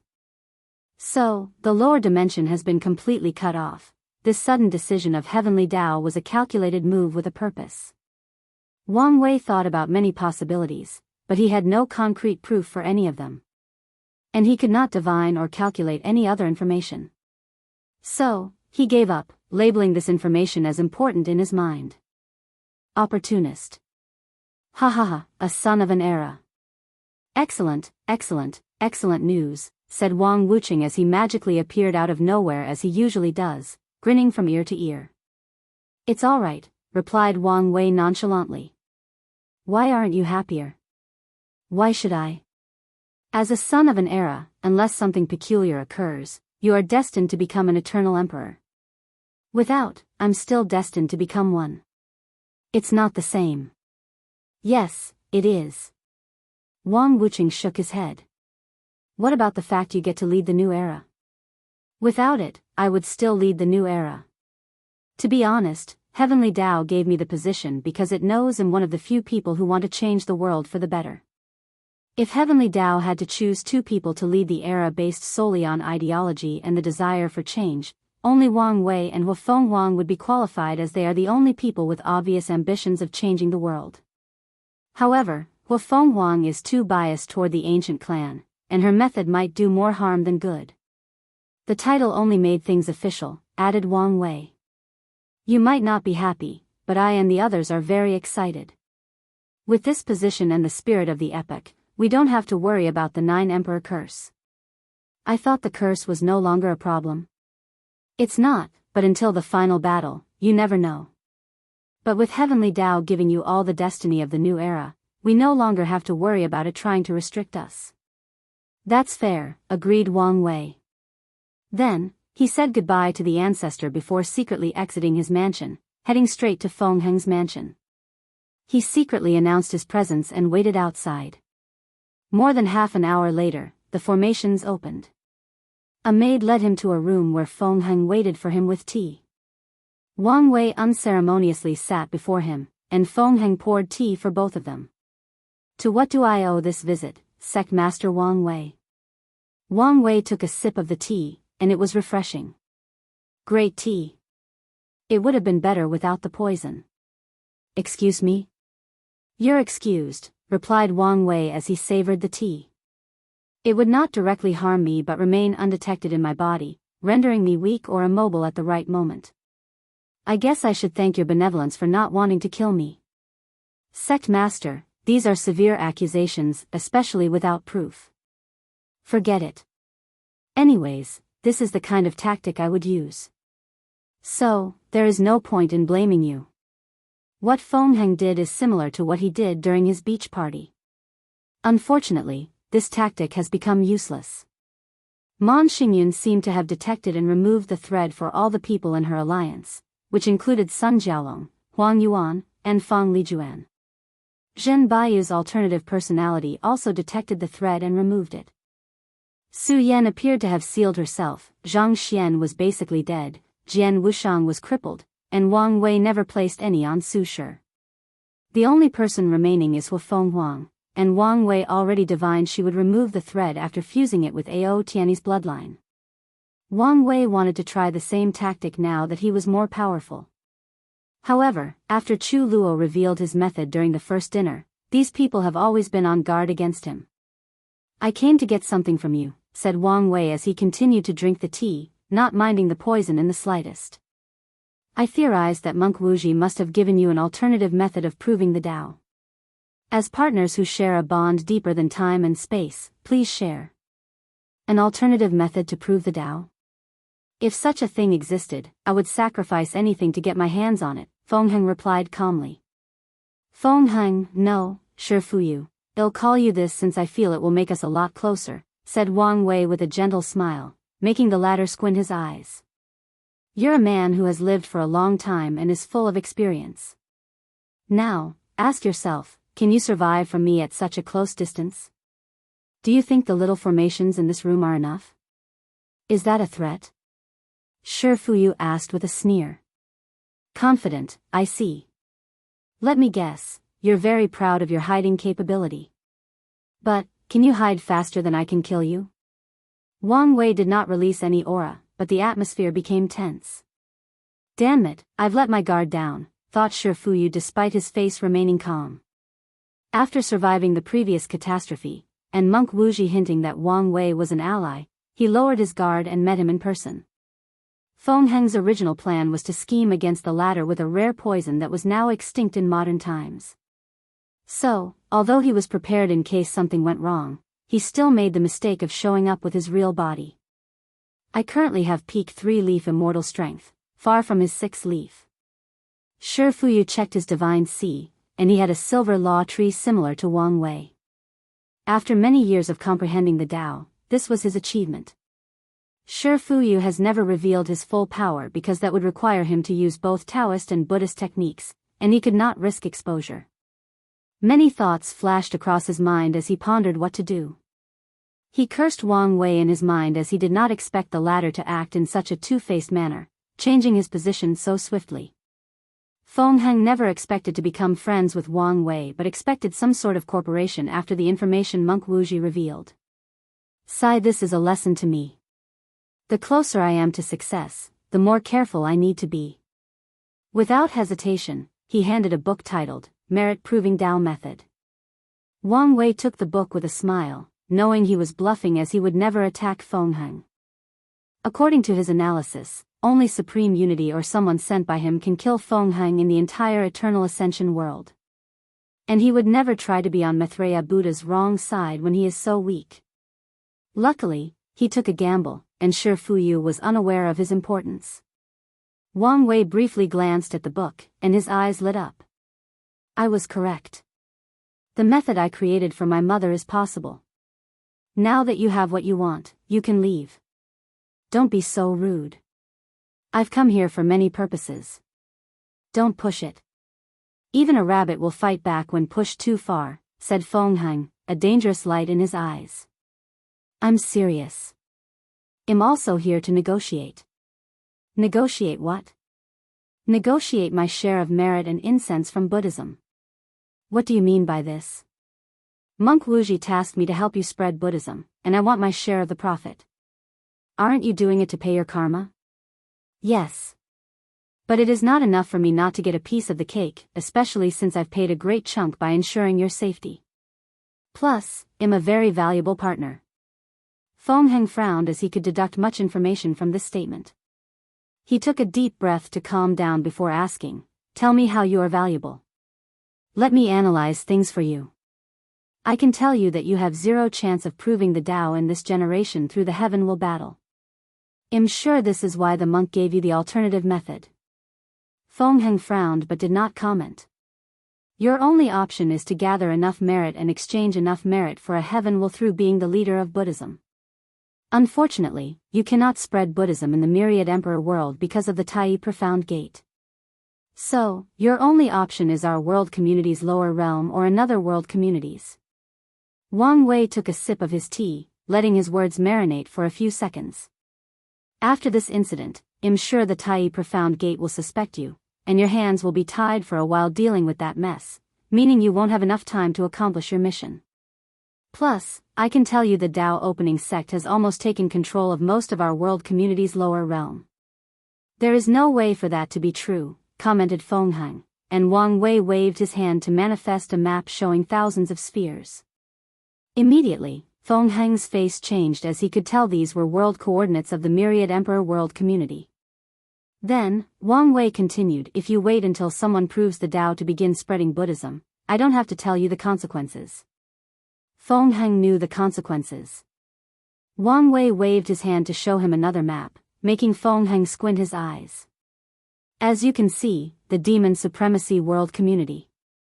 They are currently in a war between humans and demons.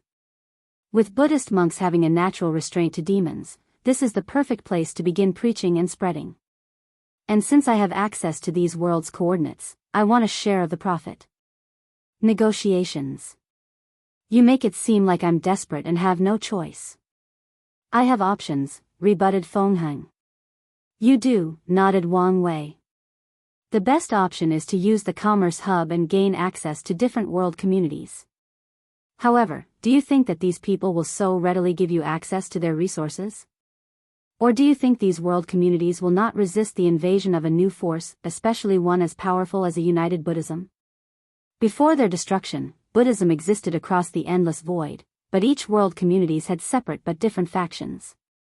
The only interconnection they had was the existence of Maitreya and other Buddha lords in the upper dimension. But now, once Feng Heng spreads the religion, for the first time since the dawn of the eternal ascension world, all the Buddhist factions of the lower dimensions will be connected. They will be one faction with one leader, Feng Heng. Once people figured this out, they would never allow such a powerful faction to exist or spread in their respective worlds. And as someone who plans to control the endless void, Wang Wei would never allow Buddhism to prosper without him being at least the second voice of power in the faction.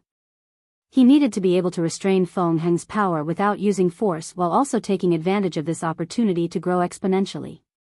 And do you have a solution to this problem? Asked Feng Heng. Yes. I can sneak into these worlds without being detected. Feng Heng pondered for a moment, analyzing the information. With the Tao opening sect being such an old faction, he would not be surprised if they had pawns scattered in some other world communities. In that case, I can give you 20% of the merit and incense. I want 90%. Feng Heng calmly sneered. You seem to have overvalued yourself. The absolute beginning magic still exists, so any form of Buddhism cannot be spread except for my Tao Buddhism. And even then, some special care is needed to remain undetected. Isn't this why you're asking me to share the profit instead of going over my head? That may be true, replied Wang Wei, still drinking the tea. But I can create a way to break the absolute beginning magic. You're not that important. I'm sure you can. But no matter how amazing you are, it's impossible to do so before proving the Tao. Shi Fuyu spent many years planning and only succeeded due to being at the correct place and time and because of the secret help of Maitreya. And don't forget, you would also need to completely convert to Buddhism before you could succeed. So, are you willing? Wang Wei did not answer as he knew the monk was correct. The position of the lower dimension Buddhist leader seemed unique to Maitreya, and it is not something an outsider like himself could hold without properly converting. Be that as it may. I have access to way more world communities than you. I will be doing most of the work and taking on the greatest danger. And while I do all this, you will be stuck in a quagmire of political nonsense. I think it's fair. You also have a point. I raise my offer to 40%, that's the highest I can go. 80% and am not going any lower. The two haggled back and forth, negotiating the correct percentage. However, Wang Wei did not budge on his bottom line of 80%, and Feng Heng could only offer 50% as his highest price. Never mind, said Wang Wei, tired of this back and forth. I'll change tactic. I'll make it my mission that you can't spread Buddhism before the heaven will battle. And after I take the throne, it will be easier to control you and get what I want. By then, you will be lucky if you get 1 to 2% of the profit. Feng Heng's face changed, and his body released a wrathful aura. However, before he could do something stupid, he received a communication talisman, and one that seemed crucial. He used his divine sense to check and instantly lost more of his self-control. He finally received the news that Heavenly Tao granted the Era Sun title to Wang Wei. It gave everything to him, not given anyone else a chance. A part of Feng Heng's plan revolved around the destiny of the upcoming new era. He planned to gather as much as possible so that Buddhism would lead the new era, or at the very least, they would be the ones who started it. And now, the only way to achieve his goal was to kill this monster. If Heavenly Tao had divided the new era's destiny into parts, people could acquire more if they had defeated or schemed against the others. But now, their only chance was to kill this monster. However, as someone with such high destiny, can anyone kill him? No, his pure luck was enough to ensure his survival, not to mention his strength. After learning this news, Feng Heng's thought process changed as he now had many other things to consider. Having a son of an era spread Buddhism was the perfect method to reduce the absolute beginning magic's counter. Feng Heng closed his eyes, reminiscing about that infamous day countless millennia ago when he helplessly watched the absolute beginning emperor massacre his fellow brothers and sisters. I've lost my way. My objective was to bring Buddhism back to the world. However, I've lost my original intention at the sight of worldly desires and benefits. My mind became impure, driven by greed and selfishness. So what if I do not have most of the profit? All that matters is the revival of Buddhism. Amitabha, muttered Feng Heng as his aura changed, becoming more peaceful and in tune with nature. With this enlightenment, his state of mind sublimated, making his future path of Tao Buddhism smoother. Sect Master Wang Wei, I agree with your proposition. You can have 80% of the merit and incense, as long as you spread Buddhism as far and wide as possible. This is the second monk who became enlightened because of my words or actions. Do I secretly have the power of the Bodhi tree? Thought Wang Wei, secretly speechless. I'm glad you've come around. Let's discuss the finer prints and sign a binding contract. The two then negotiated on the specifics before signing a grand Tao contract. Finally, Feng Heng gave Wang Wei a space ring with thousands of seeds. What are those? The luck-condensing treasure of Tao Buddhism is the Buddha world, and these seeds can grow unique small worlds that can block the power of the absolute beginning magic. This is the only way to spread Buddhism without any problems. I see. Could you give me the method to condense these seeds since they might not be enough? I'm sorry, but only the main treasure can condense them. If you want, you'll have to ask me. Wang Wei frowned as he realized this would require him to depend much more on Feng Heng for this mission. However, after pondering for a moment, he realized it did not matter since the latter might have a way of knowing which world he spread the seeds. As the leader, Feng Heng should have this essential ability. I should monitor these worlds closely to prevent Feng Heng from taking advantage of their resources. Wang Wei asked him for a few 100,000, but Feng Heng told him he was unprepared for such a large number. As of now, he could only give him 40,000, and Wang Wei accepted. After getting what he wanted, Wang Wei left the mansion to see his first business partner, Mu Lei. He talked briefly with him before visiting Shi Lanxian, the divine race and co-inventor of the soul path. He even visited the barbarian siblings, who appeared to have secretly converted to Buddhism. From his observation, Wang Wei knew a few Feng Heng secretly convinced a few individuals in this trial to convert. He guessed the latter planned to use these people as missionaries. However, Wang Wei believed spreading Buddhism in any heaven-will world so early was a mistake, especially through these heaven-chosens that many factions spent countless years and resources cultivating. After returning to his mansion, Wang Wei immediately entered a semi-cultivation retreat. He closed his eyes for a few seconds before opening them. "It's still not working," he muttered. He tried to access the Eternal Ascension world through his soul network ability by secretly accessing the soul imprint of Ao Tianyi and Xiao Tiandi. Wang Wei shook his head as he decided to try again after he proved the Tao. Then, he used the soul imprints he had just acquired from Mu Lei, Shi Lanxian, and the barbarian siblings. He had no problem accessing the others' worlds but ran into trouble regarding Shi Lanxian. The world he saw was entirely blocked, and he could not enter no matter what he tried. Forget it. Let's try the others. The final trial, gift bonus chapter. Thanks to Blood Ore for the gift, Wang Wei sent a projection to the ancient spirit world, where the barbarian siblings came from. As soon as he arrived, he immediately noticed the dangerous surroundings. He was currently in a place where an intense winter ravaged the land.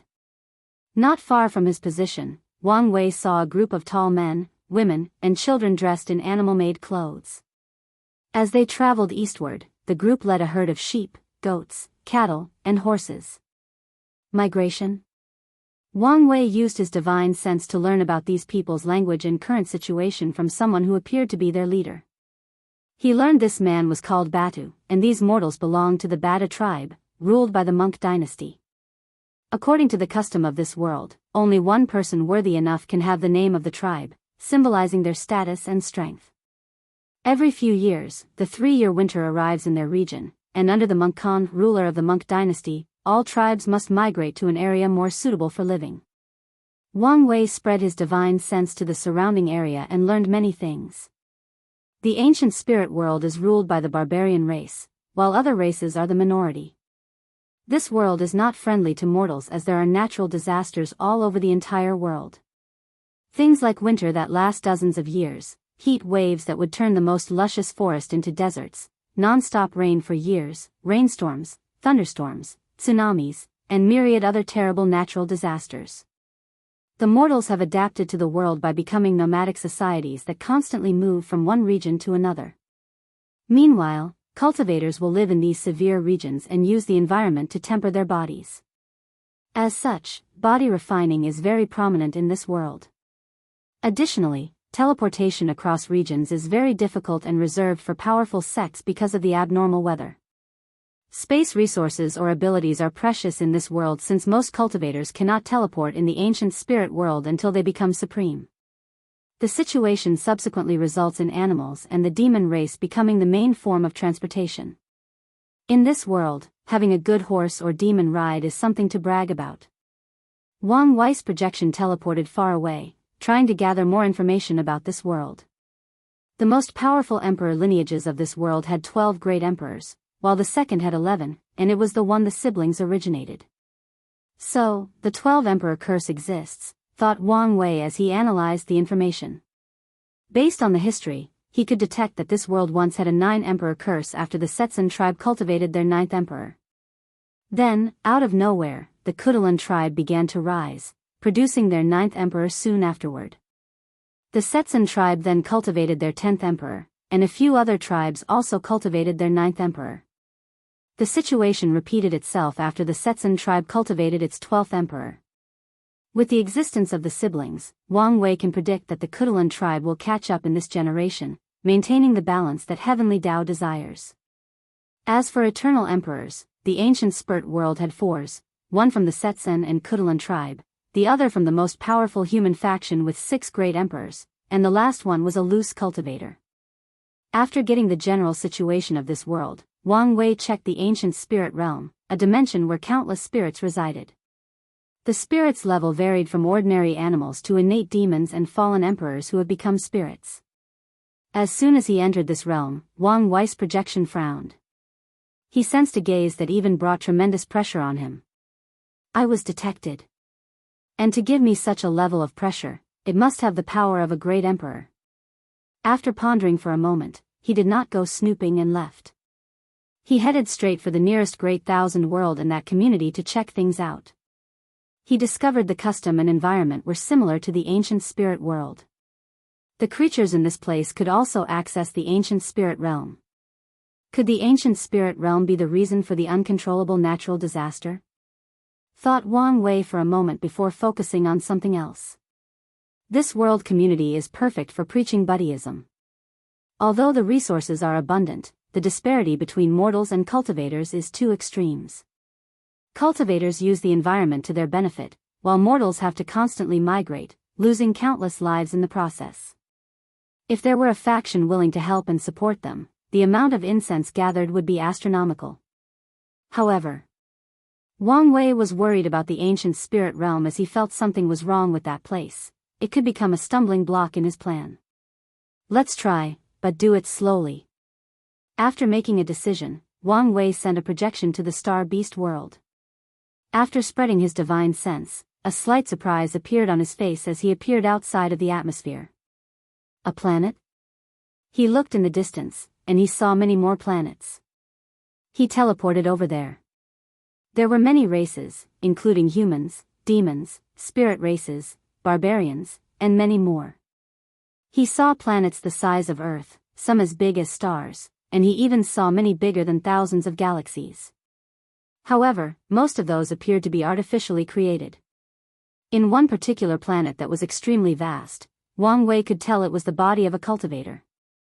A cosmic-based world.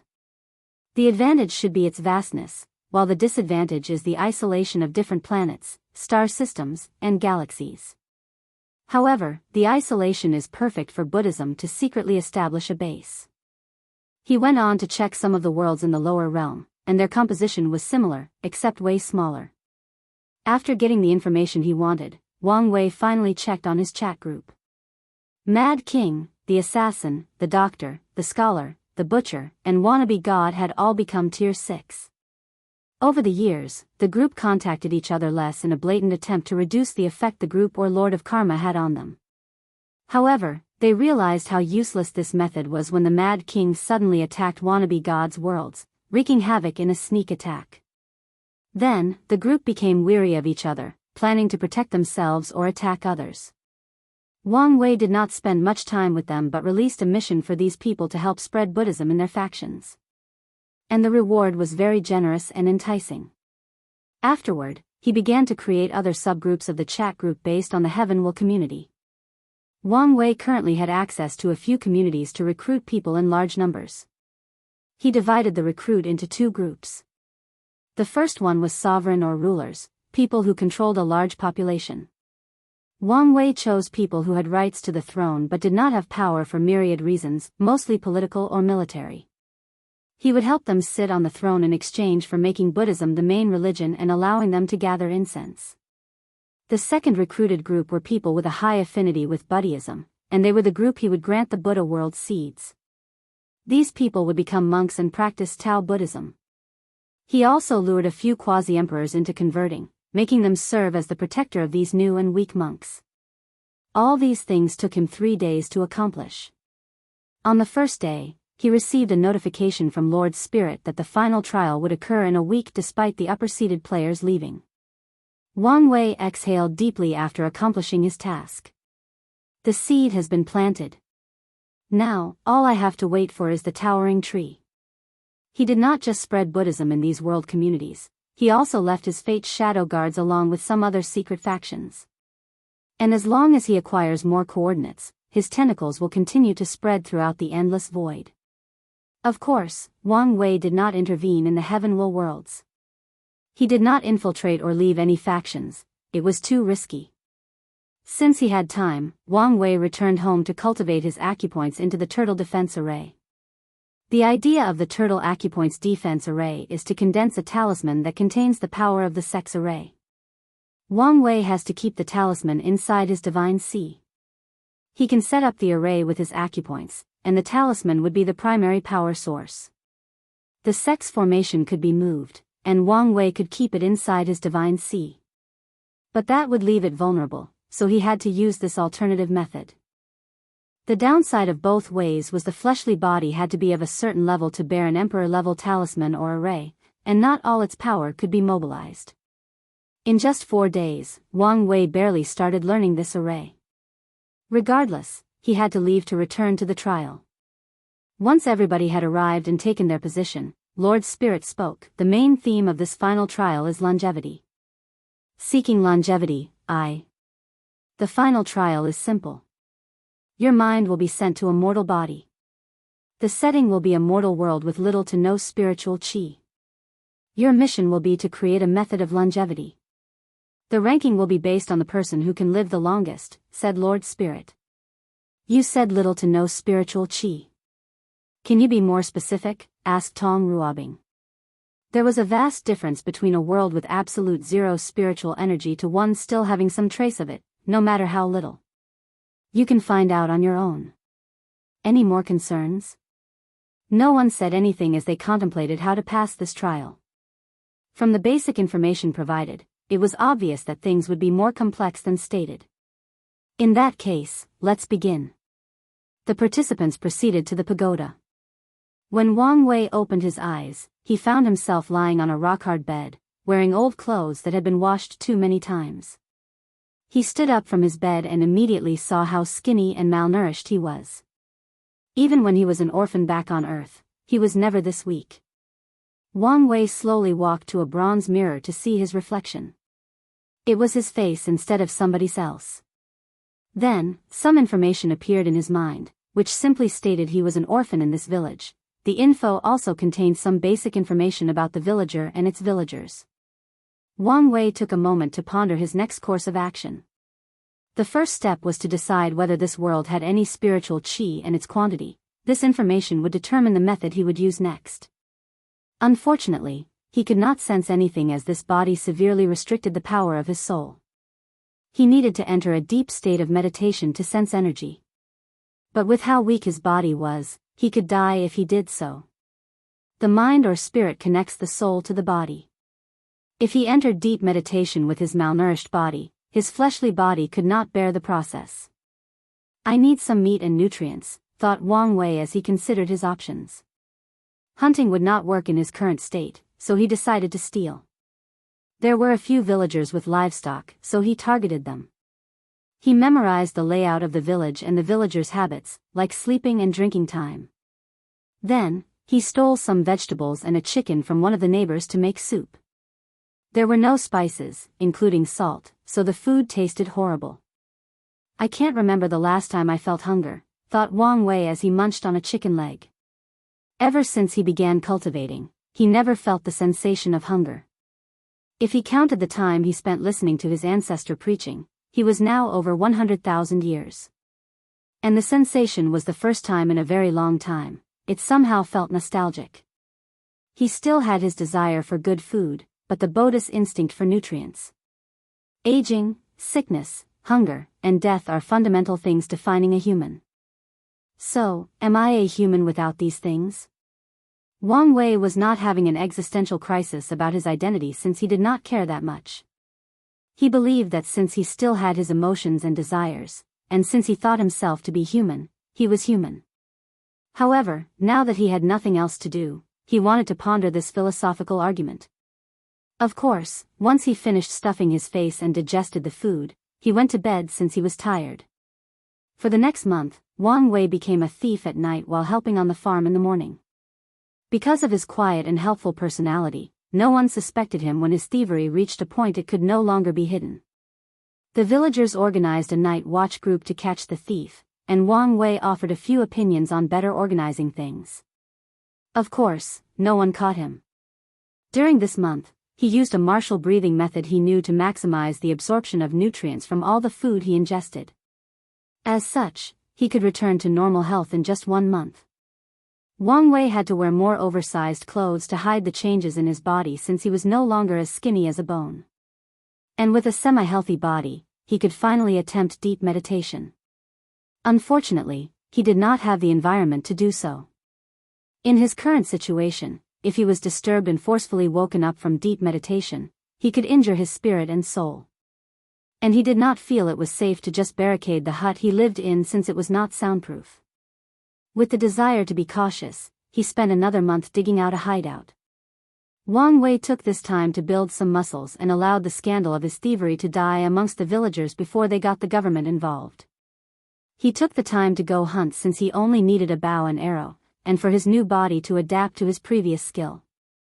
After building the hideout, he attempted his first deep meditation. Usually, Wang Wei could see the spiritual qi between heaven and earth with his eyes. And even if that was possible, it should only require a few minutes of meditation to sense it, or an hour, at best. Unfortunately, he spent more than 4 hours before detecting something. That's how rare spiritual qi was in this world. With how weak spiritual qi is, if I nourish my body with it, I can only live up to 80 years. The energy of this world was so thin that no energy system Wang Wei knew could be used to begin the path of cultivation. And if he only used it to temper and nourished his body, he estimated he could only live a maximum of 80 years. In this world, the average lifespan is 40 to 50 years, so living up to 80 years could be considered achieving longevity. But it was not nearly as good for the trial. I'm sure there might be some herbs deep in the mountain that absorbed a large quantity of spiritual qi. But could I get my hands on one? For the next week, he searched the nearby mountain while hunting. Unfortunately, he never saw any spiritual herb. He also never encountered any animals with spirituality, which would also be a good supplement. Wang Wei then concluded that his luck in this world was average and subpar. I must create a cultivation system perfectly suited to this low-level world. Wang Wei had another option to build a science and technology civilization. Then, use genetic engineering to achieve longevity. But he knew the consequences and decided otherwise. Inside his hideout, he pondered deeply about his next step. Essence, qi, and spirit. These three treasures are the essence of cultivation and the three fundamental paths to achieving longevity. If I follow the correlation between them, I could live a long life in this poor environment. An idea of the way forward began in his mind. Let's begin with essence. Wang Wei began to train his body in martial arts. He used his abundant knowledge to create the perfect exercise for his body. Training requires energy to support the Bodhi's evolution. And since he could not rely on spiritual qi, he found another alternative: blood energy. Animals' flesh and bones contain a large amount of blood energy based on their sizes. And through consuming them, Wang Wei acquired the energy his body needed to become stronger. Every day, he would hunt in the forest with traps and his bow and arrow. He consumed the prey's flesh and trained in his martial art. In just 6 months, Wang Wei's body has the strength of 3 cows. He could smash a large boulder with one punch and fight a tiger with his bare hands. Unfortunately, he encountered another problem. He needed to consume the equivalent of 10 cows every day to maintain his training. Although blood energy was a form of energy, it was also the lowest kind with many impurities, making absorbing it extremely inefficient, even with martial techniques to optimize the process. And there was also the issue of impurities. Wang Wei had to spend at least 5 hours a day on the toilet, removing these impurities from his body. And since he was not a cultivator and expunged impurities through his skin, he had no choice but to use the toilet. With the time I spent hunting, eating, training, and shitting, I will never finish the essence refining technique. It did not take him long to realize the solution to his problem: money. As long as he had money, he could cut off the time to hunt and cook, focusing on his training. Furthermore, with money, he could also buy rare resources like 100-year-old ginseng, that are great for nourishing the body. It's like the ancients said, only the rich can practice martial arts. After coming to this conclusion, Wang Wei decided to leave the village to the nearest city to make some wealth.